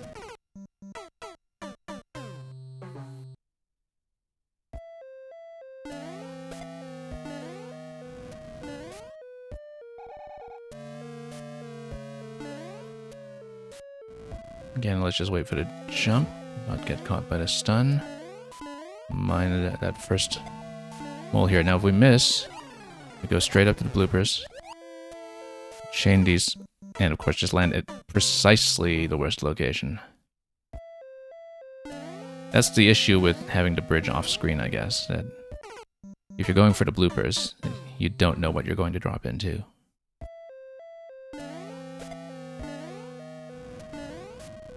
That tells me, incidentally, that there are things in this level that are built in the top half. We don't know yet what they will be. It is strange to me because everything that we're interacting with so far is in the bottom half, and I feel like having the camera locked to the bottom half of the screen by not having anything built in the top half would have helped the blooper segment tremendously. Because the issue there is the camera. The issue there is not actually the enemies themselves.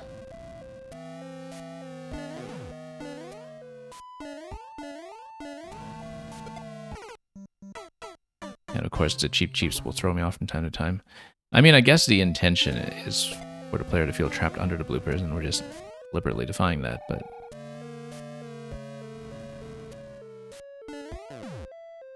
Bowser's going to carefully step on that ledge.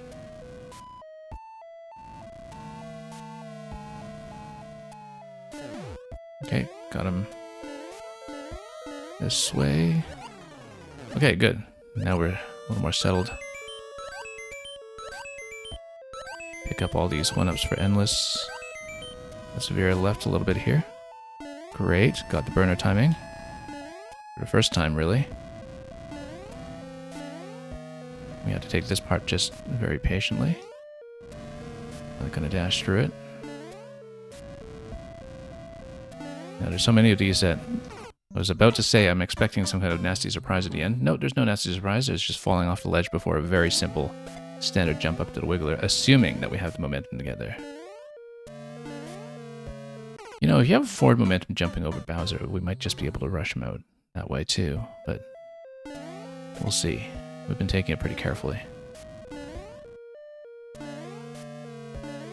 Now, if we adjust to jump past him, we can't really do it. I think we should go back to the patient method.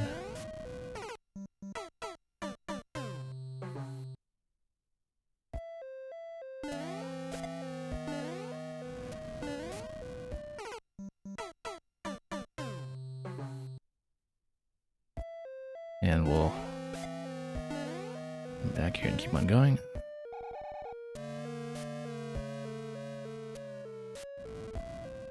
And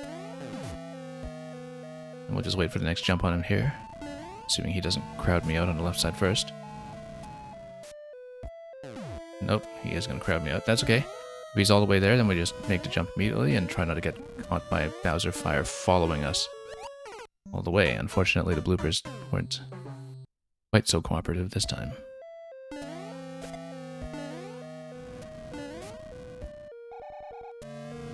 Wait for the jump. Wait for the big jump.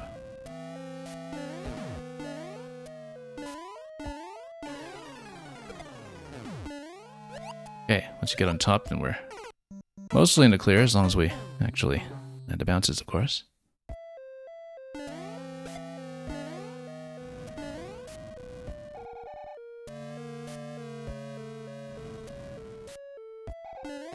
Nope.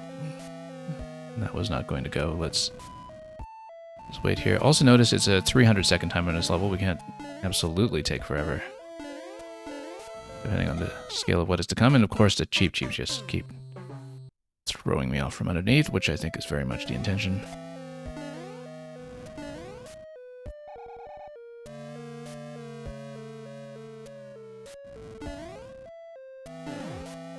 And yeah, we shouldn't have gone for that since I knew I wouldn't be likely to make it to the ledge. So just questionable judgment on our part, perhaps.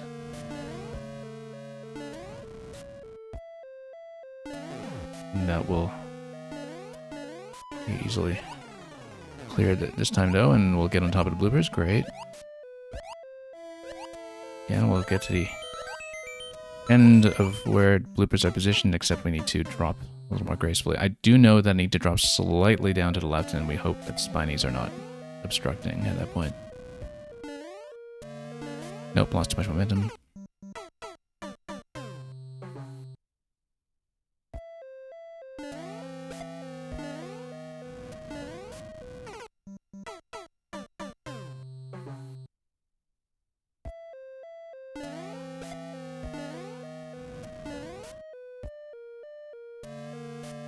Okay, let's just wait for the next series of bounces so we can get across.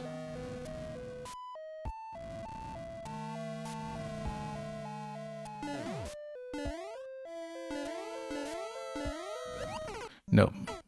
Didn't have the opening I needed. Well, I mean, if that's the case, maybe it's better to just go low as long as we don't get bounced by the cheaps. Because then we stay in camera range and don't worry so much about the bridges. Okay, that's fine. We'll just rush this forward.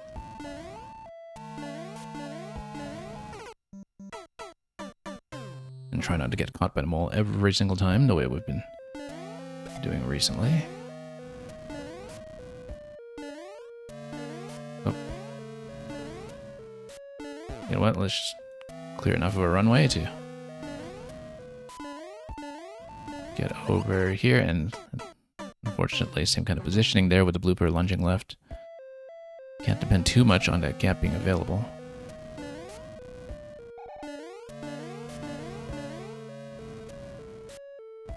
Nope. Unexpectedly low shot there.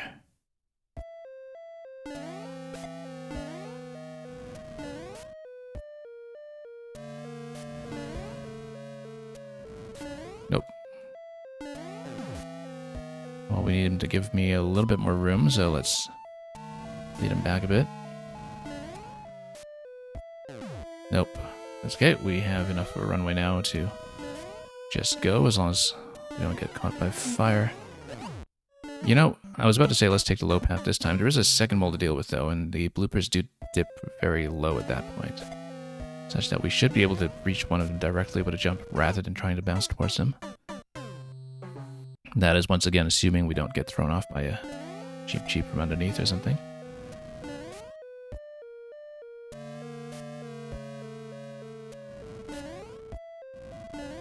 Oh, whoops. Thought I could stay under that. Didn't quite go as well as we would have liked.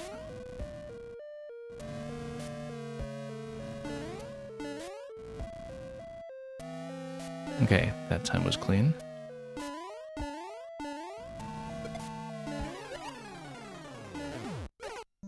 I was thinking that we could get on top of the bloopers that time, but we got a little bit pinched.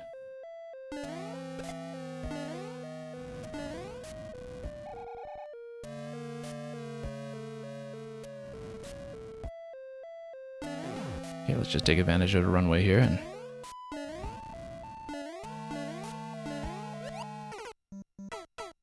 get mobbed by the cheap.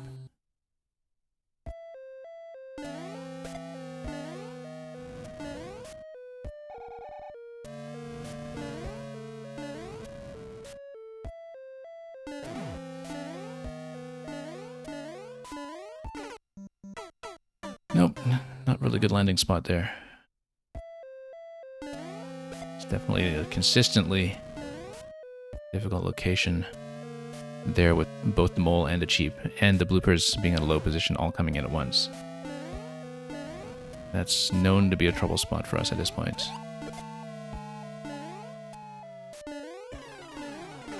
Nope, I was trying to get around with some low jumps over here. That would have actually cleared quite a lot of space for us to get across the bridge. But I still think going top path with bloopers is much better, but we just haven't been able to get up there recently.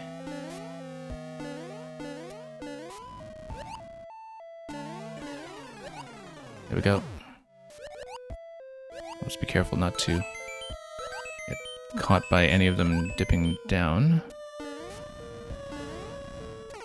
too soon.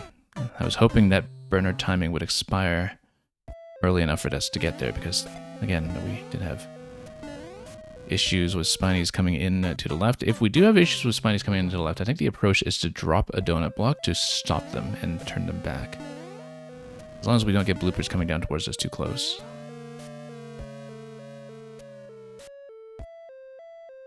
Oh, whoops. Squash that time.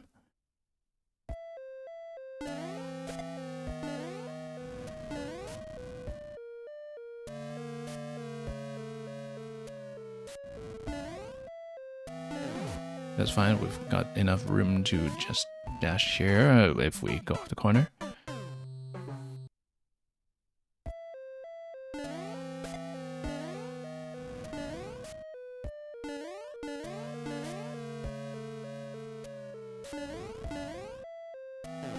Nope, that's standing way too close. Couldn't get around.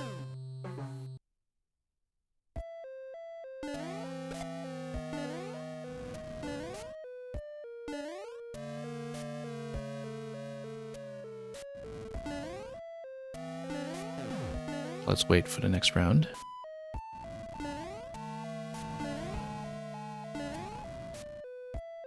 Nope, he's not going to give me any room to work with this time.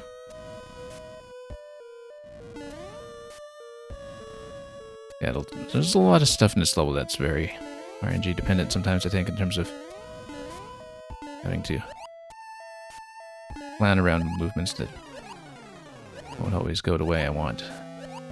It might stall me out in certain locations for far longer than we'd like on certain attempts.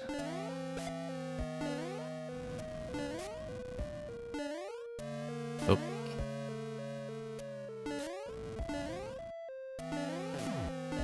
Yeah, because sometimes if Bowser just doesn't cooperate here, right, then you just don't get any room to move.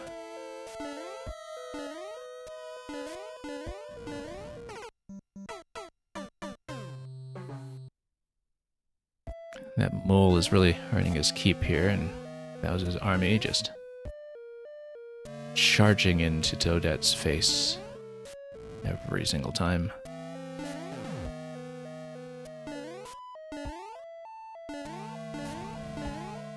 Look at that. Yeah, because you see the way the bloopers come down to constrain my jump height a little bit, and then we wind up landing right to the left of that mole as it charges right in. Such a consistently rough location there with the mole and blooper, or rather the mole and the cheap coming in below. That I think we would have found some kind of alternative method for that specific location by now, but we haven't really found a better approach. It would have been nice to get on the blooper stack earlier than we've been doing, actually, if we can just get on near the beginning instead. Nope, too long on a donut block. Because they do come down pretty low, so if you stall for a bit longer, maybe you can just get onto bloopers immediately and then ride them out most of the way. The Muticle, we are closed at this point because I'm kind of over my usual time for the stream. If this level and the one after it, which are the remaining ones in the queue, go well, then we'll see how much room we have. I've already been asked by one person to kind of hold a spot for them if they have enough time at the end, though. So we'll see. I cannot guarantee anything at this point. Sometimes if I finish early enough, we'll try to reopen for one or two more. But this one has been taking a little longer than expected, so the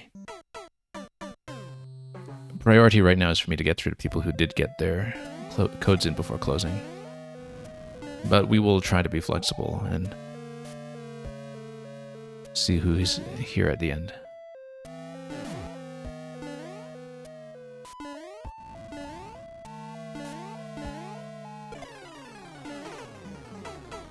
But the way we do things here is I try to guarantee a spot to the people who have already gotten their codes in before the bot shuts down, and then the rest will do as time permits.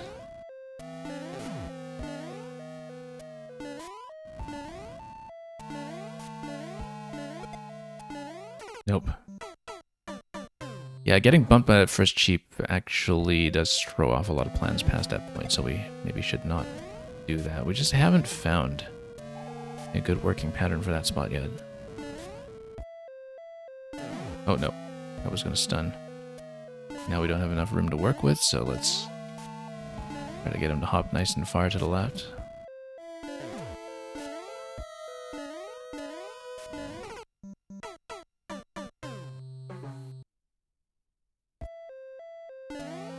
Very tricky location in the middle of that bridge. There's so much going on at once. And Bowser's just not going to cooperate. It's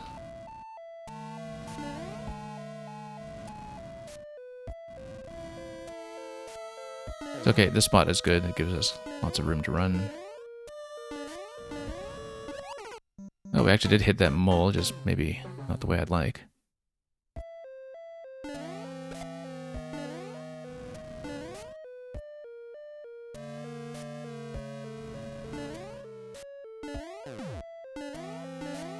So we need to wait on this guy again until we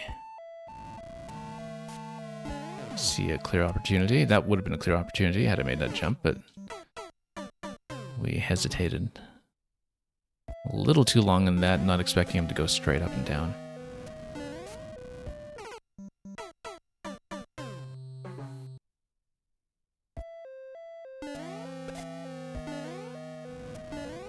See, this level looks so simple.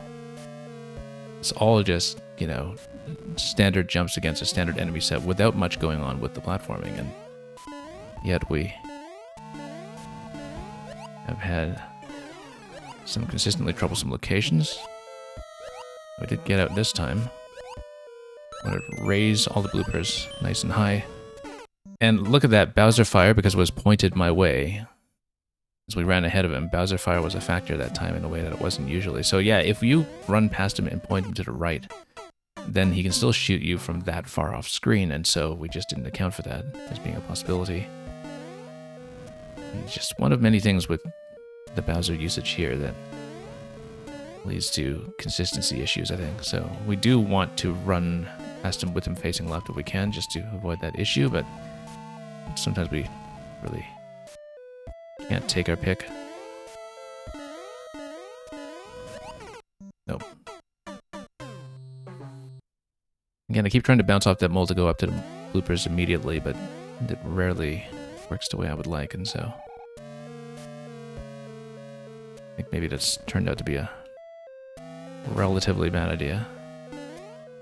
So yeah, let's get him to go this way again, so we really can't afford to have him continuing to fire to the right, because if he's still spawned in at that location, and he will be because he's Bowser, then we have to deal with the fire all the way through the rest of this section, and I feel like that's something that was maybe unaccounted for in the design. I really don't feel like that was intentionally left there as something that should happen.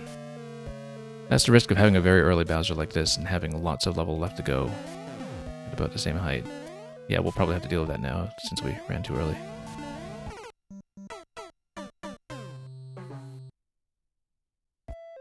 I don't know if we'll necessarily stick with this all the way to completion. I've been running into enough trouble early on that, in spite of how simple it looks mechanically and how badly we flubbed it the one time I did get over all the burners, over to the Wiggler area,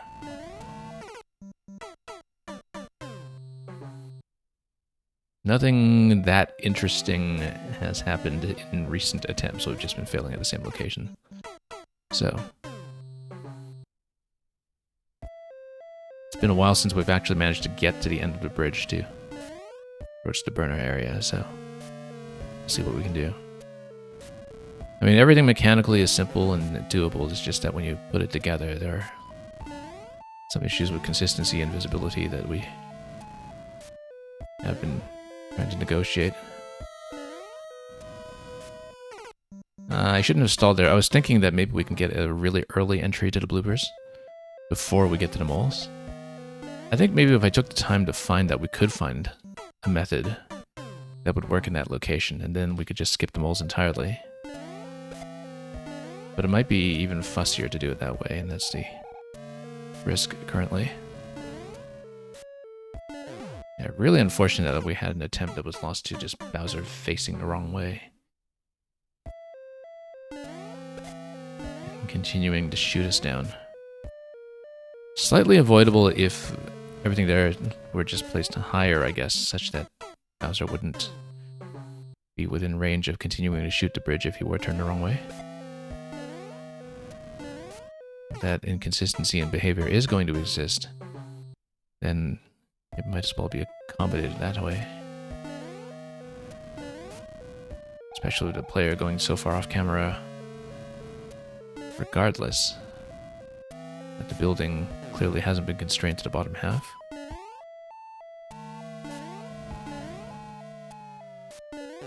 Oh, let's just go. Nope.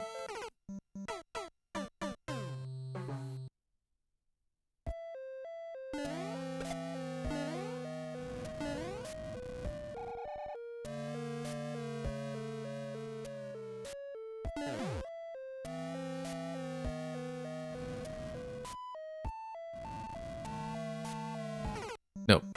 Well, I mean, not much room to react to that there. We should have just gone over him. But then again, we just turning him.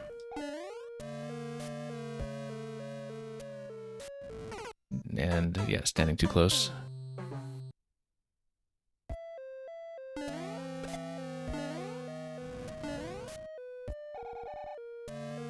Amazing how much we're losing to just box standard enemy placement on flat ground here.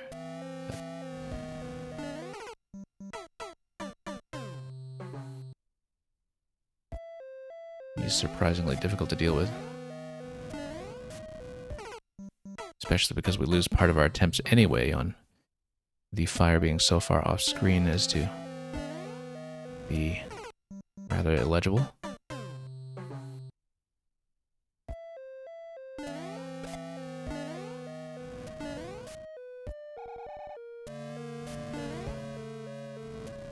We'll wait for the hop. Nope. Wrong way.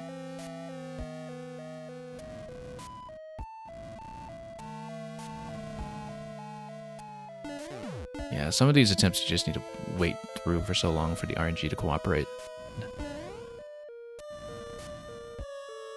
Okay, we gotta run it, and he is gonna shoot right, unfortunately, and I feel like we're going to die to the mole again before that, but even if we didn't, Bowser Fire was going to remain a persistent risk.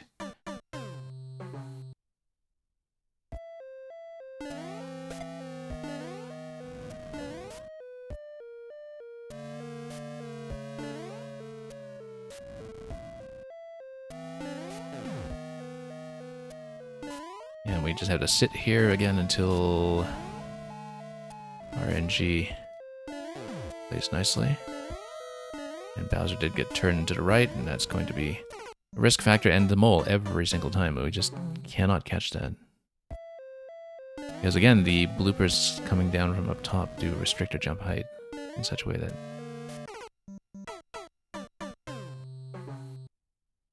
it's very difficult to get far enough to land on that mole as it's charging in, so we know it's a problem, it's just very difficult to deal with. We did kind of lose our chance to get under Bowser that time. Oh, look at him just stomp off the edge. That would have been nice to trigger much earlier.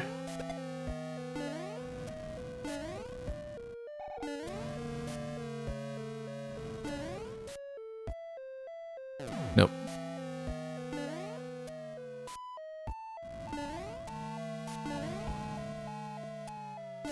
Oh, we could have snuck under that one. We just didn't plan around that accurately. No.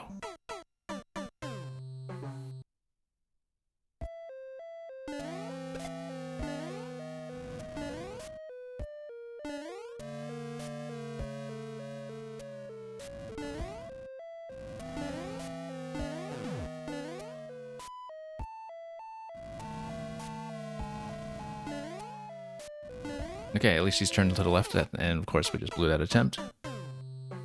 So that didn't end up working out.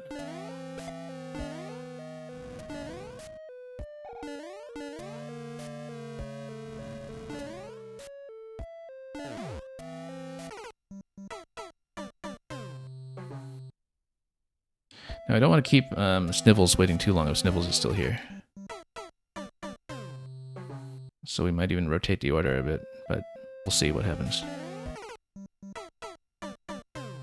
Because we may not actually sit through this one. We've just been running into exactly the same spot over and over. It's kind of too bad that the best attempt went as badly as it did when we got to the Wiggler, but you're saying you can wait? Okay, that's fine. We'll stick with this a little bit longer. We're not really progressing, though. We're still hitting the same traps. But yeah, just checking to make sure you're alright, because I don't want you to miss out from waiting too long behind this one.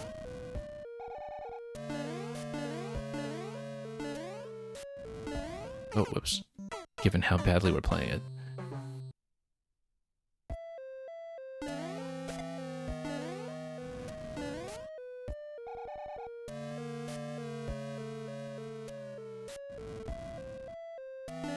Okay.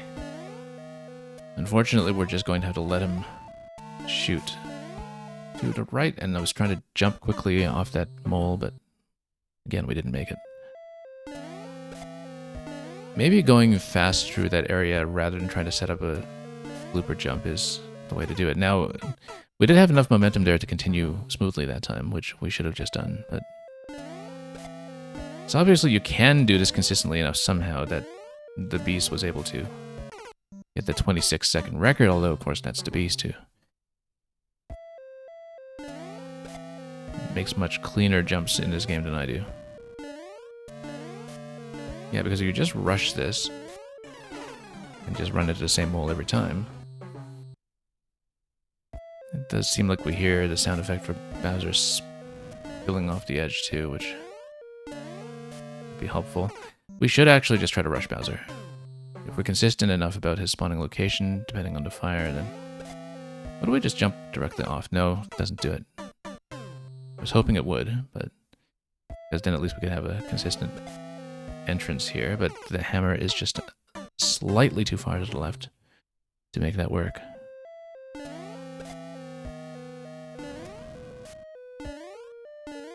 Yeah, nice low jump over Bowser, and now let's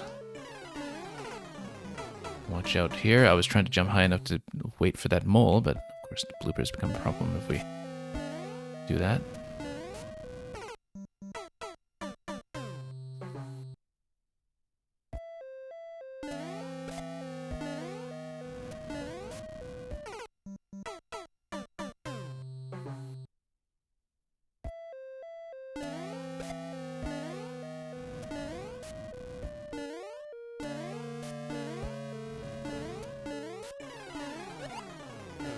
Okay, got on top. Good. Let's do it this way again. Not run into any bloopers coming in through the side. Bowser Fire is still being an issue, but we got the burner only to lose there by jumping too eagerly. That's the first time we've reached a burner in quite some time. Only to blow it immediately. And of course, yeah, if Bowser's not stomping, if we're not running past him onto stomp, then Bowser Fire remains a persistent risk. The only way to really block that off is by getting past him at the time that he's stuck in the stun lock. But at this time, I don't know if I have the patience to sit through that and wait for Bowser to jump in the right position every single time. It's just been very wasteful. And so I'd rather see if we have a bit more luck with the faster method, even if we are taking the risk of Bowser continuing to shoot from screens away.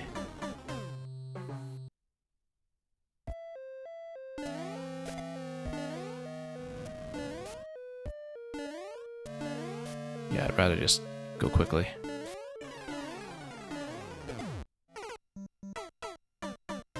Again, just too much crisscrossing there. But at least we're getting back to it quickly. I'd rather just get back to it quickly.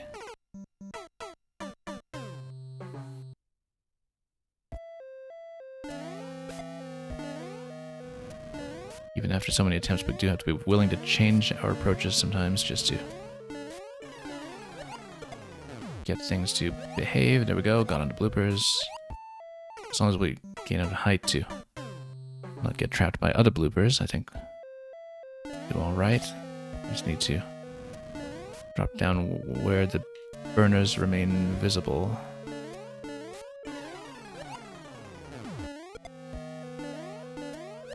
Or we can go low like this. No, not quite. That's the longest we've stayed on the lower path for quite some time.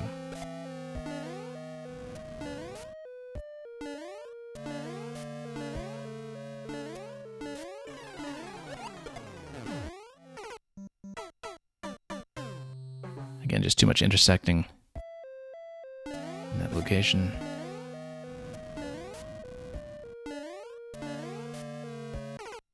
Yeah, at least we're getting back there faster. I'd rather just do that and stall on Bowser for as long as we've been doing.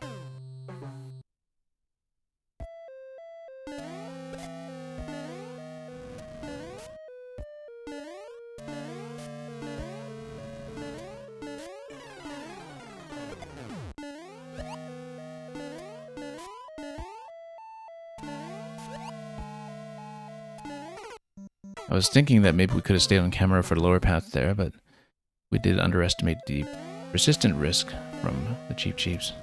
The thing about going up over top of the bloopers quickly is that you can lead a lot of them up with you, and as long as you get over that safely, then at least you clear yourself quite a lot of headroom for the continuation to the burner. The main risk factor, of course, is just losing any kind of camera visibility, which again could have been prevented if there's nothing built on the top half. I don't know if anything critical is being built on the top half in this level, but I feel like this is one where you do not really want the camera to be heading up at any point, really, from the segments that we've seen so far.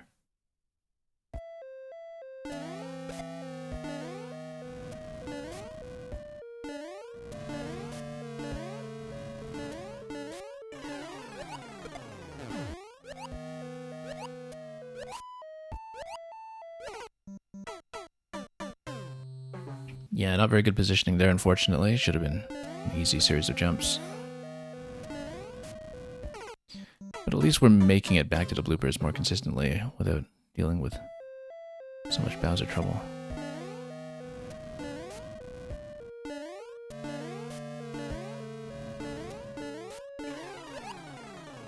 Oh, got on top of the bloopers really early that time, except we didn't commit to that bounce. Not expecting it to happen.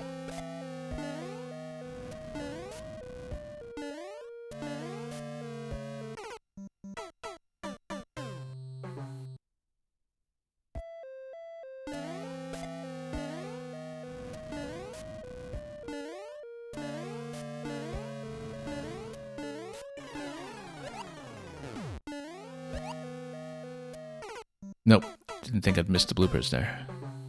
Again, that's the risk of trying to take the blooper path, is that you're depending on there being many, many bloopers and not on the reliability of their movements, which is not really going to be that dependable. Okay, that's good, except can we see the burner? Unfortunately, yeah, we had a pretty clear opening for the burner timing, but we could not get it within camera quickly enough to see where we were on the timing. And we've been on this for so long at this point without really getting past these early segments.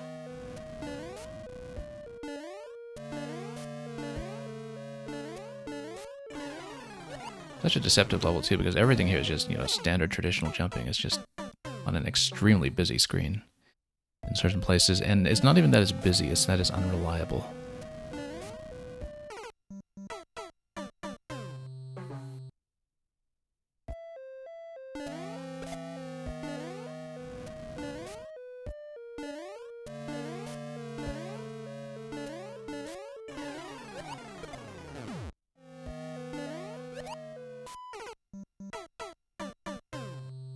Yeah, we want to probably not try to cover too much horizontal distance from blooper to blooper, so we don't get thrown off so much by last minute movements from them.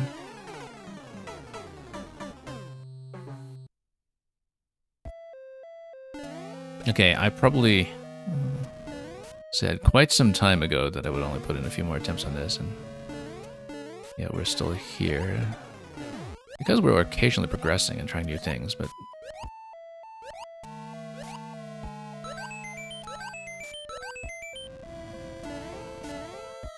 okay, finally. This is a playable position for the first time in a long time. Now we know that there's going to be a big jump up to the semi-solid with the Wiggler past this point, so let's carry momentum forward, get past. Magic Koopa, we're stopping this one. I'm not dealing with him. And then we take the thwomps patiently. Oh, and then we have to deal with this stuff. And then we're done with that. Okay, let's take a look at how much was left there, because this was actually right at the last segment. We were very close to the end there, because you need to get over all the Piranha Muncher gaps, which is a little more precision oriented than what we had seen up to that point. But if you get stun locked at all, then you have to deal with fire. It looks like it's probably Morton at the end of its stun lock with a fire pattern. That was literally the last obstacle. Let's give it maybe a few more runs. But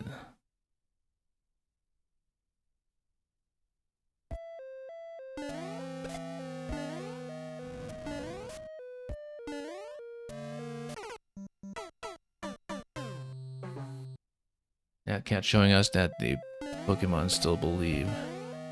That cat, I always hear people pronounce that one Blastoise, in spite of the fact that it's clearly a tortoise. Like it's supposed to be pronounced like Blastis or something, but I have no idea what's official, again.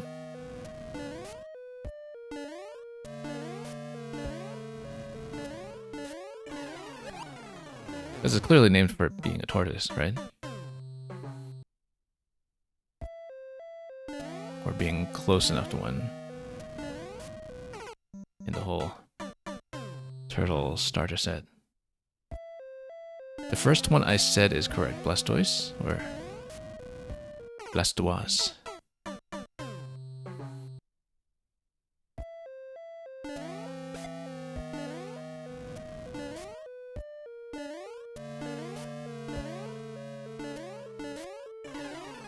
Yeah, I know as one of the first generation starters, or evolutions thereof, that it probably has a long-standing multimedia presence at this point when it comes to how people are familiar with it. Oops. Look at the blooper trail over there, just...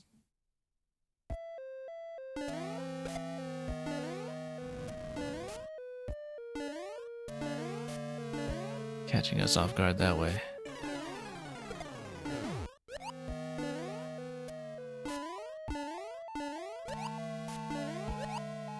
Fine, we'll take the lower path, except, of course, that's going to happen.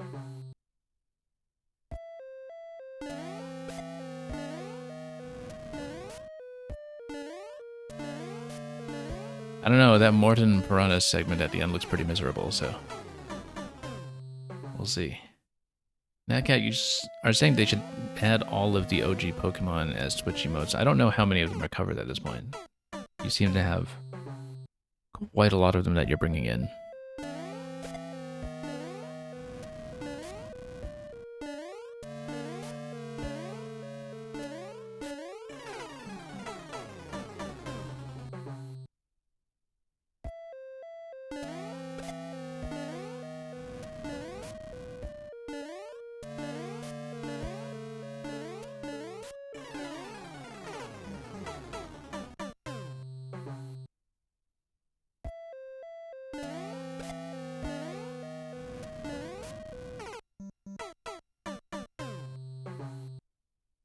Yeah, it's just very padded by RNG deaths. You had Bowser Fire, Blooper Movement. The mole mobbing us on the bridge is at least something that actually is a very reliable behavior just based on spawning position. We're just consistently bad at it, but past that there's just a lot of improvisation all over this, which is fine. I mean, you know, we don't mind that. With traditional play in particular, there's a certain element of improvisation with lots of headroom to it that is less strict than a lot of kind of typical Mario Maker style difficulty.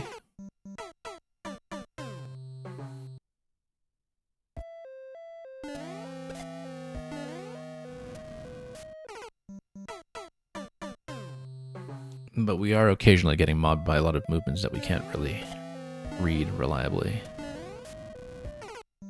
Serves us right for, you know, trying to take a blooper path, I suppose, but that is sort of unfortunate.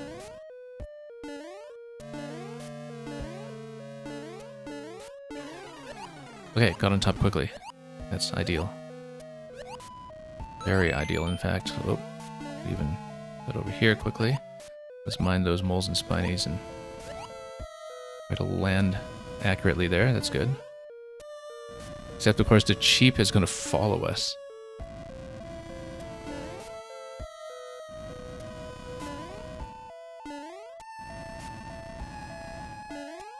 Oh, that's going to cause such a problem, isn't it?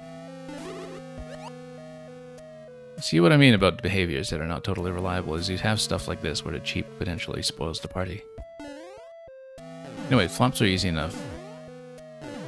You know, having a cheap there might even help as something that will give me something to jump on for Morton's segment here. Now we just need to avoid projectiles and fire and stun lock. No, you see, here's the thing, is that I have no room to jump over that unless I get back up under the thwomp. We have to get back to the left. We have to drop the thwomp. We have to get under the thwomp and then jump. Put a nice long jump over the whole muncher in Piranha set, because I'm not doing that by precision. We're not doing that one plant at a time. That looks completely miserable if you want to do it that way and dodge fire and projectiles from Morton.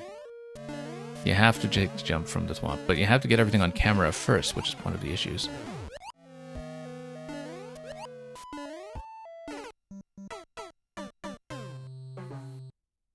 We've taken about an hour on this level, and it's all just, you know, these really busy-looking traditional enemy setups.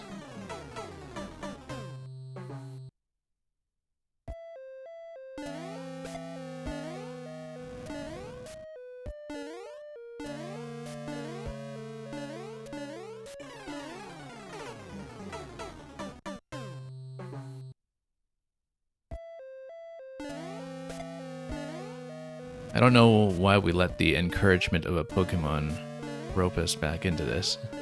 I guess we did see slightly more of the level, but yeah, we need to plan around that because the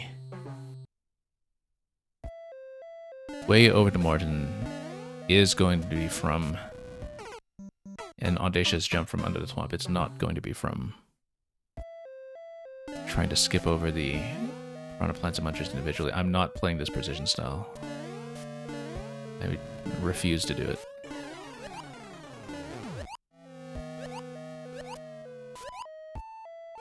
Okay, stretching out like this is pretty good. Bowser Fire is going to be a nuisance here. And look at that, you see from the timing, it's just potentially getting you into that situation where you have no window to work with. I guess we should have gone back to the idea set much earlier, which is to try to obstruct the Spinies by dropping a donut block, which strategically is possible. Okay.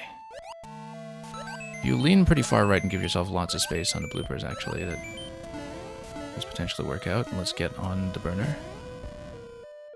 No cheap trailing us this time.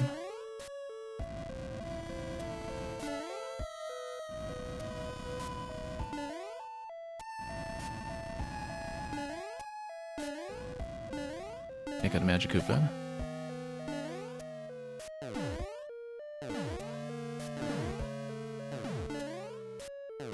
So, let's not get caught by the Morton Stunlock. But, oh, we had such a clear landing in that location too. I could have wrapped around to hit Morton. Because I was thinking if we land on top of Morton with good timing there, we can actually bounce all the way over to the goal. And I think we can actually make it. I think that has to be the approach. So we have to stay to the left of the final thwomp and try to get a good Morton timing. Now Morton starts in a location that actually has a wider landing zone, and so we have to take advantage of that.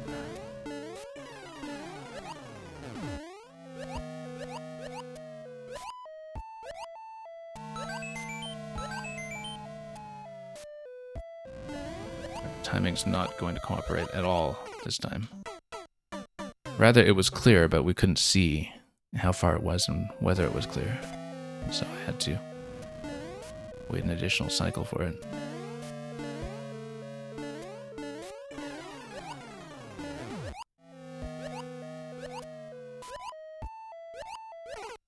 Nope, got caught.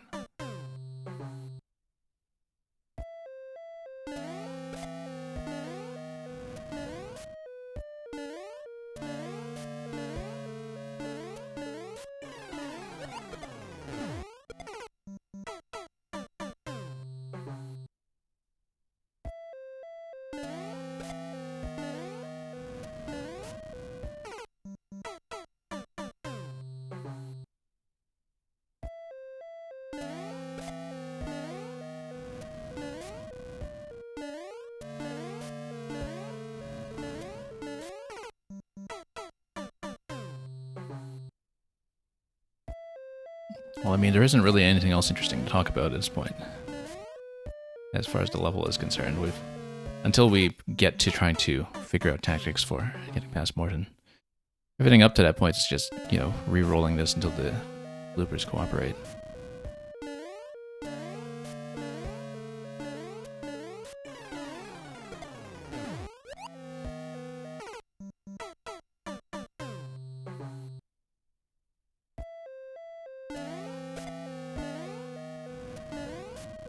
And until the Bowser Fire cooperates, for that matter.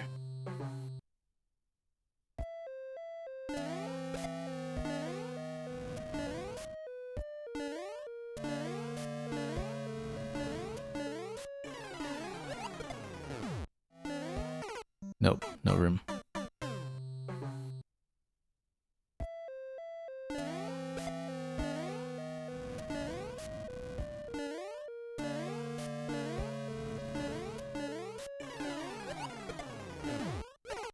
Nope.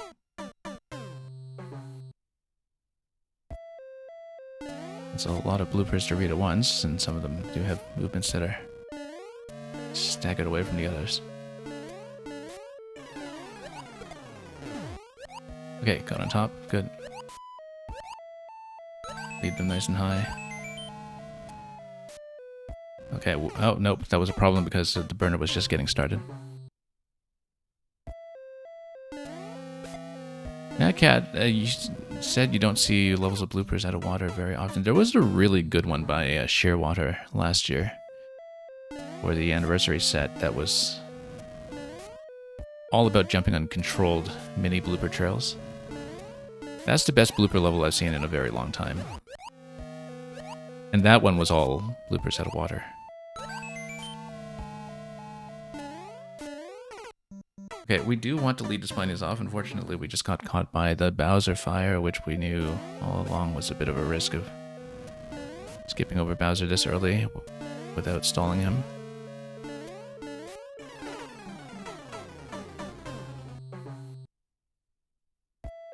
And just so many little inconsistent factors all over this that create new problems every time.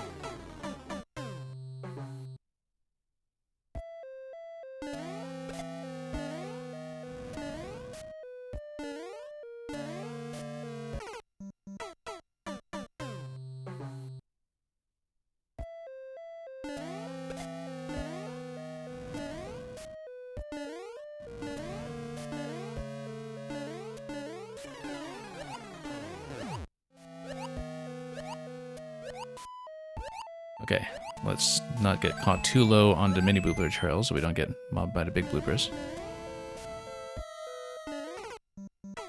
Just trying to stall a little bit there on the donut block so we could get the burner timing to cooperate. Unfortunately, when the timing doesn't cooperate, we just get stuck on the bridge. And so even little minor nuances of inconsistency can just throw off the whole attempt.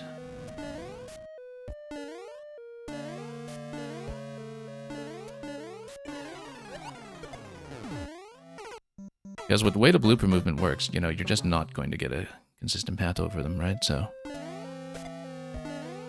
every time the timing will be slightly off.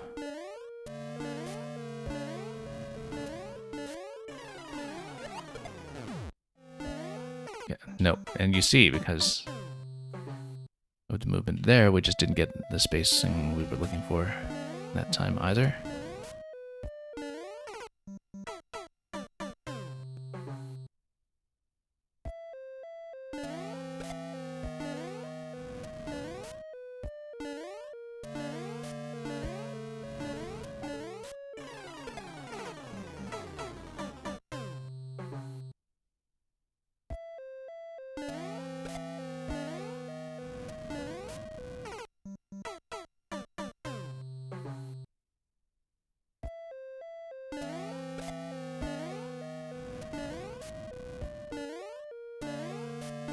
Okay, let's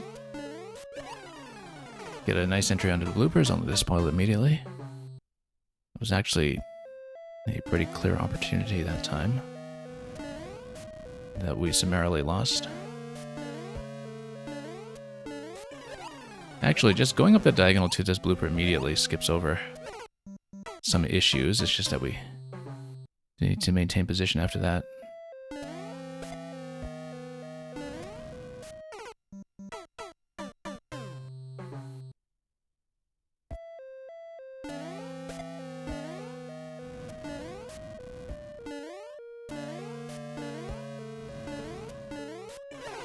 I was trying to go for the same thing, but unfortunately, blooper RNG isn't going to make that reliable.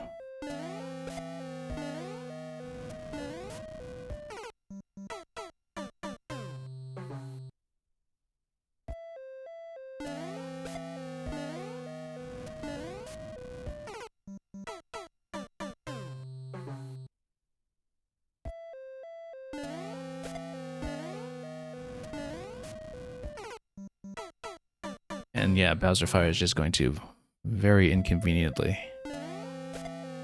be located exactly where we don't want it. Multiple attempts. Nope. Can never quite tell what I'm going to hit there.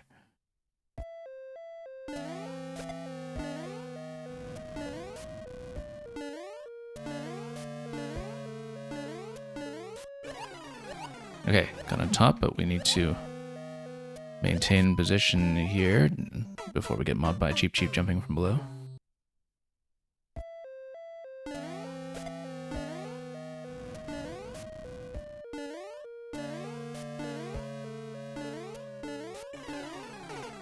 Nope.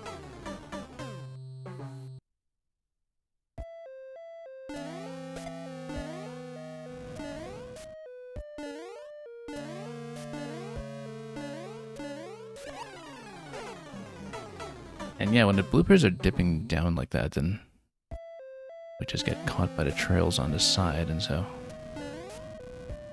can't always read whether or not we're going to have a safe landing in a location like that. And we actually went too far. I usually manage to lead the bloopers further to the left before we get to that point. I didn't expect to get there that quickly, so I guess it does take us off the bridge a little bit, which I didn't expect. Again, that's just back to the old visibility issue. So I don't know why this level has anything going on the top half, because we've seen the whole level at this point. We've seen that there is nothing relevant that is above the middle line separating the first screen and a second screen vertically on the camera. There's absolutely no reason that I can see in this level why there should be anything built in the top half as a spawning location. And unfortunately, because there clearly is, it is blowing up the camera completely in the blooper segment because it's getting the bridge out of view. And it seems like a massive oversight here. Now, mind you, some makers don't really know that the camera lock for the bottom screen is dependent on whether or not you have placed any elements in the top half. But looking at this level and having actually seen it to its completion, I think I can now confidently say there is absolutely no reason that something could have been placed in the top half here, because the entire camera on the bridge segment is spoiled because of it. And I do not see the reasoning for it. I don't think it's deliberate, I think it's just carelessness. Mind you, if you get on top of the bloopers with a locked camera, obviously you would be off screen, so maybe that's not good either, that you would be probably off screen at this point if you're jumping the way I am now. But the thing is, we have no landing point, right? Like, we have no visibility over how to land back onto the burners. And part of it is that we have no visual information from anything in the background either. Because it's a blank background, we don't have any context from something like semi-solid placement to guide you to a location that is off camera. Which is something that, as we've seen from other levels today, is something that mission makers are able to account for and accommodate, is that, you know, if you're likely to go off screen or off camera, off some kind of critical location, as we see here, something like semi-solid decoration isn't just there for aesthetics, but can go a long way towards giving you the appropriate guidance for the player to descend back down. Some people do it with coin trails. I don't think that's necessarily the solution in something like this, because that's still based on a certain degree of trust.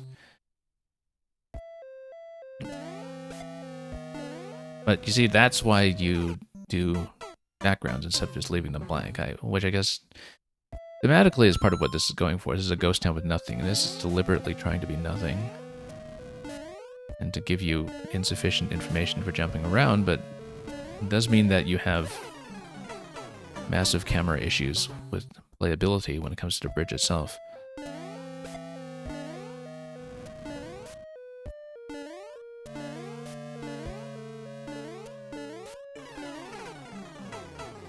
I don't think we're seeing this through. Like, we haven't even been back to the Thwomp segment in so long because it just takes so much nonsense to get there, but I don't think we're doing it. Like, we have not even been able to get back to try the idea that I wanted to try with Morton, which is to sneak under the last Thwomp, jump directly on Morton, which we were very close to doing, and I think it actually does give you a decent amount of room, although, as you can see, at the end of the Piranha and Muncher segment, there's another gap to cover before you can actually reach the gold card on the other side. So, sorry for making everybody wait on that one. That was not a very productive session, unfortunately, but at least we got to talk about level design for some time and try to strategize our way through some things that honestly had too much RNG going on to really be responsive to strategy.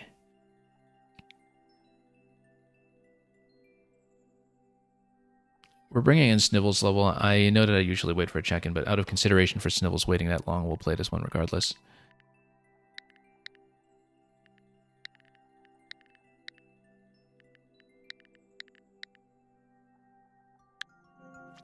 And yeah, I know that we had at least 2 people come in and ask if we had room at the end of the queue. I think they've both sensibly ditched at this point. But anyway, let's see. All out of bubblegum, very fresh upload. Thank you again for waiting so patiently. Only for us to not clear that level. We will try to give this a fair look as well, and I see that there's a clear condition attached to it, and we'll see what that is going to be.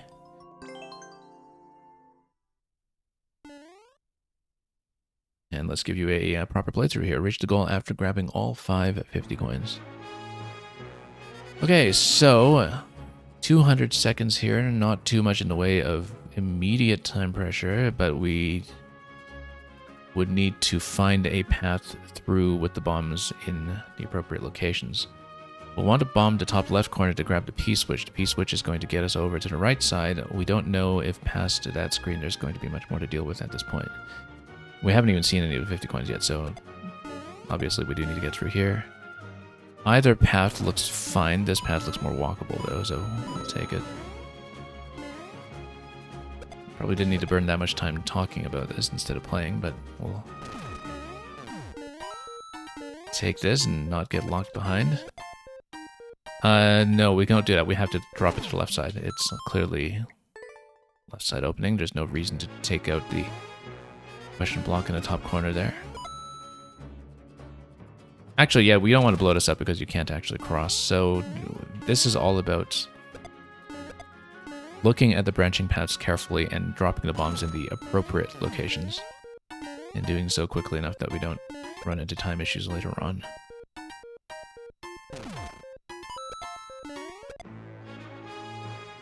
Now we can do that. So let's look at this carefully. It is going to be the top middle segment, I think. I think it has to be. Now, it is going to be with the Maker 2 throw mechanics, thankfully, where the bombs will just nicely tuck against the wall that we throw them at, which is nice. One of these will obviously have to go left to get the 50 coin. The other one will have to get us over to the P-switch.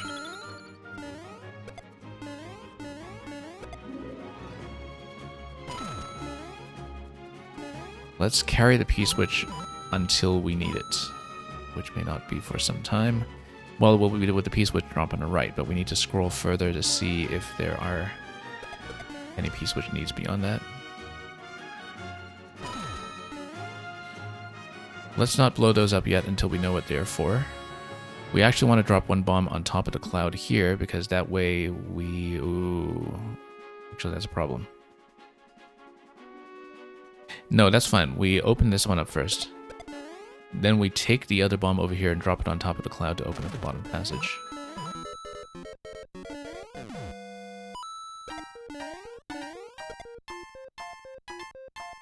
That way we don't blow things up.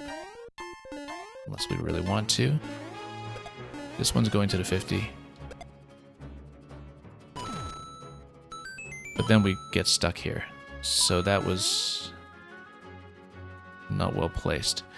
We needed to blow up the middle, and we needed to take the next bomb back here and run it back. Because we didn't have a sufficient number of bombs here. We hadn't scrolled far enough to see if there was an additional bomb that was expendable there, but it was clearly going to be an issue if we had taken the time to read it. I think we are given sufficient information at that time in the camera, we just didn't think about it properly. That, you know, at minimum you need 2 bombs there, so assume that one of them will be available to take backwards. I enjoy this concept a lot, actually. I like how it's not super high pressure as far as we can see, but just enough of a reduction in the clock to encourage you to be a bit snappy, but you just have to take your time and read the path, which is interesting to do. So,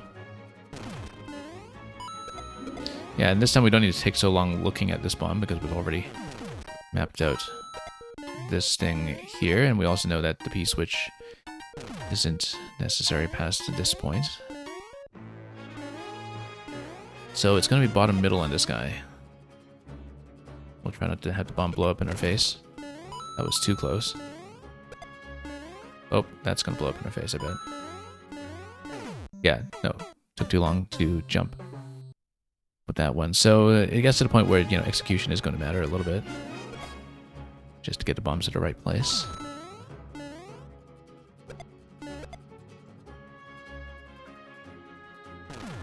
But yeah, this is a very strong concept, actually. And the sort of gradual escalation in the execution that is required for the bombs, even once you do see the paths, is pretty workable as well, I think. So, let's continue over here, and then grab each of the 50s as they come along. But yeah, we'll need to be much crisper about the timing past a certain point.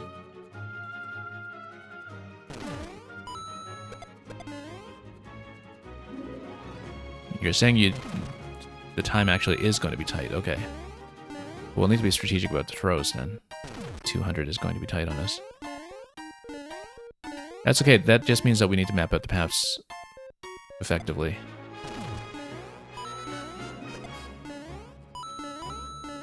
Yeah, the reduction of the clock to 200 did look deliberate.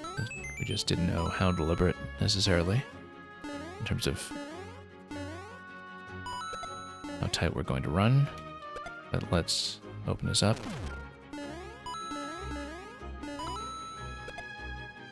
I guess with no clears on this yet, that we don't quite know how stringent this is going to be, but obviously we'll need this.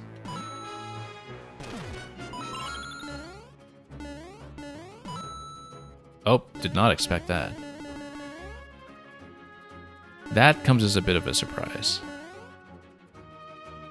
Okay, so yeah, so we needed to take the top left bomb down then. Alright, that's fine. Maybe it was some vital piece of information we missed there, but that did kind of come out of the blue for me, so maybe we Should have taken note of how many bombs were being given in that location. I mean, I don't really know how readable that one was blind. I guess we'll reevaluate that when we get that far. If time is tight, sometimes we do need to anticipate the bomb movements a little bit just to make sure we get in place.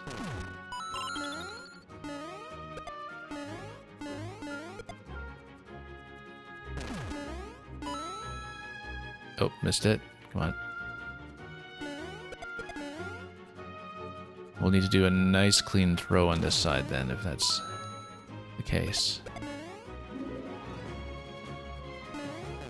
Oh, whoops. Too soon. I was going to be a bit gutsy there. Fresh upload from 3 years ago. Oh, I think I just read that it had an August date and I didn't realize it was from 3 years ago. Really? Unless you made it 3 years ago and you just uploaded. I thought it was a recent upload date for some reason. Guess I'm surprised that it wouldn't be that many days. Yeah, I assumed that you meant it's a fresh upload from something that you worked on 3 years ago, but you can correct me if that's not the case. Or we'll just look at that when we are back out of the level.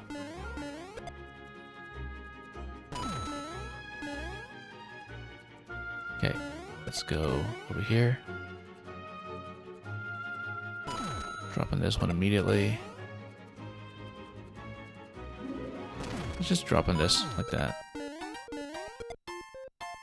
We'll stand here to run immediately.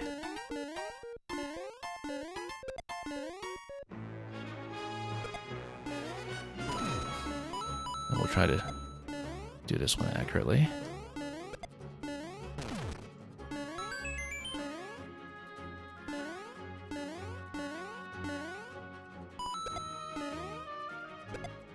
So we're at 110 or so in this segment. Let's keep an eye on our benchmarks here.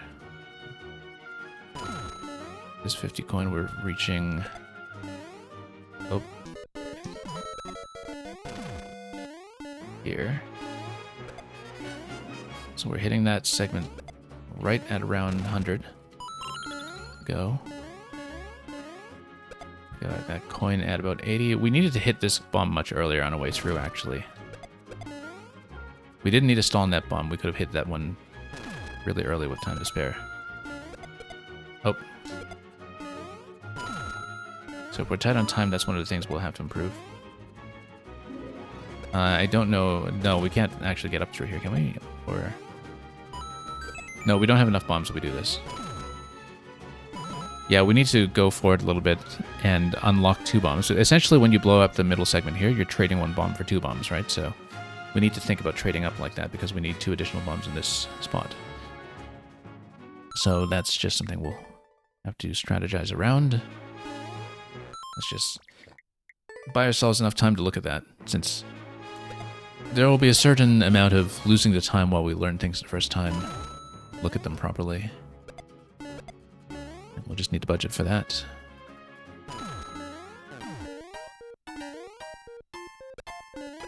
And yeah, where we can hit things quickly, we will.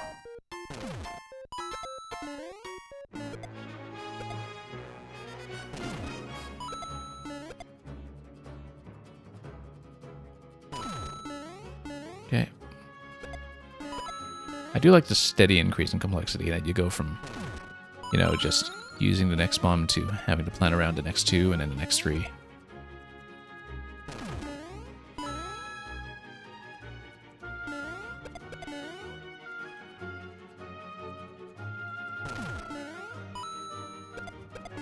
Again, let's just drop the P-switch on this one. Oh, we can do that too, I guess.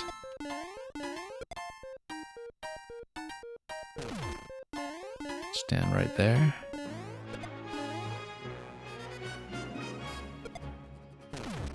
And then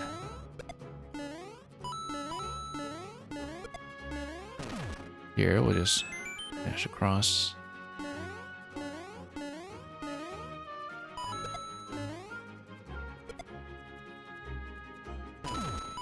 Oh, whoops. We hadn't encountered that issue previously because we had enough dashing speed, but kind of flubbed at that time.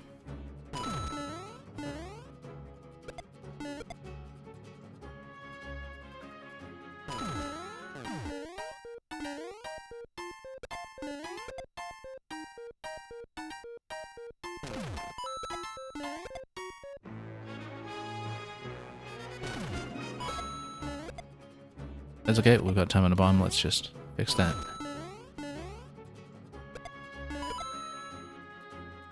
Later on we can't make mistakes like that, but now we have enough of a cushion. Perhaps.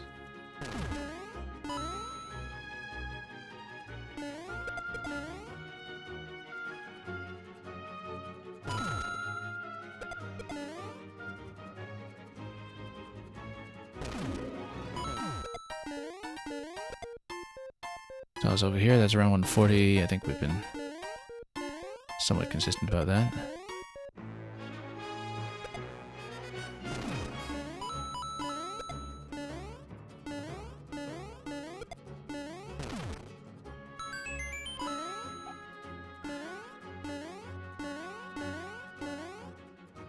Scrambling around with some of these jumps, but that's okay. Just be careful with this.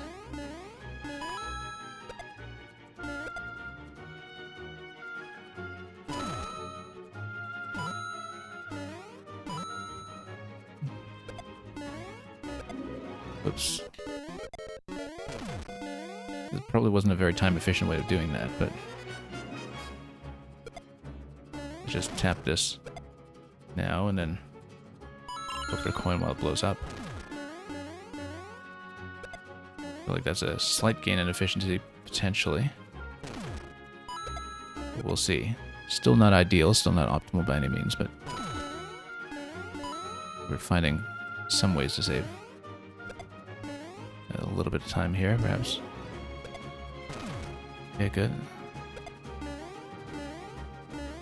I wonder, actually, if we are supposed to take the 50 coin from the right side going to the left. I feel like that might, in fact, be the real idea here. I don't know. We haven't really mapped that out.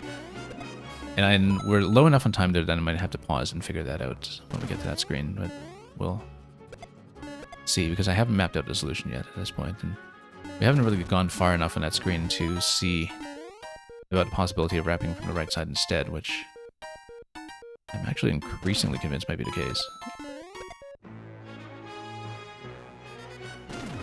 But we'll find out. And yeah, Menacing, welcome back.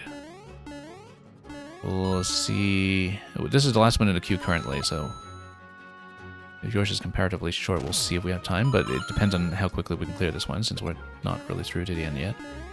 We don't quite know how much we'll die to the timer when we do see it through.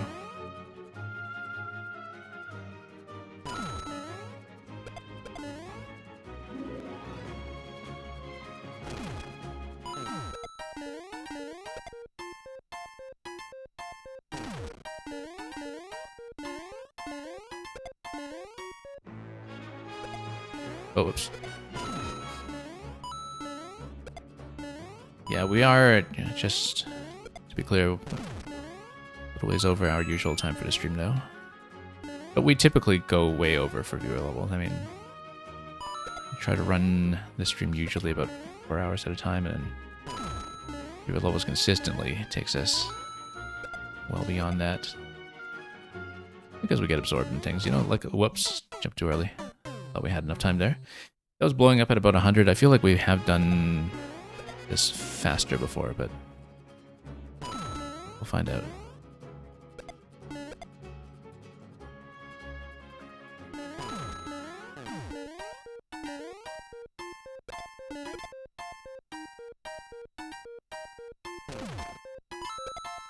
Have time to activate the bomb before I activate the P-switch. Yeah, I was looking at some possibilities if we're thinking about the same place.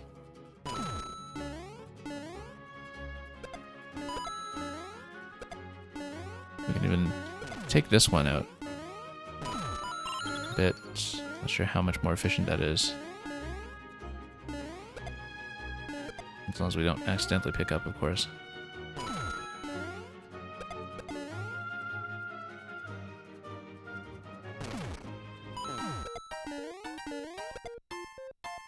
Sometimes a little bit of back and forth that we're calculating that against, but... No, wrong one. But I think we are shaving a few seconds here and there.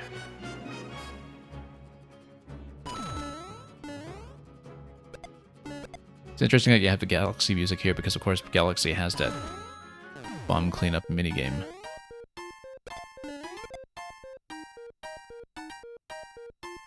Which I guess has a distant spiritual likeness to this.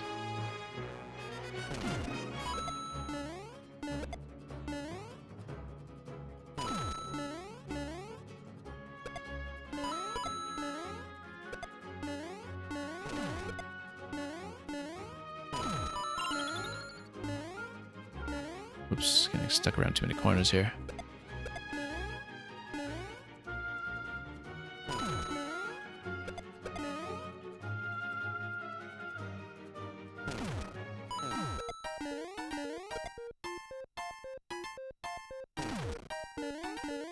Let's see how we're doing.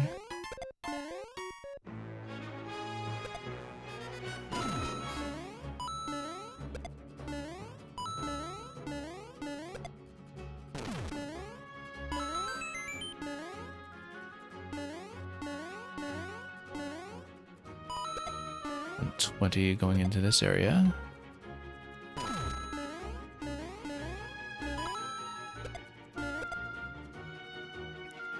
Yeah, we're ahead about 10 seconds from what we were doing previously, which is pretty good. Okay. I'll activate that one first. And yeah, that blows up quickly enough that we should go for that coin first. We need to let up on a jump button, or rather grab button, a lot more often than we do, so we don't fumble too many bombs by re-grabbing them.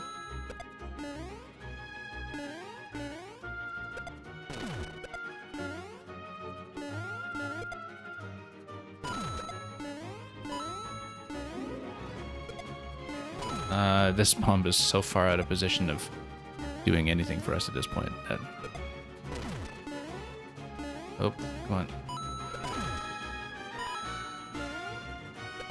Would we do this?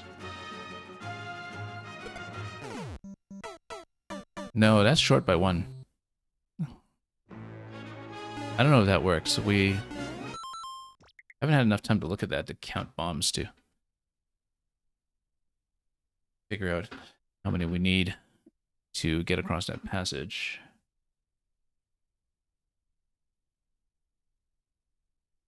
But some of that does look more plausible than... Actually, well, let's go back there and find out, because I feel like with more strategic drop locations, we might be able to fix that up somehow. That's getting down to about 50 seconds now. We'll have a lot to map out about that location.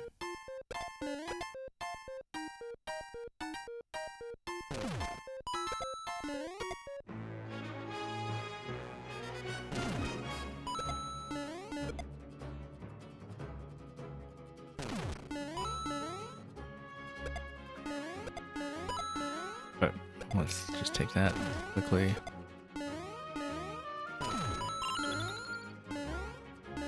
I don't know if it's efficient to go for this one first, but...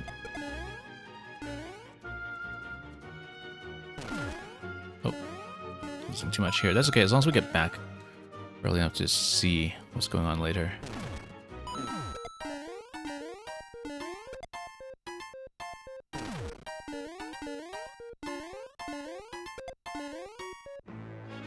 Maybe a slight loss in time here relative to how well we would like to do, but...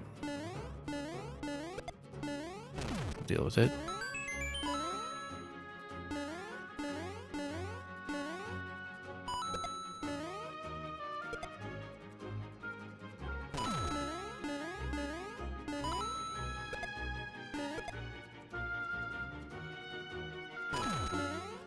Okay.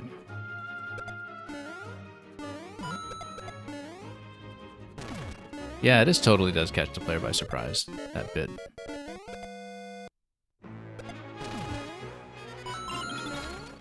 Okay, that seems like a better way to do that part.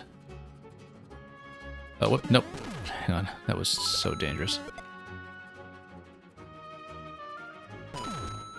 80 seconds past this wall, let's... what we can do here.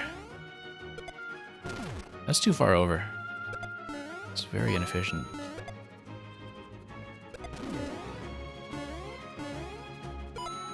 I mean, what do we do about this guy? Like, I feel like one of these had to be dropped down here in advance. But we have some time. Let's count bombs. Let's just see in this segment how many more we were supposed to deal with. Because we needed 3 more in this location, right? And how are we getting anywhere close to doing that? Let's find out. Because if you're here, then you have a second bomb in that location. You know what? Let's skip a couple of coins. Let's skip the clear condition for now. Let's just try to get over to that area so we can have enough time to look at it further. Because I just have not had enough time to study what the sequence actually is and solve it.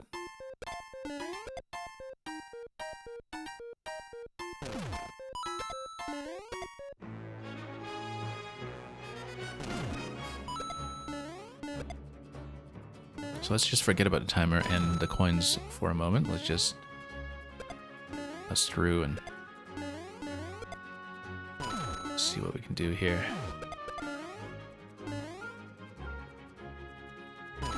Doesn't actually save that much time, but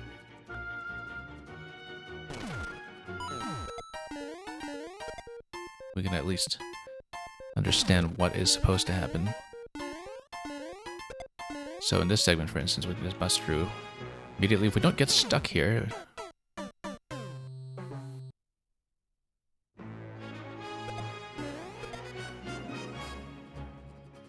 by failing to fall off the ledge, which is not something you want to do when you're holding a bomb. Good advice for real life, incidentally, as well. Fall off the ledge when you're holding a bomb. Or do fall off the ledge when you're supposed to fall off the ledge. Don't stand around on the ledge and wiggle back and forth when you're holding a bomb. Very valuable life advice. Okay, let's skip the coins for now. Let's just go...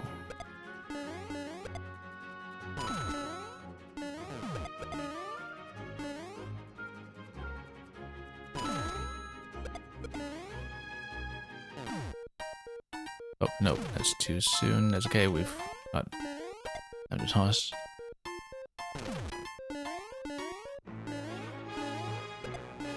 Skipping this one will be a good amount of time savings. So yeah, we want to maintain the expected number of bombs, so we'll skip a few. Okay, what are the ones required for 50 coins now? So we need to figure out this segment here. No, not this segment, the one after that. So let's just skip over this one first. This does come as a big surprise. Yeah, typically we run back, we get a 50 coin, etc., and then that'll expend 1 bomb so we don't grab the one on the left. This is all part of the required sequence here, so we'll definitely have to do that.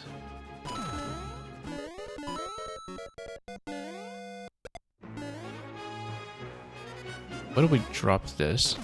We dropped this one.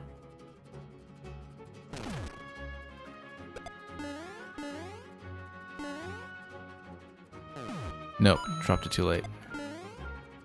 And we wouldn't have enough bombs regardless to get through 3 columns there. So no, there's no way we'd take that segment. It has to be right to left, I think. But then the thing you have to think about is whether bombs will be within range of what you're using to blow up with them, and so...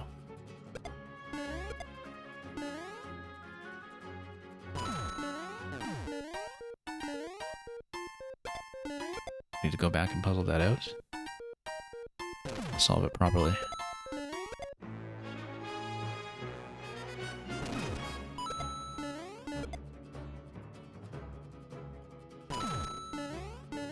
Okay, skip for the moment.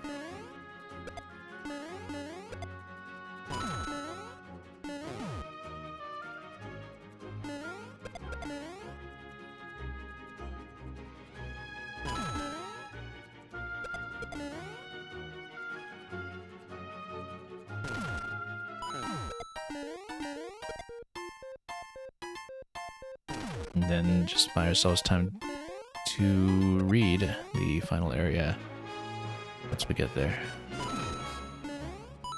Again, not a huge savings, really, but really didn't need to risk carrying that one all the way, but we'll do it.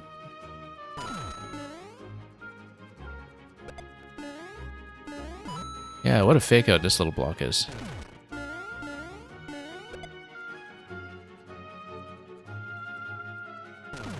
You need to drop a bomb down. Yeah, I was thinking for range reasons that felt like it was necessary. But then you need to bust all the other gates from right to left after that, I think, in order for that to make sense. Because otherwise you have too many bombs that have to be carried too far. So this one has to be a trade for 1 to 2. So you go left with this one. No, too late. You can be much quicker with it. But that doesn't make sense because then you would be short by 1 bomb here. So you need 2 bombs to get over here. You need that bomb on the left. And how would you do the drop then? You don't have enough bombs to do a drop.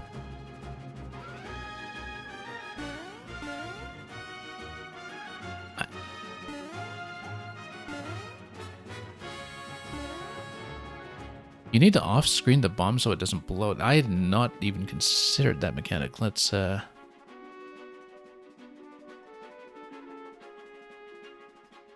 yeah, I don't remember that we really had to interact with that. So, you need to off-screen the bomb so that it doesn't blow. I don't think I knew that interaction. In terms of what the range requirement is for that. I feel like we must have seen it before in some kind of puzzle context, but... yeah, because we need enough gates. Oh, right, because we need to get out of respawn range for a bomb. That's why. Because if we go back like this... but then it's only going to be a respawn range for a bomb that has not yet been detonated. Right? Because if the bomb is registered as dead, then it's not going to respawn. So we need to respawn a bomb that is not dead.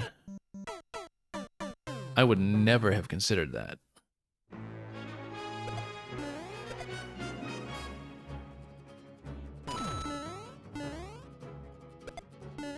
It's a really interesting solution. It might be a little obtuse for a player to figure out on their own. Even if they do have a good understanding of the spawning rules, it's something that is just very out of the box. In a situation where you don't really have time to process it. But it is a very interesting idea. Let's see if I can set it up with the correct bomb.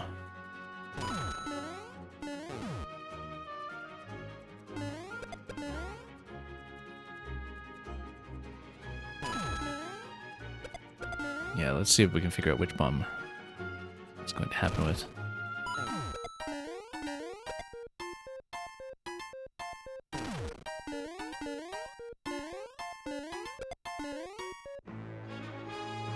Because there's so much back and forth with the bombs at that location that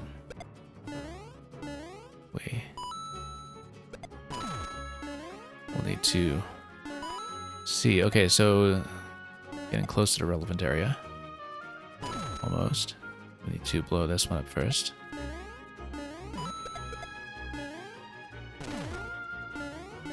So you got this one that's all the way on the left here. Well, that's going to be used for the 50 coins, so it's not going to be this one.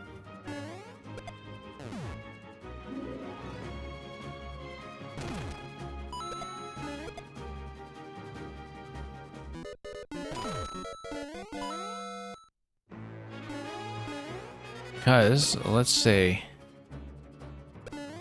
we have this and we go, oh, we're not nearly. But if we do a drop over here, no, then we lose that. That's not that one then. And regardless, that was way out of range. So we basically need to create an extra bomb using a respawn. But we need to have a detonation interaction happen with that.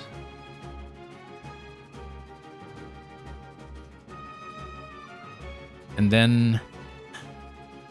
oh, no, because you don't actually need to blow up the wall, do you? You actually just need the coin to be picked up by the object throw. That's what it is. Because we are picking up the coin, it's just that we don't actually need to blow up the walls to get there. That makes a lot more sense. But then it means that we need this bomb to be available again in order to get the 2-for-1, which means that we can't have it dead. Okay, let's try it. It is going to be a little timing dependent there.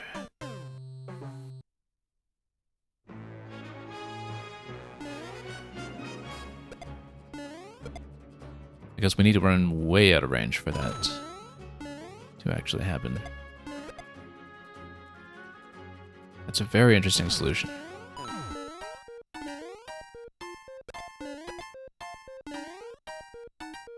It's kind of a huge spike in terms of puzzle difficulty, in terms of the level of thinking that this level seems to expect from you at first, but it is very interesting.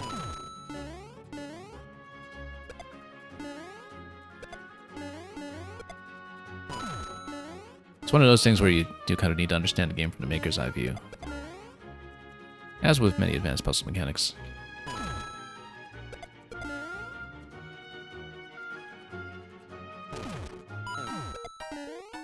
Best to understand what role you're dealing with.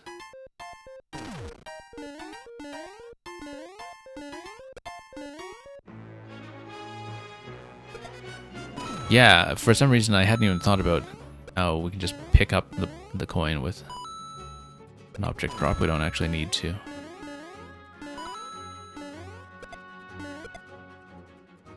Deal with blowing up every wall to get there. It's very easy to forget because up to that point, you're using the bombs to just blow things up wherever you go.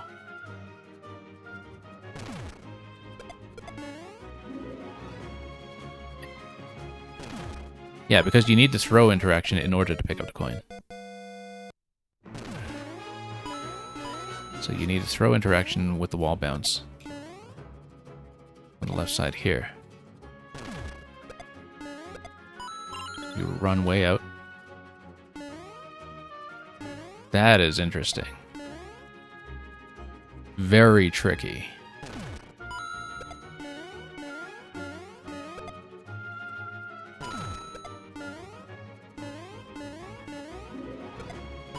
Maybe a little bit of a puzzle difficulty spike in the context of this level, just because nothing has expected you up to that point to really think about spawning locations, but you know, oh, whoops. Let's just look at this for a moment while we have time to figure out, did we want to go top or bottom? I think top just doesn't give you enough time, but it does give you the additional bomb. Why would you want the additional bomb, though? Given that the additional bomb would just be spent immediately to get you through the wall coming down. I feel like you should just go middle, unless there's some kind of surprise that we haven't seen. If it is, again, some kind of spawning location surprise, for instance. But it is a tricky timing to get up here with the first bomb, so... But it seems like we just need to use the next bomb anyway, immediately, to get through the gate, so I don't see the benefit to doing that rather than going middle. So let's try it. Let's just get a little further, and we'll just try to skip coins and scout ahead as before.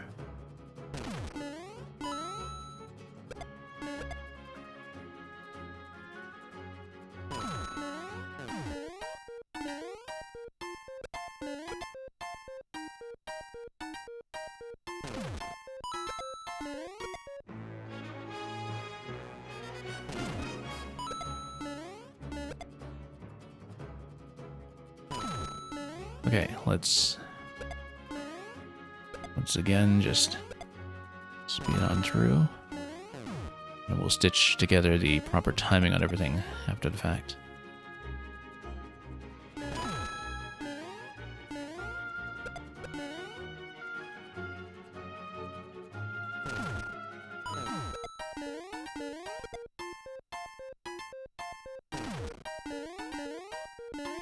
We'll just continue this way and take this down.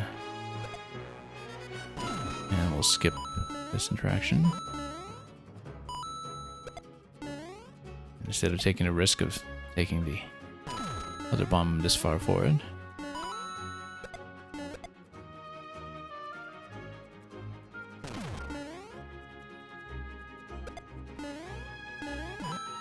I still think this little bit is a bit cheeky here. Very unexpected.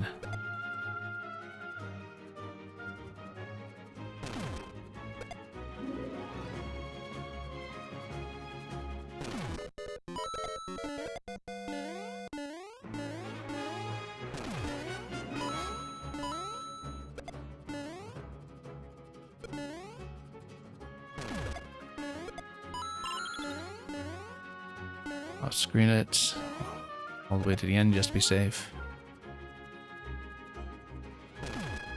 Okay.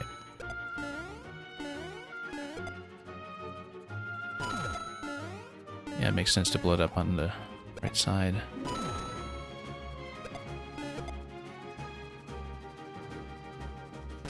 Got about 60 seconds here after having skipped coins, so realistically we're expecting about maybe 40 at this point.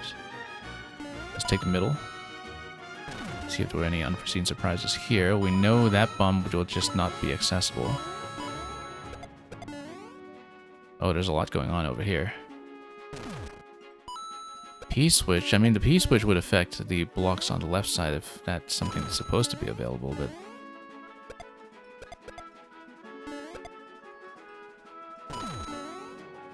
not exactly sure, because we have to just count bombs at this point, and... this is really tight in terms of timing, considering that we skipped coins and we're still going to run out of time. That seems extremely tight. Yeah.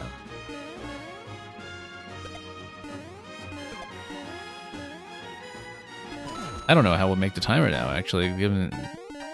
like, if we're this far back at this point. I mean, you just need one bomb for that segment, but that is a lot of dead time. Wow. We need to make sure we find a path to get there even without the early coins. Because if we don't find the path, there's no point in trying to do the level. I mean, obviously, you know, we're not quite optimizing all of the bomb detonations in terms of when we're jumping in after them. It may be that we eventually need to do that in order to shave valuable seconds after each detonation as we go.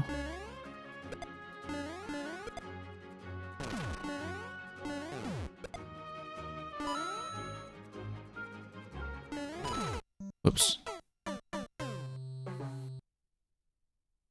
So we've seen the goal, we've seen all of the available coins at this point. What we have not seen is how to get through all those bombs in the last segment with sufficient time.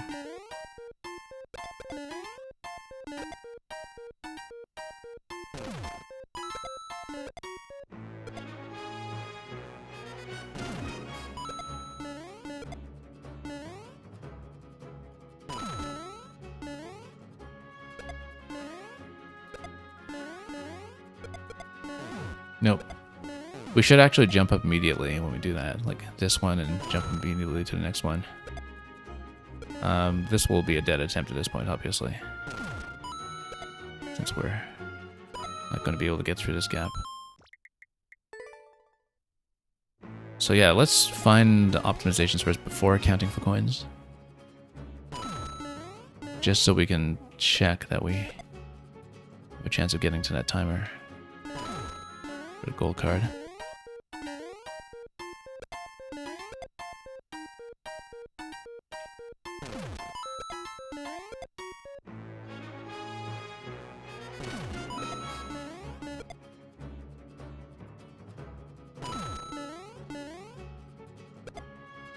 Yeah, it's a reasonably tricky level even without accounting for the timer. I was trying to drop that and jump off to the next position quickly. I feel like we need to do it. That if we're strategic about it, that we should be able to. As long as we don't bounce the bomb off the ledge.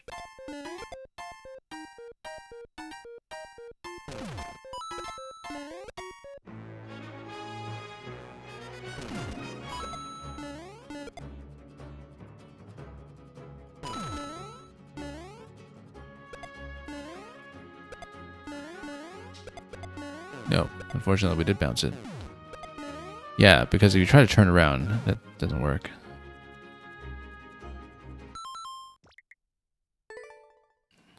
Because I'm trying to improve that timing.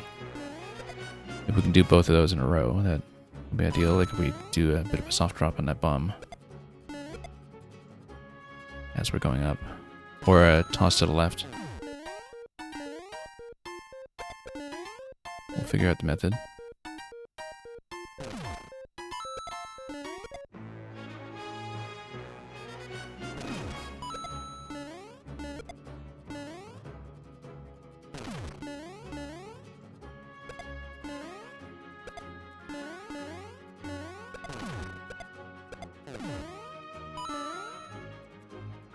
That's with the coin skip, of course, so it's not an accurate representation of the time we'll have here, but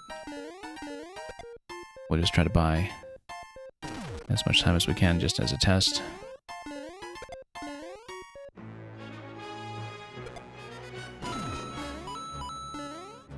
Because, yeah, the timing is looking like it's way tighter than I thought it would be.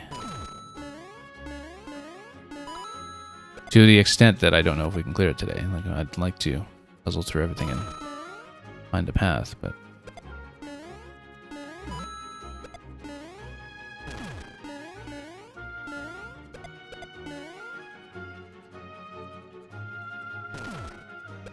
That looks like it's going to be quite a lot more challenging than it looked like at first.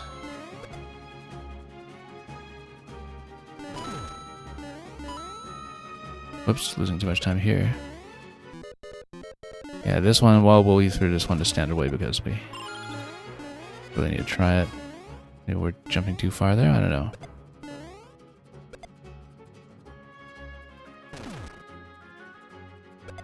Probably a little too much back and forth in these, but let's do what we can.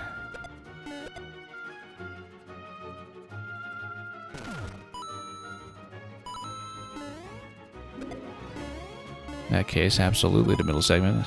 Nothing else is going to be viable here.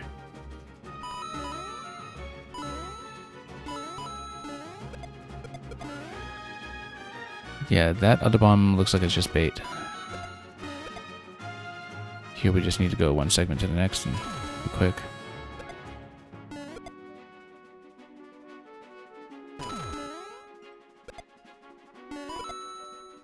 Don't know how much room there is for improvement here, apart from just, you know, jumping in after each detonation very quickly. It's already on 29 seconds here. That seems very tricky. Because, yeah, even without grabbing the coins, I don't know that we can make the timer to get to the end.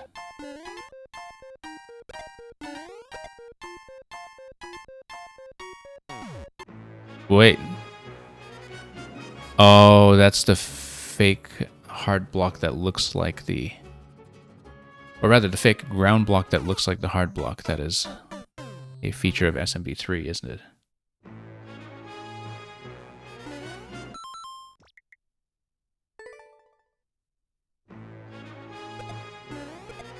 That's definitely the SMB3 fake out.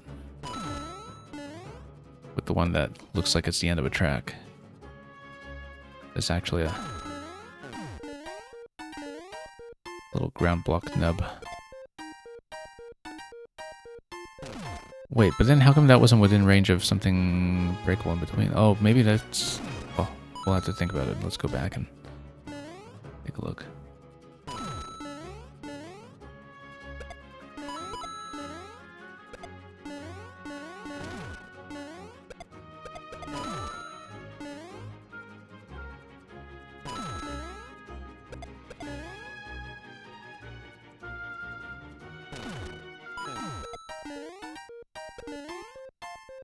Wrong.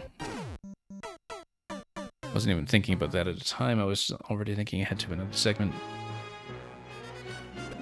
Yeah, you need to hit the bottom blocks. It looks like it is just a hard block fake out completely. Or like a ground block pretending.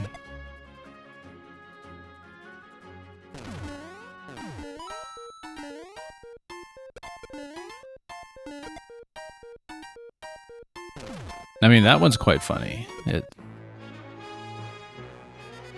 I think it's more effective than that one. That was the invisible one in the middle. But, you know, at this point, the invisible one in the middle section has warned you that this is going to be that kind of level that will occasionally trip you up if you're going to take a failed attempt for the fans.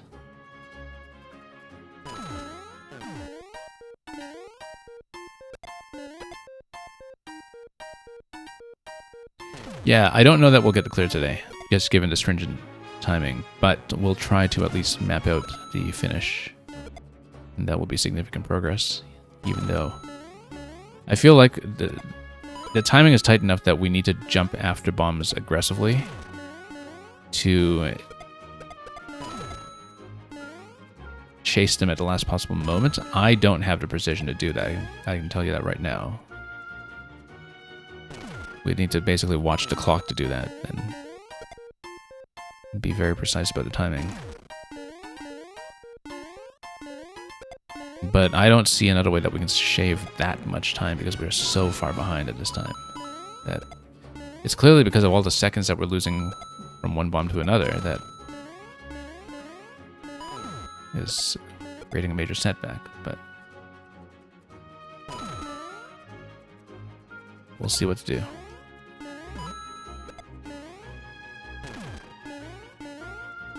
You're saying the timing is so hard, it took you a while to get it right. Yeah, I'm looking forward to seeing your clear check timing on this. We, at this point, blew up my own timing here a little bit.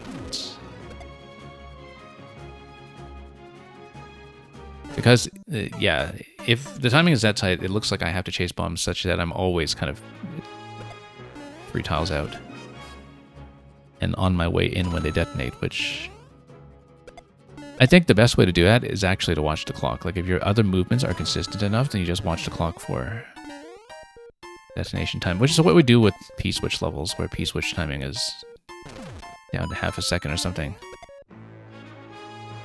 I just watch the clock on the top right and try to find something consistent. That would take a lot of work, I think, to really get right.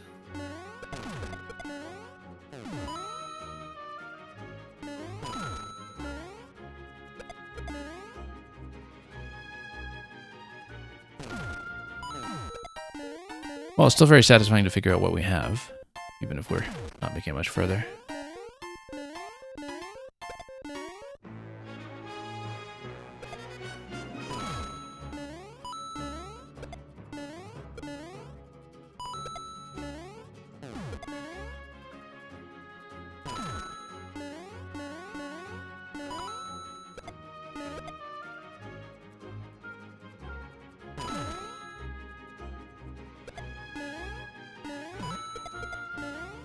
Anyway, how to stay well out of range sometimes for things like that. Whoops.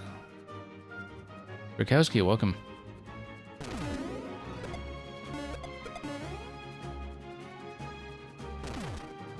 We're playing a pretty satisfying puzzle level. The trick is that actually getting clear on it might be much harder than solving puzzle because of the fact that...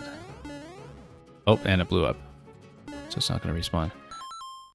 Because of the fact that looking at that 200-second clock, it ended up being way tighter than I expected, despite being warned by the maker well in advance. And so... But the actual sequence is fun to map out. It's just that we haven't bought ourselves enough time to look at the finale and even reach the gold card in its incomplete state.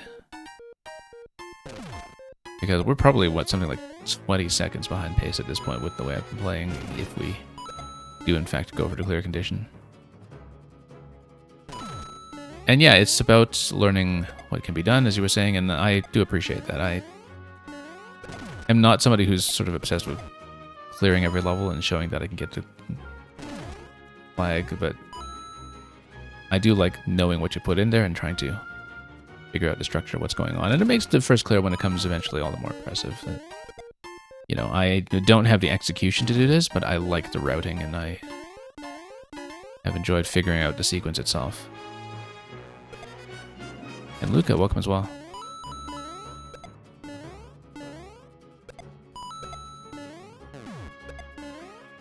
But yeah, I absolutely do not have the precision to hit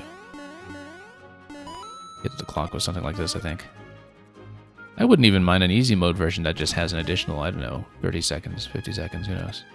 Just so you can actually read the finish, because right now we haven't got enough time to even read the finale.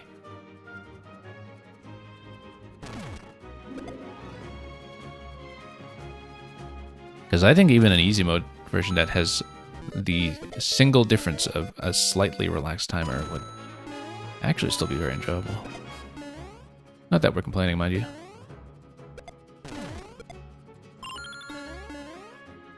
Okay, way out of range. I mean, we could have just skipped that if we're going for the block and the ability to see the last segment. We didn't really need to get that coin with the respawn movement here, but we'll see.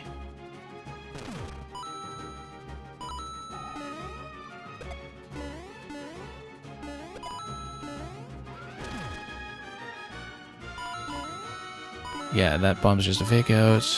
This one is the path forward. Some of these are just going to be visual distractions.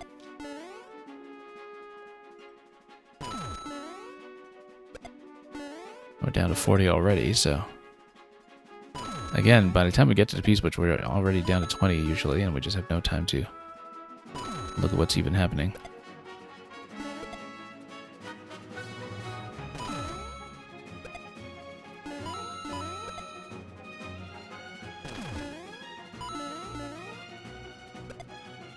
How are we that far down on time? We've got no time to even hit this.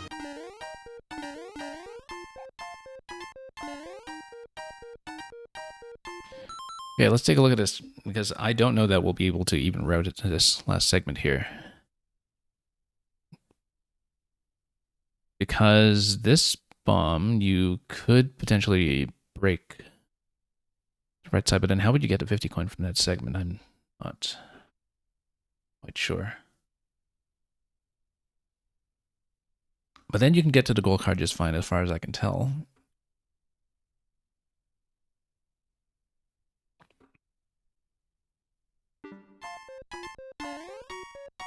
Yeah, so this is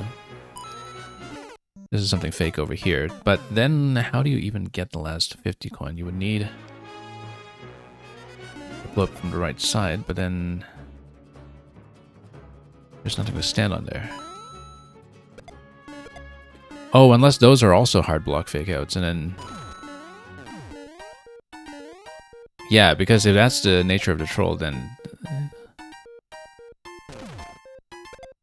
By troll logic, and knowing the kind of trick that is in play here, which is using the peculiarity of the tile set having ground blocks and hard blocks that look alike, then it actually is safe to blow up the bottom layer there in a way that would ordinarily not be the case. Now, let's go ahead and test that if we can actually get back there fast enough, which is a big if right now. If we skip the respawn coin, we should have time, because that drags us back by a few seconds.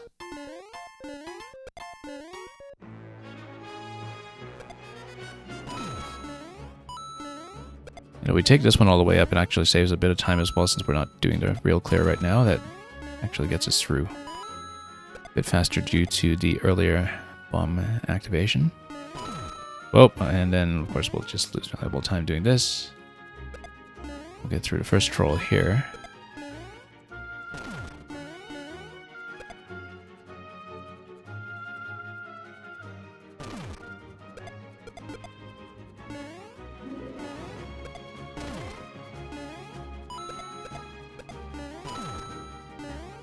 Just trying to save a little bit of time on that one too. Let's just skip all that. And just try to beat the clock by far enough that we can see the ending sequence and just understand how it's supposed to go.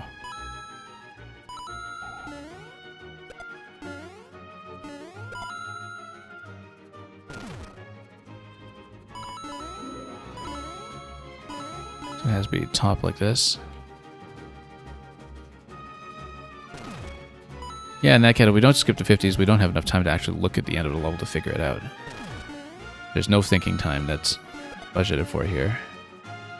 So the only way to study back end of the level is to skip over to clear condition for a few attempts, or for many attempts, and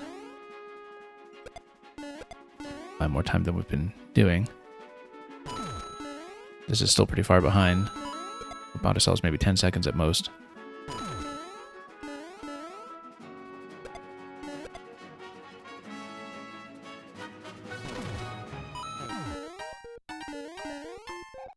Okay, so... Oh, no. This is way off. Because of the P-switch.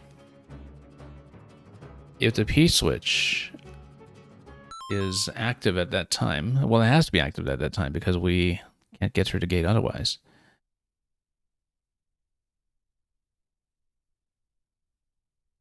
Then how do we have enough time to run the bomb there unless...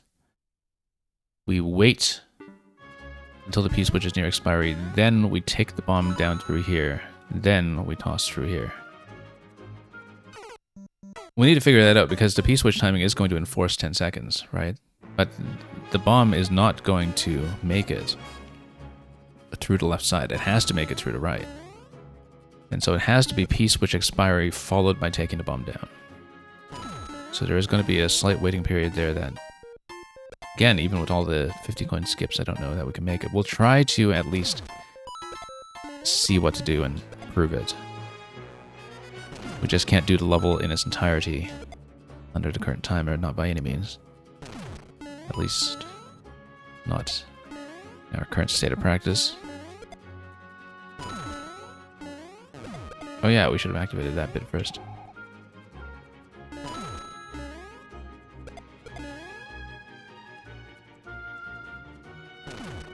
Okay, let's take this out.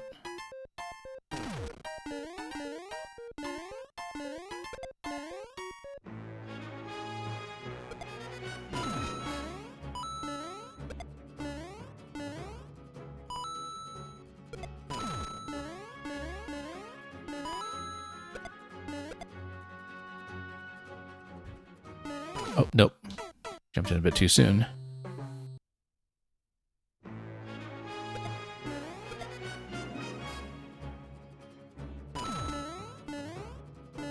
Nope.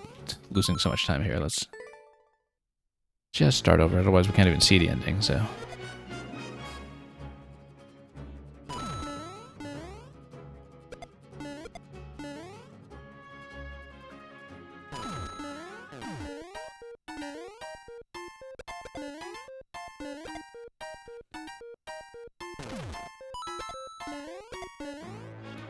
Well, I kind of wonder how long the uncleared status is going to stand on this one. Obviously, there are many players who are very, very precise and will be able to match the clear check. Reminder to self, let's check how tight the clear check was at the end.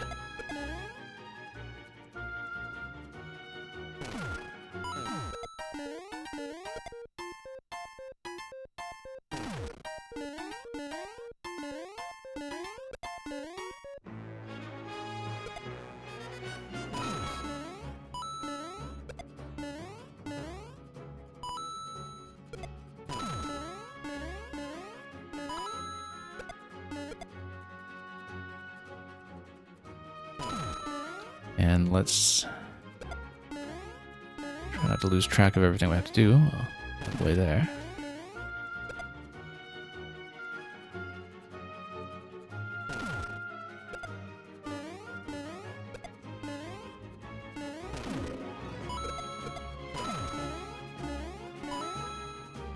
Whoops.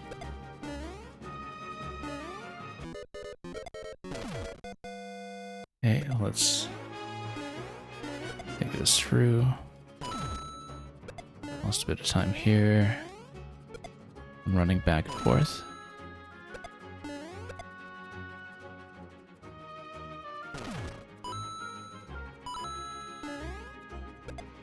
Yeah, that's got to be through middle, as far as we can tell.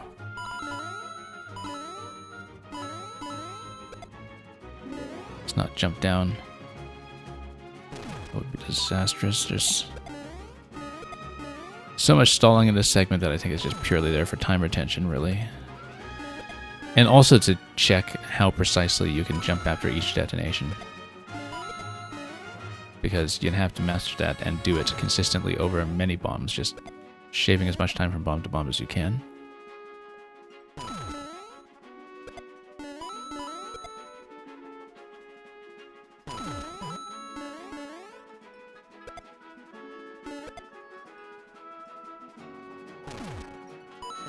Okay, so it's going to be about 19 seconds when this P-switch becomes available, so now we go.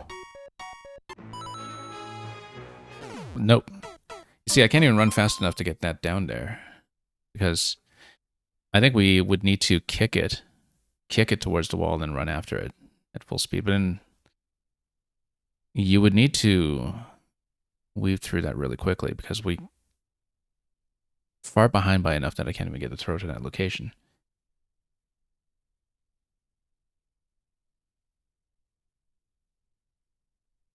So, yeah, you're saying you got to be making a move as soon as the bomb blows. Yeah, pretty much across the entire level, and so that's why you would have the consistency check over there. I don't know that I can run this bomb down here fast enough to see the bottom left, because this segment by itself looks really, really tight. I mean, part of it was that we didn't have the P-switch expire completely, so we were standing for a moment longer than we should have on top of the coins. We can try it maybe one more time, but I'm so far behind at that point on only that movement, never mind the rest of the level, then. Let's see.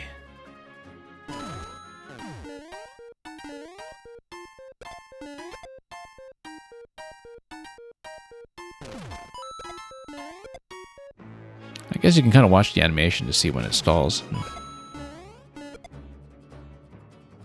That's your cue. You just need to shave that really quite tightly.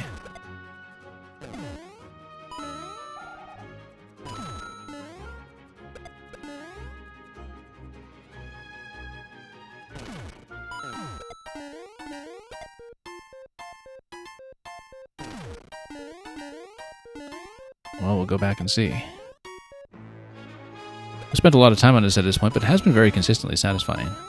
Figure out each of the segments, even if we can't quite stitch them all together. Should have just taken the left side bomb. That would blow up here much sooner. Whoops. Losing so much time.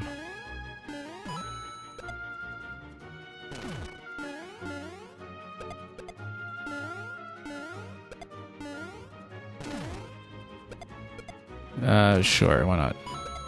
And then we just lose time on this one instead.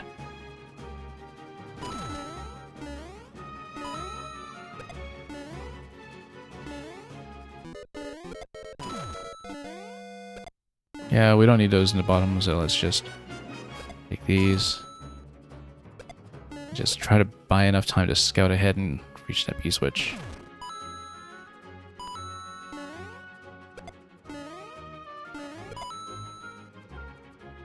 Well, maybe this will be an interesting Team 0% video someday if it holds up for that long, but we don't know. I think this is going to turn out to be very, very difficult, though, from just how we're seeing the timer.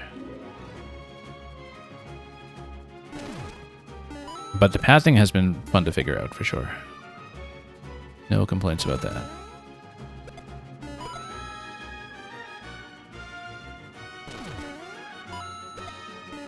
And one does have to be impressed with the clear check itself, I think. We'll Take a look at the timer afterwards to see.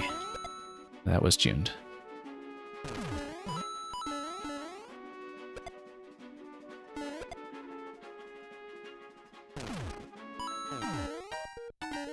Okay, P-switch on 34.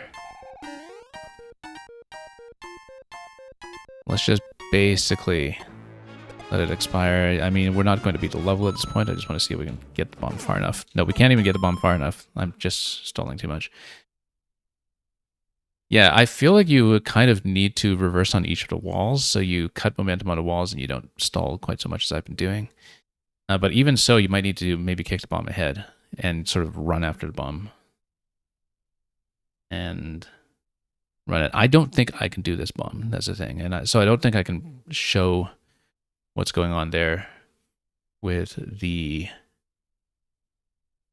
track segments they're disguising the bit of fakery that's going on with the bottom path opening up.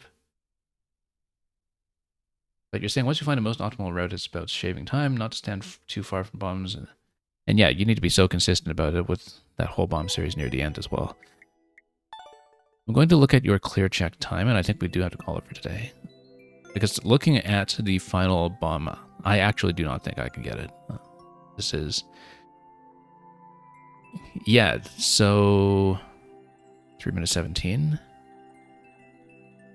200 seconds is 3 minutes 20. So yeah, you have 2 seconds of wiggle room across the entire level, and it is going to be an over 3 minute experience, of course. So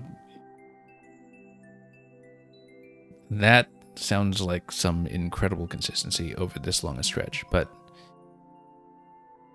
yeah, we're nowhere close to that, because when you weave in all the 50 coin collection, I mean, you know, let's try to map it. Okay, I'm going to play one more time. We're going to get every 50 coin this time.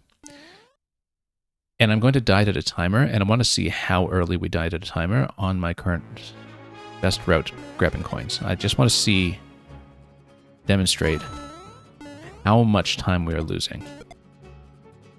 So, and if we die to something other than timer, we will restart. I specifically want to die to the timer to show off how far off this is with the full coin collection.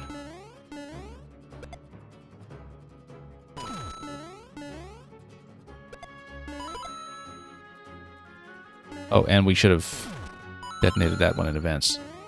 We actually had the opportunity to do that. However, here we can still go with this kind of movement like that. And then that still makes up for some of that deficit, we would think.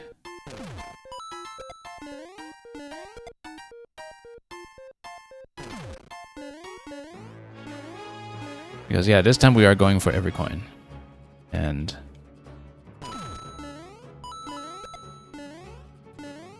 who knows how many we can even reach. Because you need a really quick turnaround on that 50, for instance.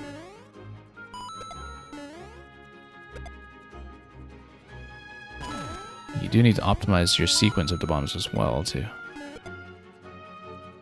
just minimize time that is spent waiting for detonation. That seems to be really quite key here. Okay.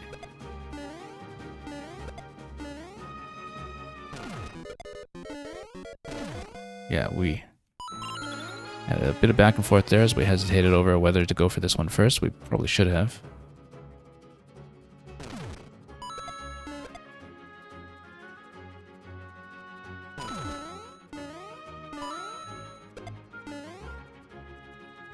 So this is a really interesting moment here mechanically.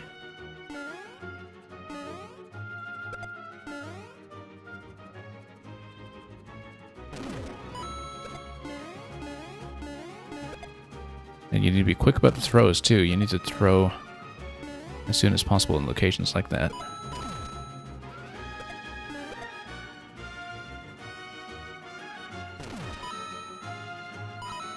Minimize some of the traveling distance as well.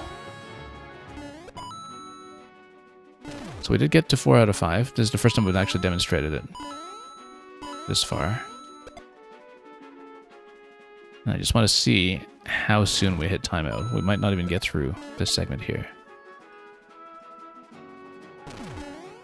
Can we reach the P-switch? That'll be the question. Because P-switch is going to impose 10 seconds by itself, right? So, never mind anything else, so. You can't even get to the P-switch with time remaining. Like, look at how far off we are when we don't play optimally and when we don't chase the bombs. Can we actually even hit the P-switch? No, we can't. So look at that. We are minimum kind of 20 seconds off, I would say. Possibly more, because you know P-switch is going to impose 10 seconds. You know there's going to be, at the moment that the P-switch expires, the necessity of taking the bomb over to the last 50 coins. So you detonate, you run to the 50 coin, you run back. That's probably 10 seconds by itself once you get over to the goal. So I'm estimating that we are 20 to 25 seconds behind, possibly more.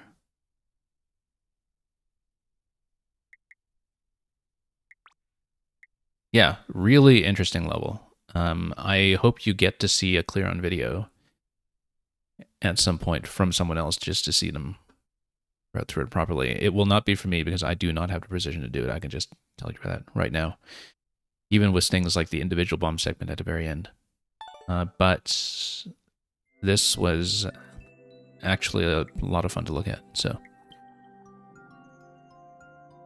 Thank you so much for that, Sniffles.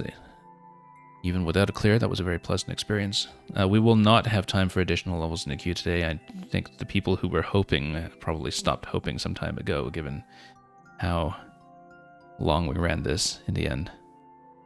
The last 2 levels took the last 2.5 hours or so of the stream, I think. And we didn't even clear them. But it was my pleasure to catch up on this. We hadn't done Mario Maker in so long. Well, since early July or so. And as I was saying, viewer levels, even though we try to do it weekly in this slot, will still be a little bit inconsistent week to week because we have a lot to cram in late August, early September, starting with Kirby and the Forgotten Land and its expansion later this week.